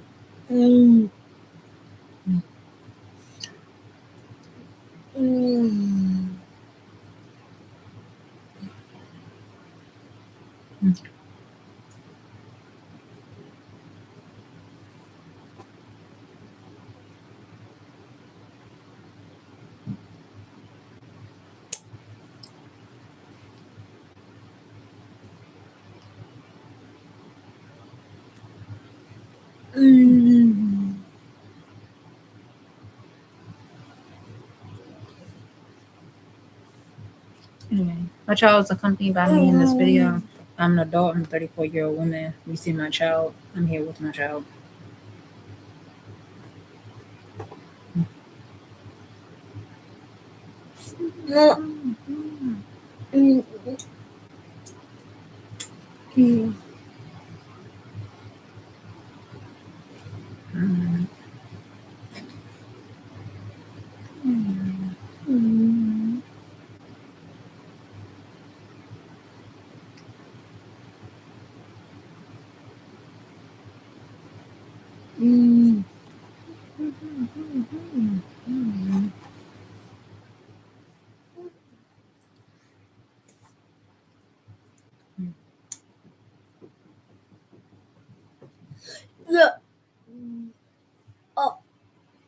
Okay, man, you have to wait.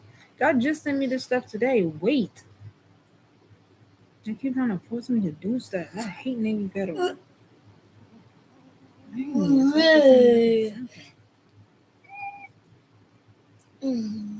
I just sent me this earlier. You sent me this at February 7th and today. Okay, you send me another one today. Today the 8th.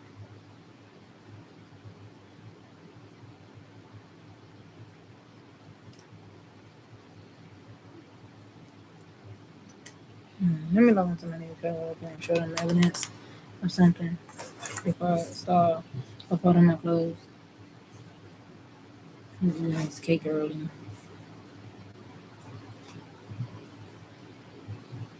Tavis trying to treat men's all like peasants.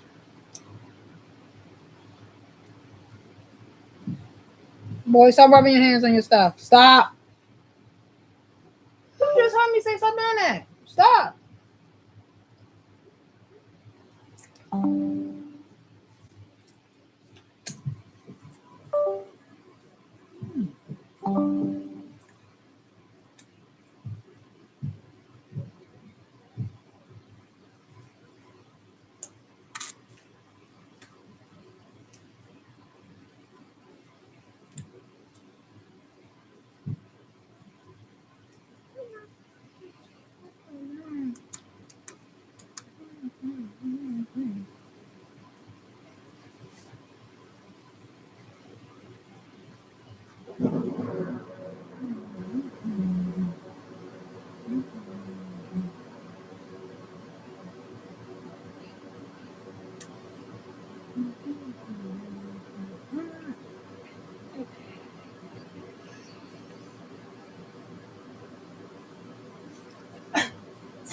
Stop doing that to your clothes. Eat the food and stop doing that. Dang. Boy, you starting to get on my nerves. Like, really bad with that ass. Don't rub your hands on me. No. Better stop it.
Fella, you know you about to get a beating. I'm about to beat your butt. You really gonna eat like that? Mommy about to beat your butt. You causing me more problems.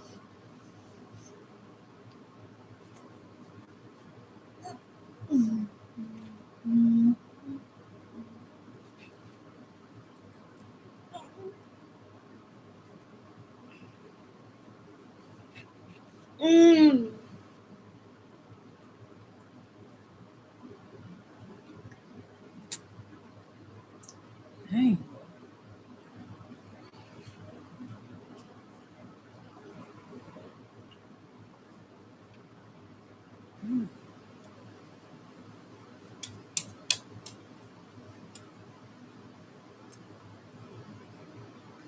Okay, so $5, $5, $10.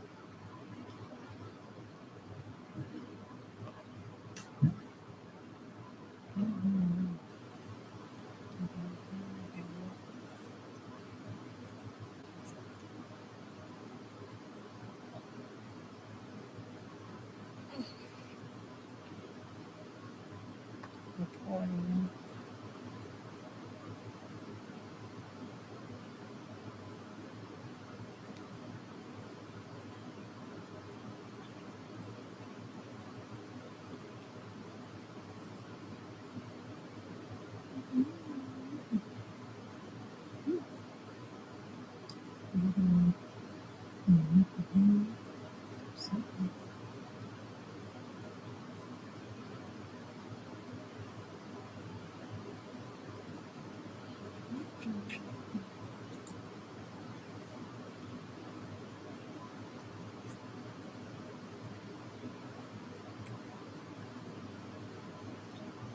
You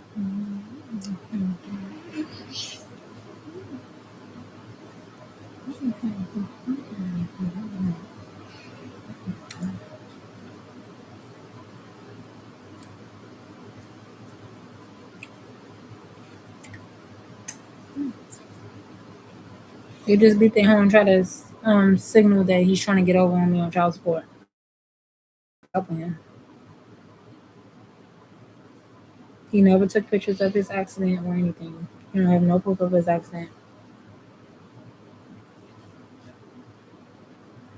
But you're not getting over on me because child support still remains. Wow. Stop it. Don't put it on the blank on the bed. I'm getting ready to take that from you.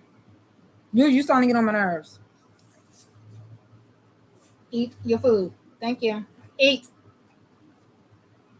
Don't put it on the bed.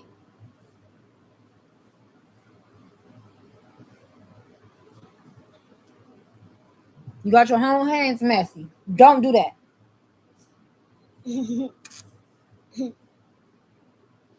They just try to drive past and make a motorcycle and say I can yell at my child. Yes, I can.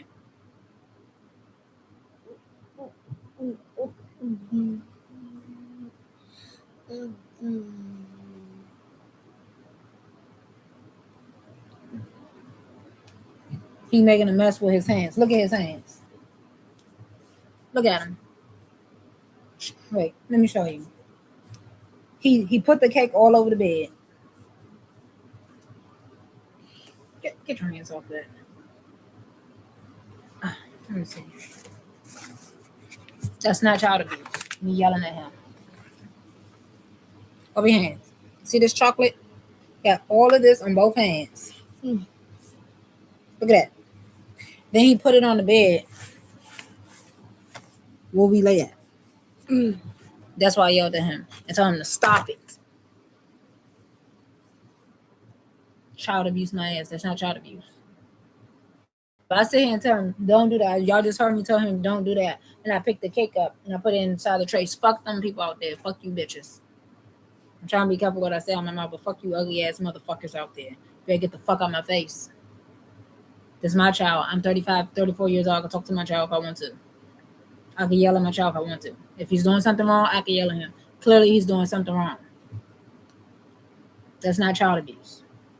And then imagine me telling my child, y'all just heard how I said it to my child. I said, stop it. So imagine me as an adult talking to my child, then other adults trying to tell me how to talk to my child. What did that do? Cause more trauma, cause more emotional abuse and mental abuse. So then I get even more crazier. So then you want to call it child abuse. No, it's not. Not when you're abusing me.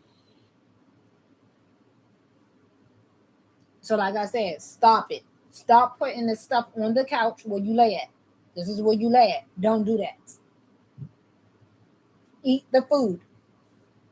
Or I'll beat your legs. And I'm not laughing with you. Eat your food or I'll beat your butt. And don't touch me with them hands. You're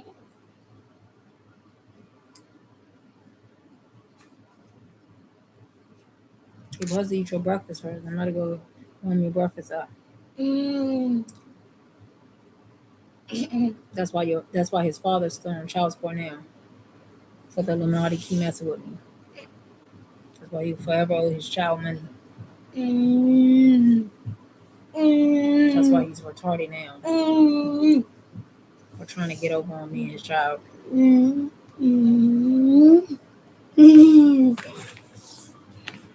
I'm gonna try to log into this shit. Upload these evidence. That's why he's gonna owe his child when he get out of child support. Man, that's why he's gonna owe his child when he get out of prison. And let me see, how long can you go? Because I want it to stick on him anyway. How long can you go to jail for 5 charges. Since they want to play with me, make sure his shit stick.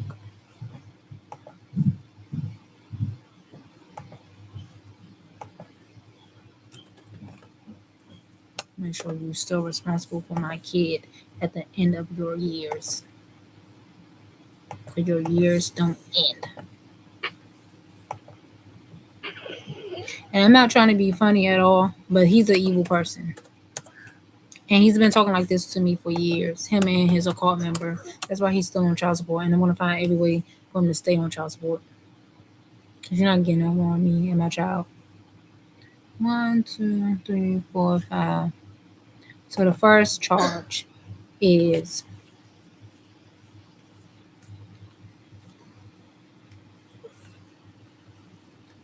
reckless driving vehicle in wanton. Look at all these fake charges. And willful, because you and Jimmy's will not have a heavily ever afterlife. Willful disregard, unless you went to jail for me. Disregard for safety of persons. So this don't make me happy. You're going to jail for this. And property.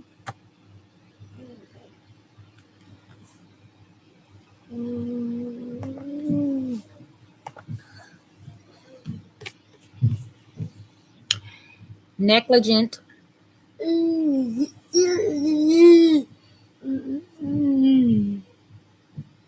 Negligent driving vehicle.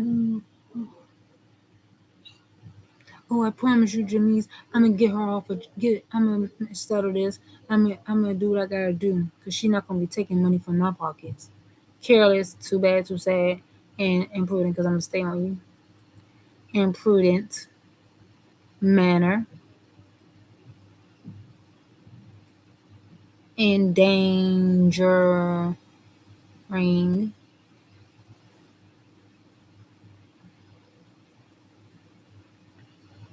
property,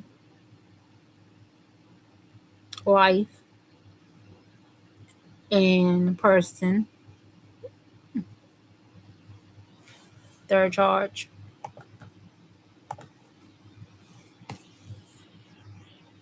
Driving vehicle, because all of these charges goes underneath the same charge, under 3 different charges. So basically, it's 5 charges really underneath 3 charges.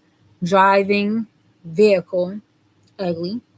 He's driving his vehicle in an ugly way because he's ugly. Vehicle. Wow. Under the influence of criminals. Criminals. Alcohol. Alcohol.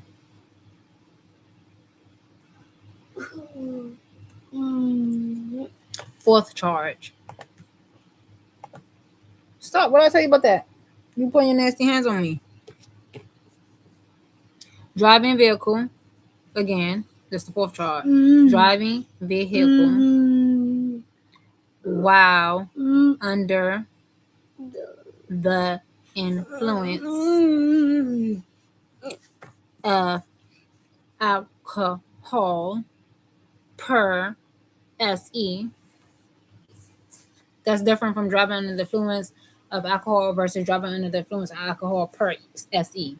It's the same thing, but they made it a different charge. I don't know what that is. And then the 5th one. Stop pulling my shirt, please.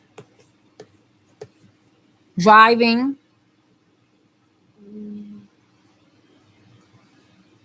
vehicle while ugly. Because see, we're bifocals. While impaired. by alcohol. So I said, how long can you go to jail for 5 charges? And I listed each charge in Maryland, because this happened in Maryland. In Maryland, as of October 1st, 2025, a person facing these 5 charges can face significant jail time, while reckless driving now punishable by up to 60 days per count. 60 days per count. The combination of the combination of a DUI per SE, impaired driving, reckless driving, and negligent driving can lead to maximum penalties exceeding 2 years in jail. Those sentences often run concurrently. Up to reckless driving, one-time willful, up to 60 days in jail. Negligent driving, careless, imprudent, generally a fine, 750 max. Not typical jail, but carries points. So you're gonna get points. DUI per SE. So the DUI/DUI per SE alcohol, first offense up to 1 year. So that's a year and how many days? That's a year and what? 60 days is 1, 2, that's 2 months. So a year and 2 months so far. They said that the total amount could be penalties exceeding 2 years in jail. So for a first offense DUI, he could get 1 year in jail, plus the 60 days for reckless driving. And then the negligent driving is only a 755 max fine. So far it's saying a year and 2 months. Subsequent offenses can result in higher penalties. So far as I know, this is his first DUI. And then it says impaired by alcohol, first offense up to 2 months, subsequent offenses up to 1 year. So if he had multiple times he did it impaired by alcohol, he could get 1 year plus. He could get 1 offenses up to a year. But because this will be his first offense, up to 2 months. So far that's a year and 4 months. So like I said, 2 years plus. So these jail terms are not exceeding the amount of a lengthy time for child support. So he will be probably locked up for 5 years or less if you do go to jail. Unless he took a life of the person. And I would like to go to the person's funeral who life he took, because they did say endangered to person. So if he murdered somebody by driving reckless and impaired by alcohol, I would like to go to that person's funeral to pay my condolence to them and to look them in the face while they're laying in their casket to make sure they are dead and make sure he goes do the exceeding time for taking the life of another person. If not, he would do less than 5 years in jail or up to 5 years in jail, because none of these stuff is exceeding. Because according to his court cases, it don't look like he took a life of a human being. He was just in danger to them. So again, he will remain on child support. And I'm going through his court case to make sure the length of the sentence.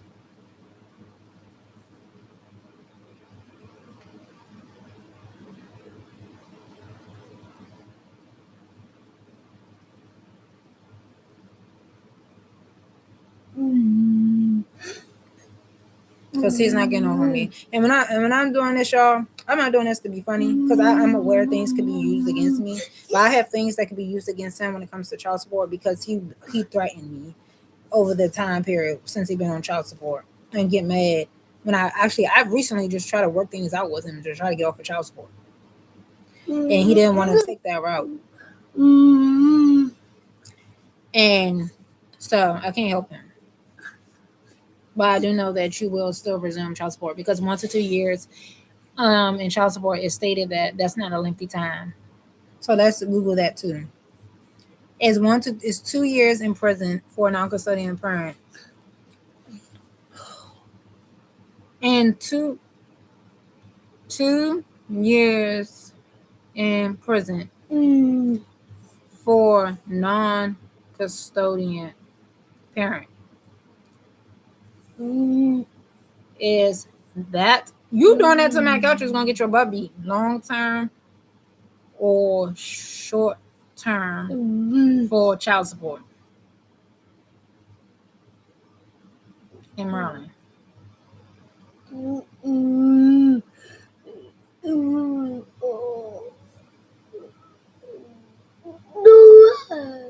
A 2 years prison sentence is considered long term for child support purposes in Maryland, allowing for a suspension of Maryland and a pause in accumulating errors, while short term jail stays might not trigger.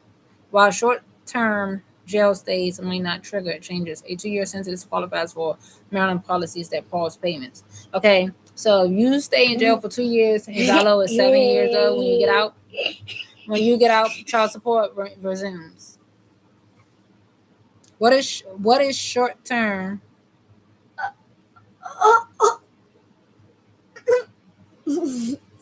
What is short term time for prison for non-custodian parents in Maryland for child support?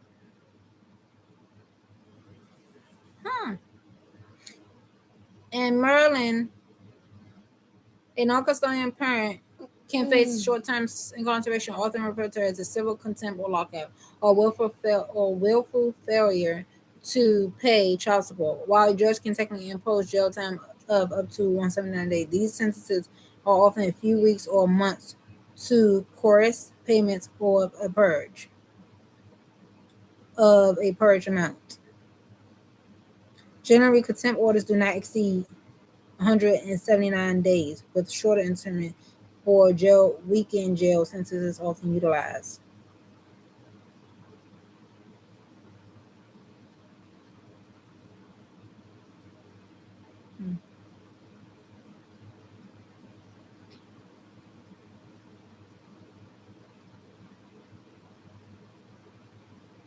Okay, so let's see. 79 days is 30 days in a month. 30 plus 30. That's 60. That's 2 months. 3 months. 4 months. 5 months. 6 months. So 180 days is 60 months. Is 6 months. So let me see if a year in prison is short term for child support. A year in prison for non-custodian parent is short term to child support in Maryland. In Maryland, 1 year prison sentence for a non-custodian parent is generally considered a significant change in circumstances that allows for the modification or suspension. They even saying a year is a long term. No, it's not. Since October 2012, if a parent is incarcerated for more than 180 consecutive days and is not on work release, their payments can be suspended, preventing the accumulation of errors during the sentence and for 60 days post-release. Can be suspended, preventing the accumulation of errors during the sentences and for 60 days post-release. Upon incarceration for over 100 days, child support obligation could be paused.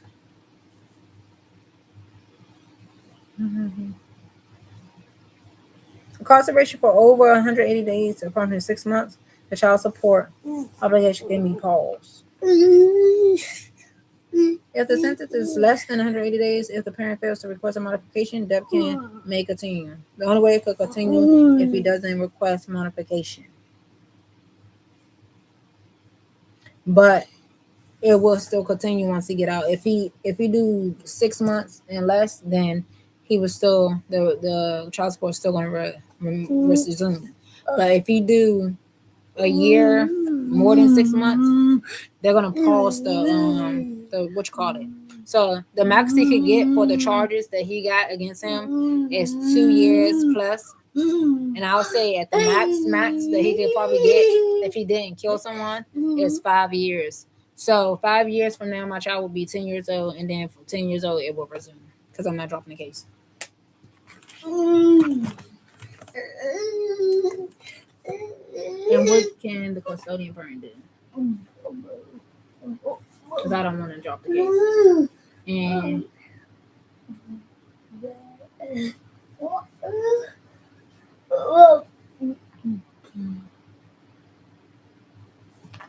so you're gonna try to play like he's gonna be out of the picture all you want, no, you're not.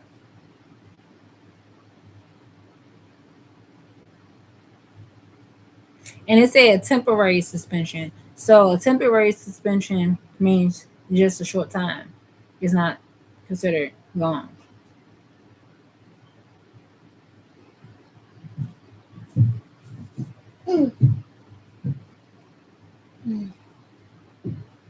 The child, it says in this situation, the custodial parent should notify the Office of Child Support Enforcement while the inmate must. Hey, sit down. No, you cannot jump like that. While the inmate must request a modification. Contact Child Support Enforcement immediately. Inform the local Maryland Department of Human Service Agency of the incarceration. Prevent errors. Ensure the account is adjusted to reflect the payments that are not due, stopping the debt from increasing. File for modification. If not handled automatically, file a motion of modified child support with the court, as payments are not automatically terminated upon incarceration. It says for custodian parent, if not handled automatically, file a motion to modify child support with the court, as payments are not automatically terminated upon the incarceration. So I have to go and I gotta go tell child support and file a motion with them so that the payments won't be terminated upon incarceration. Be aware that payments will likely resume 60 days after the parent's release. Seek service. Contact child support or services for assistance, even if not receiving public assistance. And that's another thing I would do. I would go get public assistance again, which means he's still gonna be responsible for it.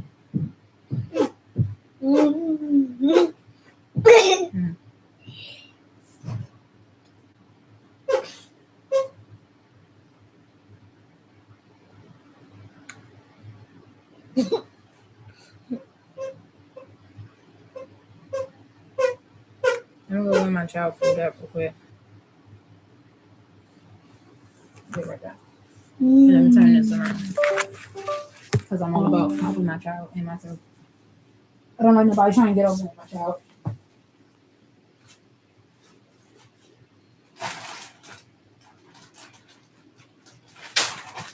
I won't let y'all, a greedy person, get over my child.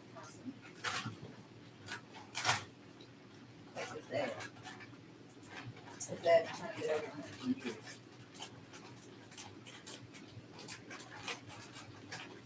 So that won't happen while I'm still hurt. Right back. I'm in the video for YouTube, and if my child's in the video, he's a pumpkin by me.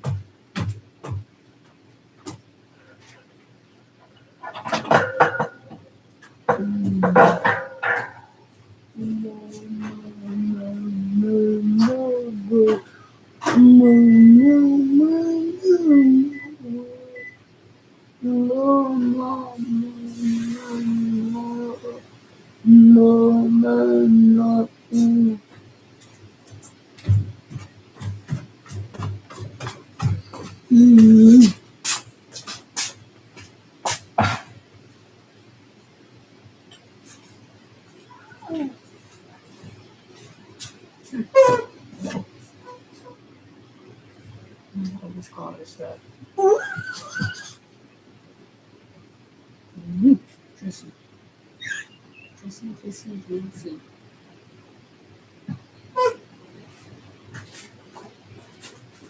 So that means I will have to get back on cash assistance.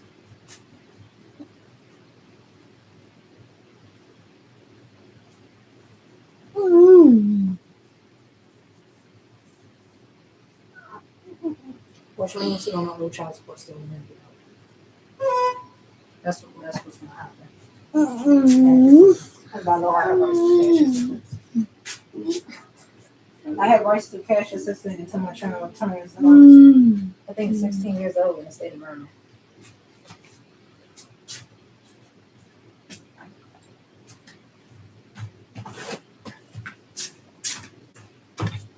Which is a good thing for me. Yeah.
Let this cool down, son. Hold on. I gotta cool off.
Oh.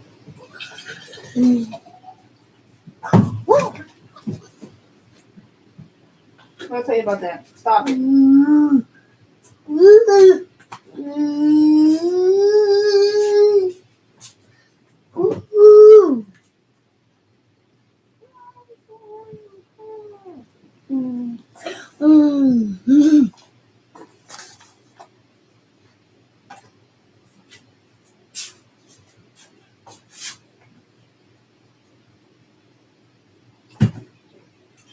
Go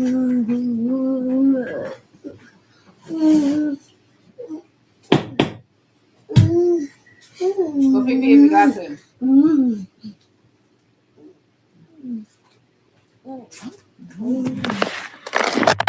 I'm here, YouTube.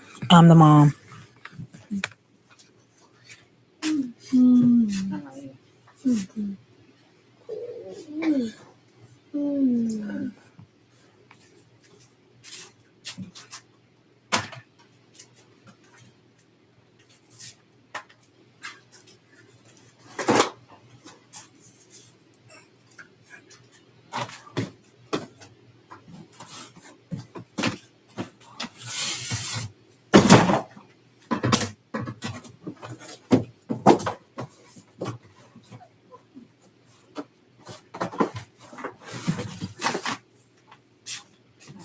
Let me go put this in there. Dada, turn around and eat. That's not for you. So last time you made a mess with the stuff. So what's gonna happen is I'm gonna have to go back on cash assistant. But the thing is, he's so stupid when he do stupid stuff. He's gonna owe support still because you have to cooperate with the administrator office, child support, when you get cash assistant in the state of Maryland.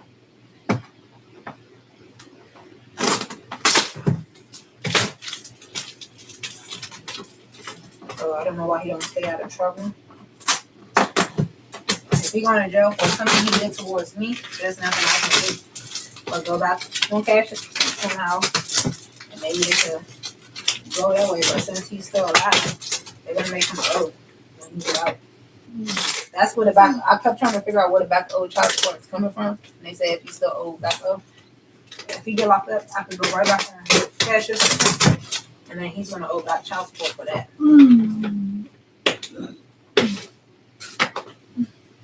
What I tell you? You don't want to listen? You being hard-headed?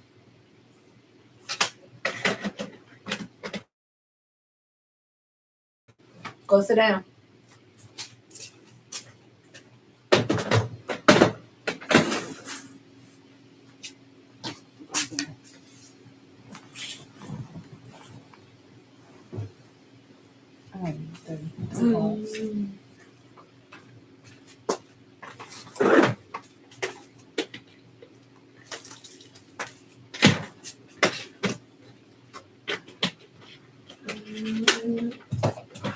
Go sit down and eat.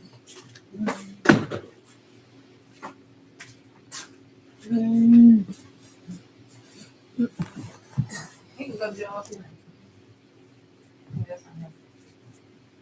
I gotta get some up somewhere.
I put one load of clothes in.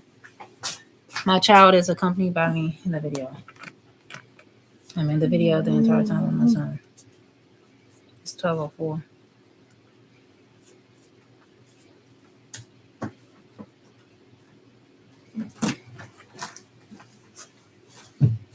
If the mom, stop it. Go to prison and they suspend child support. Well, Zalo, can I receive cash assistance while the non-custodial parent is in prison in Maryland? Yes, you can receive cash assistance, temporary cash assistance in Maryland while the non-custodial parent is in prison, even if their child support is suspended. The suspension of payment due to incarceration as of October 1st, 2024, a new Maryland law assists with this. Does not prevent you from accessing state aid provided you meet eligibility requirements. Applying for TCA, you can apply for temporary cash assistance to the Maryland Department of Human Services if you have low income. Child support assignment. When you receive TCA, you must assign your child support rights to the state. This means any child support collected, the parent has income assets, goes to the state to reimburse them. But your cash assistance continues. You must cooperate with the child support agency and identify an incarcerated parent, or your benefits may be sanctioned. Not.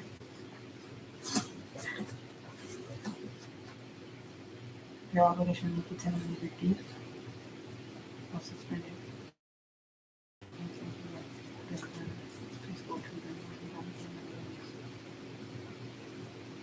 And also,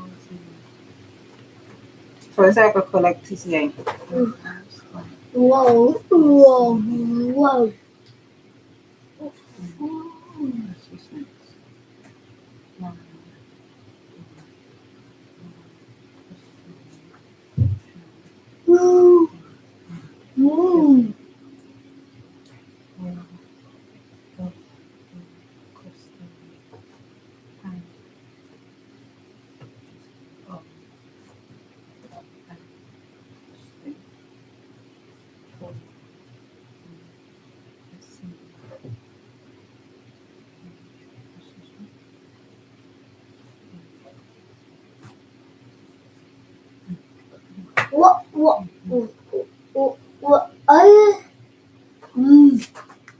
Yes, if you receive temporary cash assistance in Maryland, you must assign your child support rights to the state, meaning the non-custodial parent will owe the state for benefits paid, even if they are in prison. The state treats these unpaid payments as errors that the parent must repay.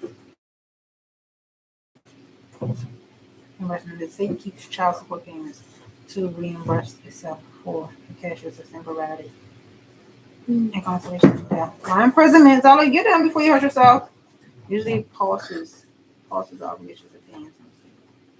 And unpaid support. Unpaid support. As of October 1st, 2024, a new law provides for me dynamic child support obligations for incarcerated parents. How these steps are.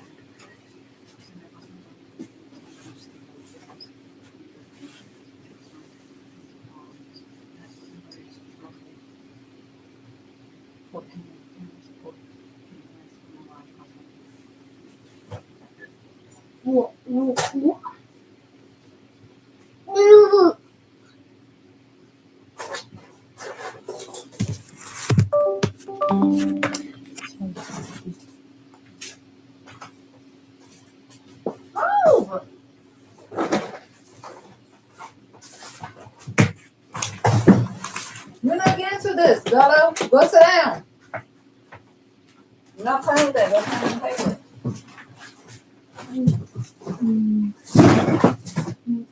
Come on. Get up and eat your breakfast. There you go. Go ahead. Eat your breakfast, please. Eat your breakfast, please. Leave the paws alone because you could hurt yourself. You want to hurt yourself? Last time you got them in your eyes. Sit down. Sit down. What I tell you? I'm not playing. You're going to get spanking. And you know I don't like when you keep being mean to me. So stop it. You keep being mean if you want to. I'll pop your legs.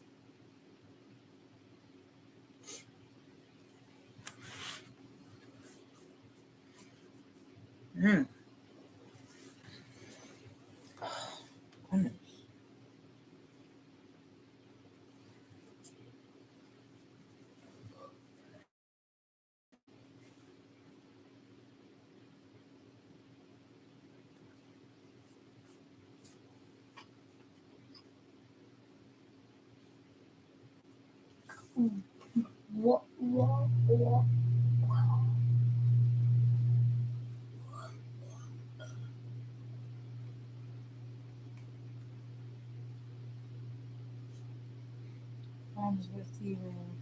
When I was receiving 5 something in child supplement and cash assistance, right?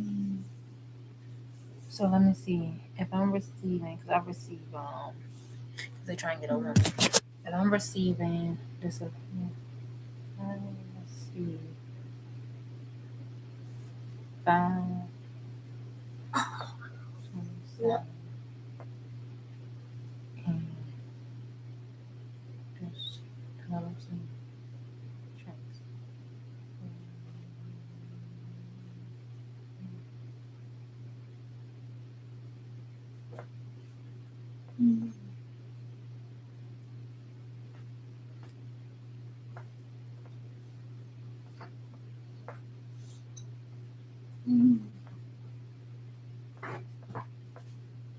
How far received max?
Again, so I'm hard.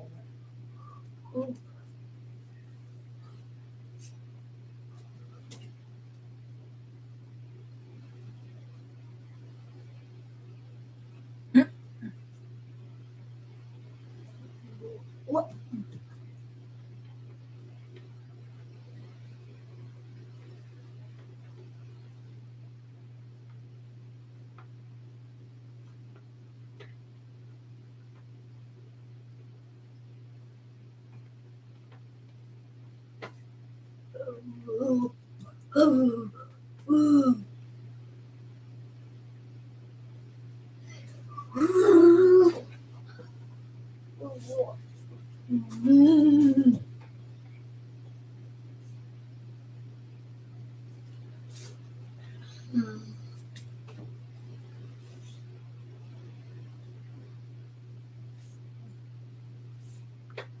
Why are you not listening? YOLO, I'm gonna get you.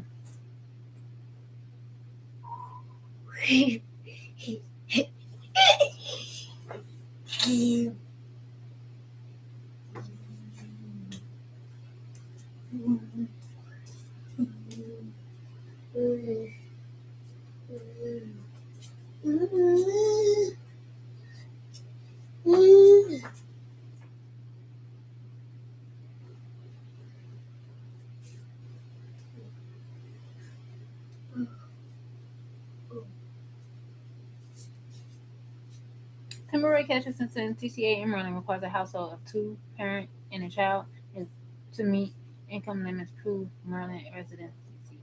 Provide social security numbers and cooperate with the child support enforcement. Adults must participate in work activities.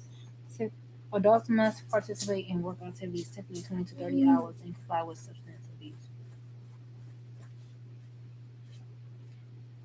Key requirements and details. Income answer. Total countable income must be below state establishment threshold. You must participate in work activities. That makes sense.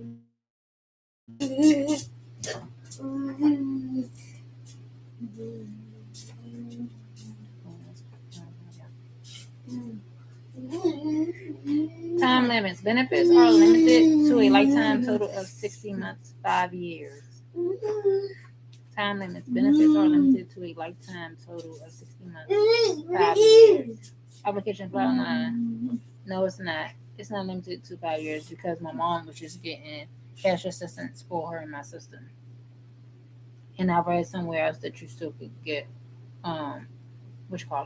cash assistance when your child is over the age of 5 years.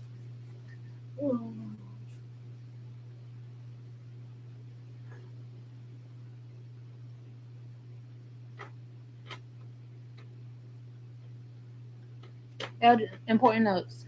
Eligibility. The child must be under 18 or under 19 if a full-time student. Cases are generally certified for 12 months.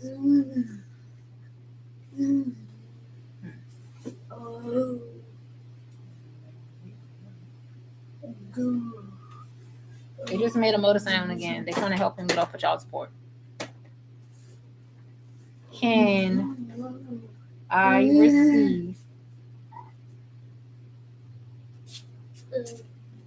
receive cash assistance in Maryland if my child is 5 years old? Yes, you can receive cash assistance in Maryland if you have a 5-year-old child, provided you meet income and resources requirement. For families with children under 18, the primary program is temporary cash assistance for families with children under 18. You can apply online. TCA is limited to 60 months, 5 years. How long can I keep TCA? Oh, it's saying that I could keep it for 5 years over a lifetime. Something like that. How long can I keep TCA? You about to get a beating. Cash assistance for me and my 5-year-old in the state of Maryland. In Maryland, you can generally receive temporary cash for yourself and your 5-year-old child for a total of 60 months, 5 years over your lifetime. This 60-month limit applies to the adult, and while you may lose eligibility after this period, the child may continue to receive benefits. So I can only keep it for me and my child for 5 years. But while my child is still young, under the age of 18, he still can receive it. So 5, 6, 7, 8, 9, 10. By 10 years old, I won't receive cash assistance anymore for myself, but he will still receive it. So 10, 11, 12, 13, 14, 15, 16. So that's a total of 11 years. So last time we was receiving about $500. So $500 each month, 5 times 12. He's 5 years old right now. If his father get locked up right now this year in April, I'll start May. June,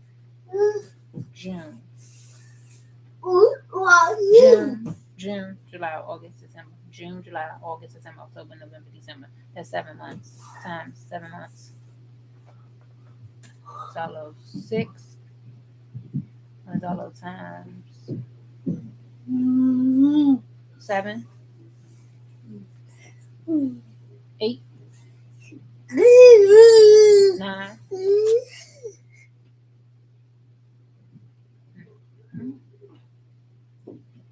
June, July, August, September, October, November, December. That's 3,500. Let's do 11 years times 12 months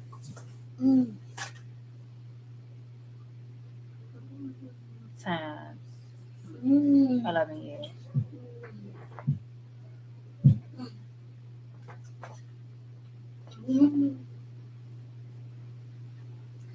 $500 times 12 months, $6,000 plus 2 years plus 3 years plus 4 years plus 5 years plus 6 years plus 7 years plus 8 years plus 9 years plus 10 years plus 11 years plus the first few months you go to jail. That's 69,500 in child support with the state versus what he owe now.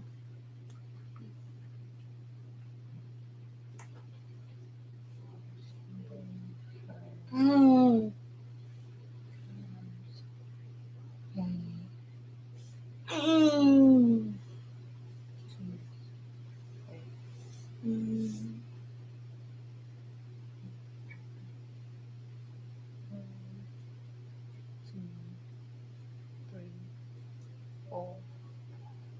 Hold on, I'm doing it wrong. I think I'm doing it wrong. Times a year. Okay, it's 1 year, 2 years, 3 years, 4 years, 5 years, 6 years, 7 years, 8 years, 9 years, 2 years, 11 years, 5, 6, 7, 8, 9, 10, 11, 12, 13, 14, 15, 16, 17, 18, 12 years, 13 years. He will owe more with the out. But then when he get out of prison and he start owing the state, if I get on cash assistance and he start owing the state, he's gonna have to start paying them back, and then I can still pursue child support because my child have a disability.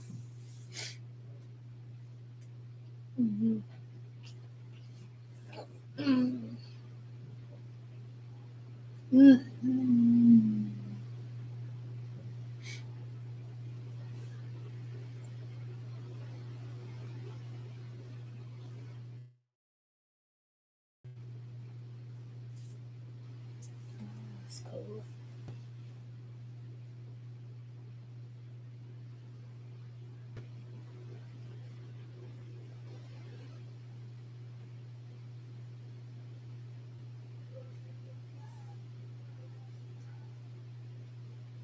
Cash assistance requirements.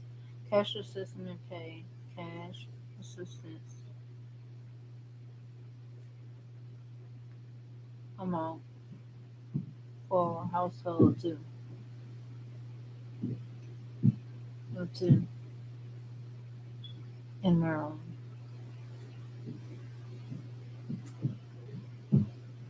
In Maryland, the maximum monthly temporary cash assistance (TCA) for a child household of two is generally $559 to $575. So I think I was receiving $575 at one point. I'm not sure. This benefit part of the state's tenant program is designed for families.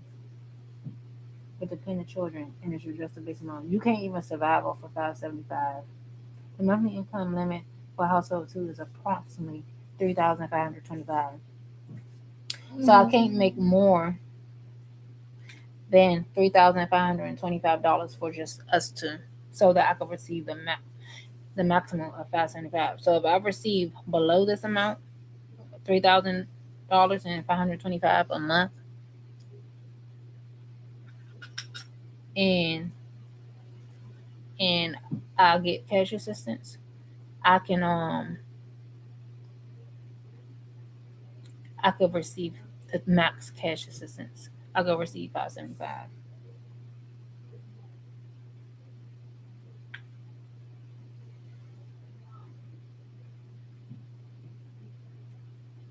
I could receive $575 in cash assistance. So 575 times a year. That's 6,900. 6,900 times 11 years. 75,000. 113,000. Take away 75,000. 38,000.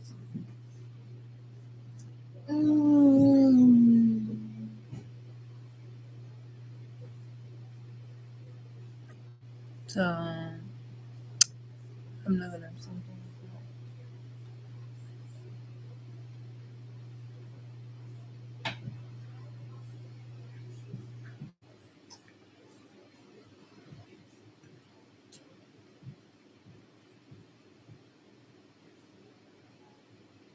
So they say they don't want me to make over how much? 3,525. How much is that a year? I mean, 3,525 a month times 12 months. That's only $42,300.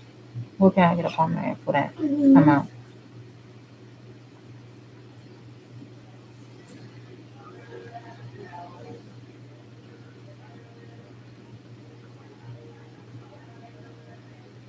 Report.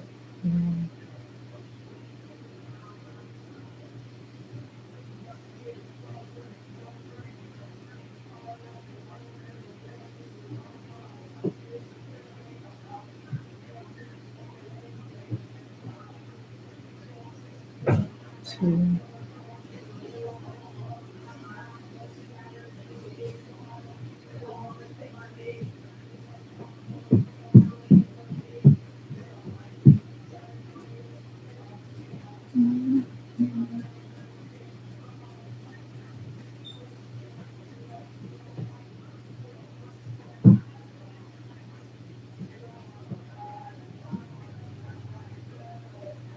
No, Taylor's gonna get in trouble now.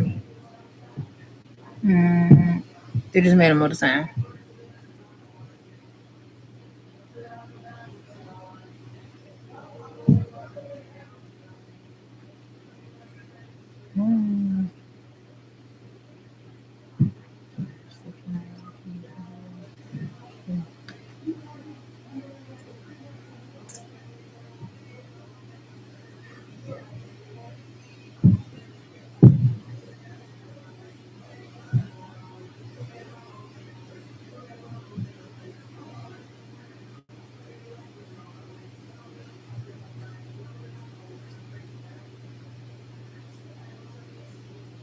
Traders can opt out of policy section 9, which works. So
No, you cannot have.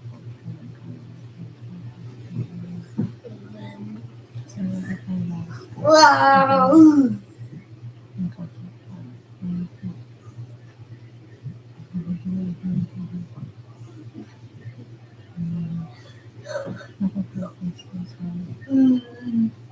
Okay, so my child's father, he's a trader, right? He trades Forex and he's a millionaire. He makes money in Forex, right?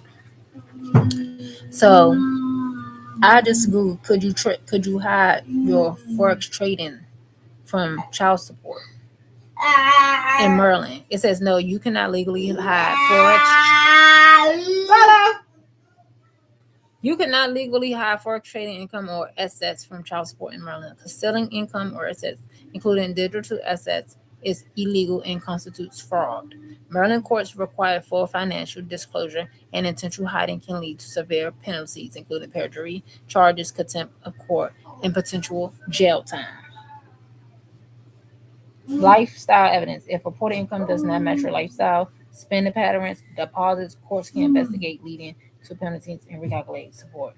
So what I'm gonna do, I'm gonna look for the paper where I documented that he trades Forex, and then I'm gonna tell them they need to do an investigation on his income assets, pull up his social security to see if he's doing Forex trading, because he told me he was getting money elsewhere, which he is, which is Fox. He does Forex trading. I don't know how he's hiding it, but they need to do an investigation to pull up the money, the money where he's getting his money from, his social security, see if it's linked to Forex trading with the IRS, and then they need to they're gonna have to recalculate the payments. So then he's gonna owe more, and then whatever he owes from back child support so far, he's gonna have to owe that towards me and his child when he get out of jail. Because I reported that he trades Forex.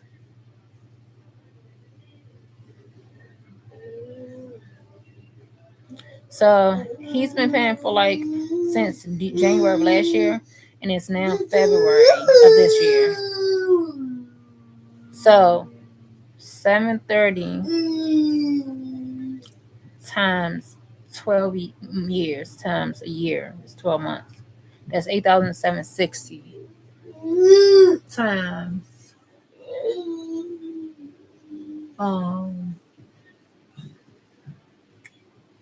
a month. February. About 730. That's 9,490. Okay. So when he reported his money to child support office, he told them he makes $23 an hour.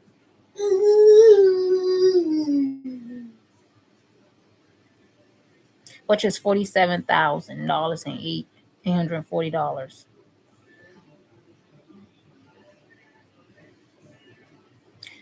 I'm gonna put $24 times 40 hours times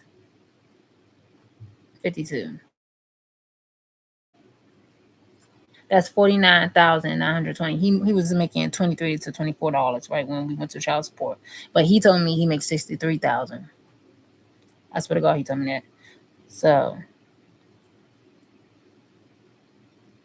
if I was making, I was getting paid 1975 times 20 hours times 52 weeks.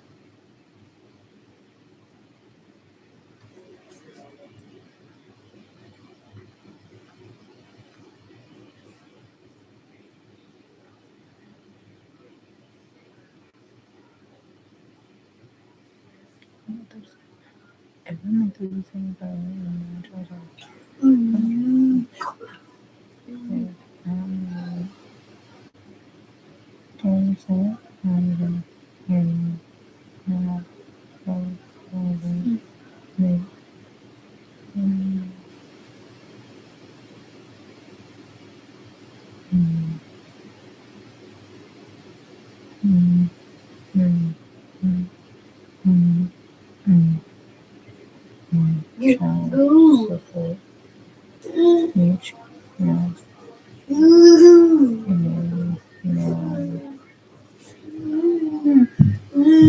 based on a combined annual income of $85,000. The father earning 58% of the total. You will likely owe roughly $600 to $800 per month in child support for one child, and so custody support for one child.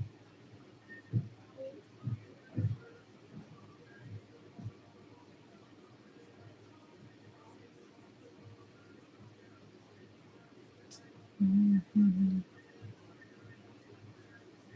So he pay it right now. But let's see. The income that we reported, he paying the correct amount. But if he actually makes more than what he reported, which is 63,000, he don't make 49,000. Let's see how much you owe. And he's making more than 63,000 a year because he's a millionaire. Based on combined annual gross incomes of 36,000 and 63, total 99. It's still saying that he pays the same amount.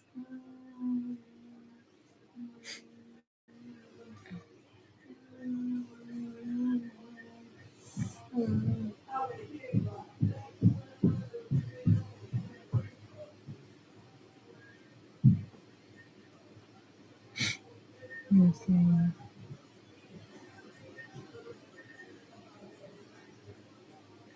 If I make $0 and my child father makes 63,000 a year, how much will my child father owe in child support each month in Maryland?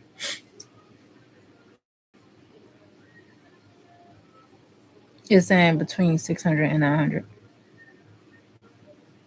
Heavily dependent on custody.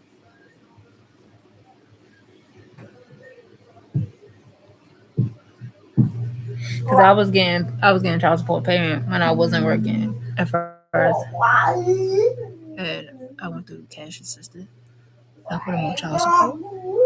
And I was getting about, I think, 400 or something, or 500.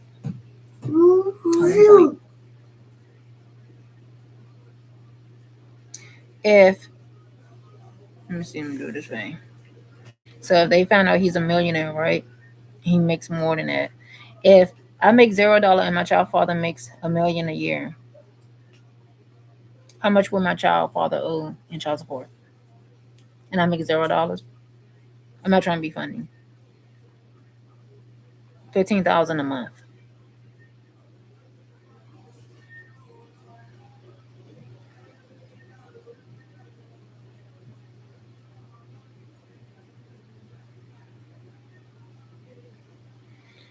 Okay, so Merlin, and one parent earns $0 and the other earns $1 million per year. Child support is determined by the income shares model, which combines income estimate, expenses, and assigns percentage share.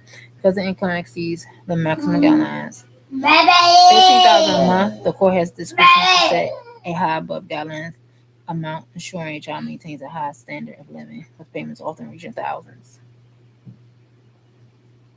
The Maryland guidelines officially capped at a combined monthly income of $15,000 a month, resulting in a basic max of $2,847 for one child. But the court will use its discretion to award more for incomes above this level, often implying potential to higher earners.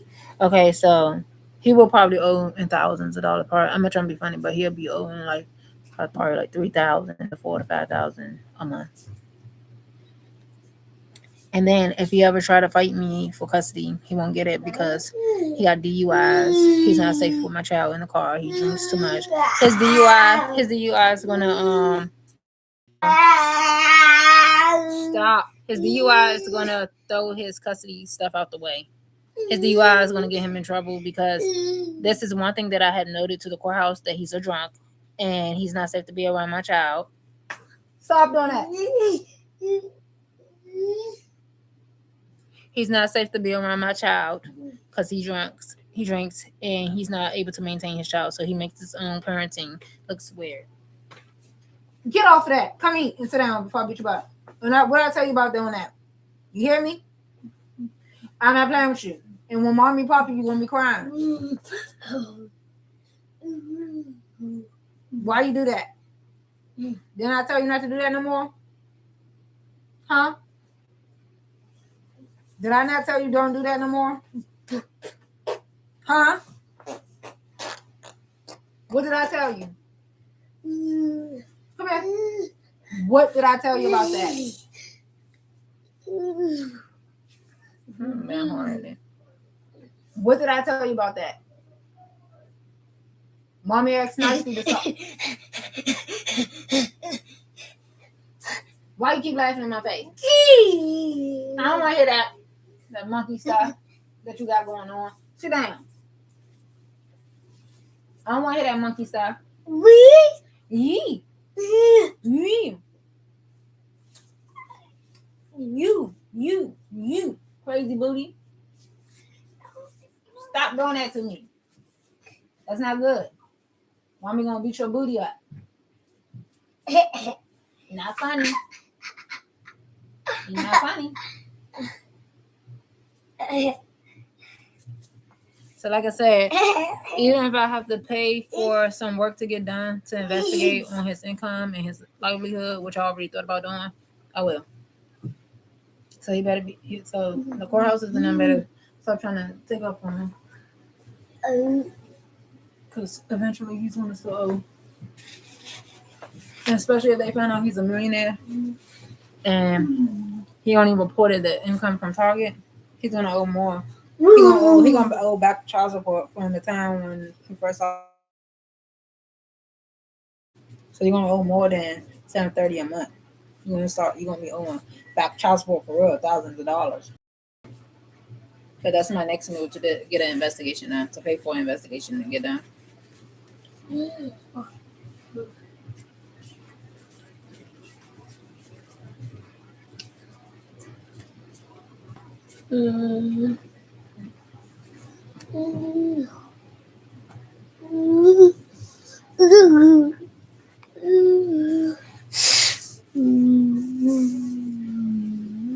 So I'm still in the range. If he's making $40,000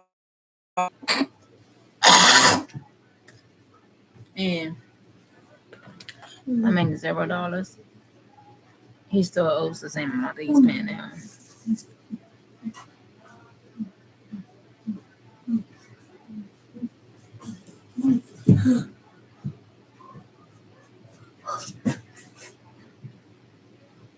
He thinks that I'm gonna drop the case or he's gonna get over.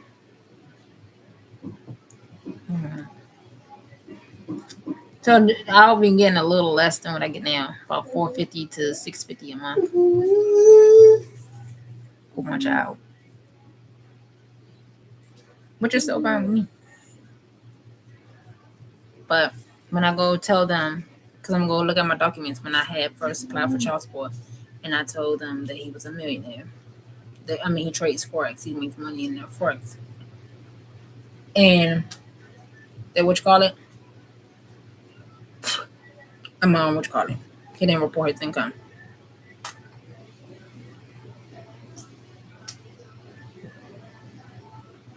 And he's gonna owe back child support even more.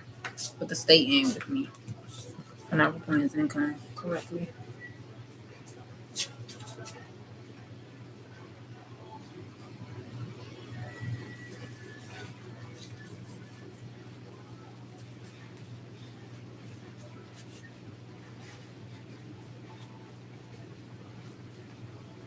So he was trying to get over on me with child support. He want.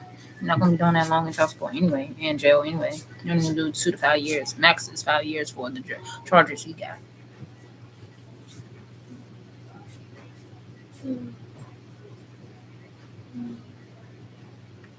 And then your payments resume because your son is still young.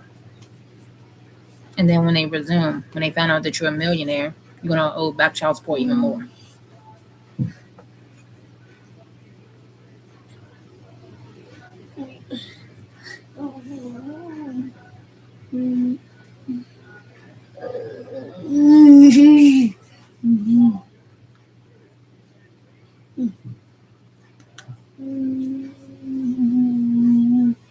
So I'm gonna see what's gonna happen. Just to see. I'm going to his court case anyway. So I will be able to tell child support what happened when I do go to his court case. I'm going to his court case, the girl court case, and the boy court case for my documentations. Because the little asses in the courthouses are not getting no more. They're not making one false move for me. Imagine your grandma sucking your breast every month to make sure. I don't mean that. And I'm not being funny. They've been trying to get over me for years. Yeah, y'all. My dad. And I don't want them to get over me. Because I had enough of that.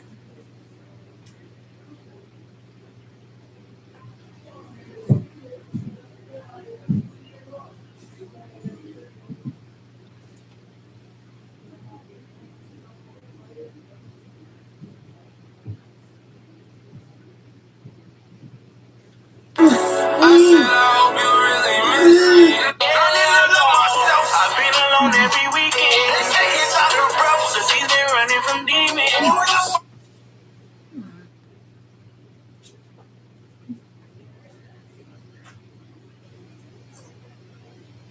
I do not own the songs of that song. It was a video. I do not own the songs of that.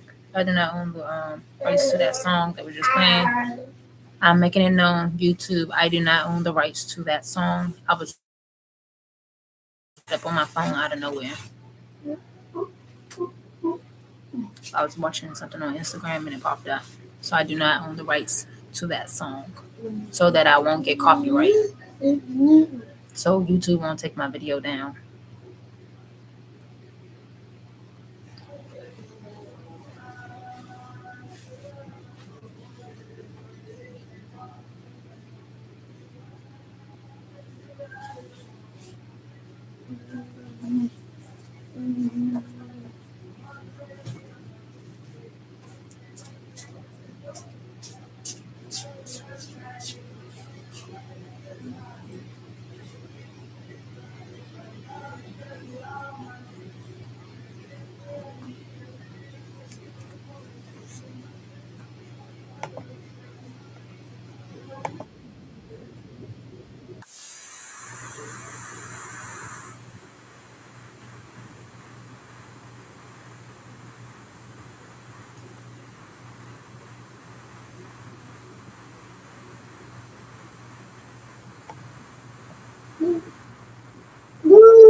So let me stop this video and come back home because I need to download this video too.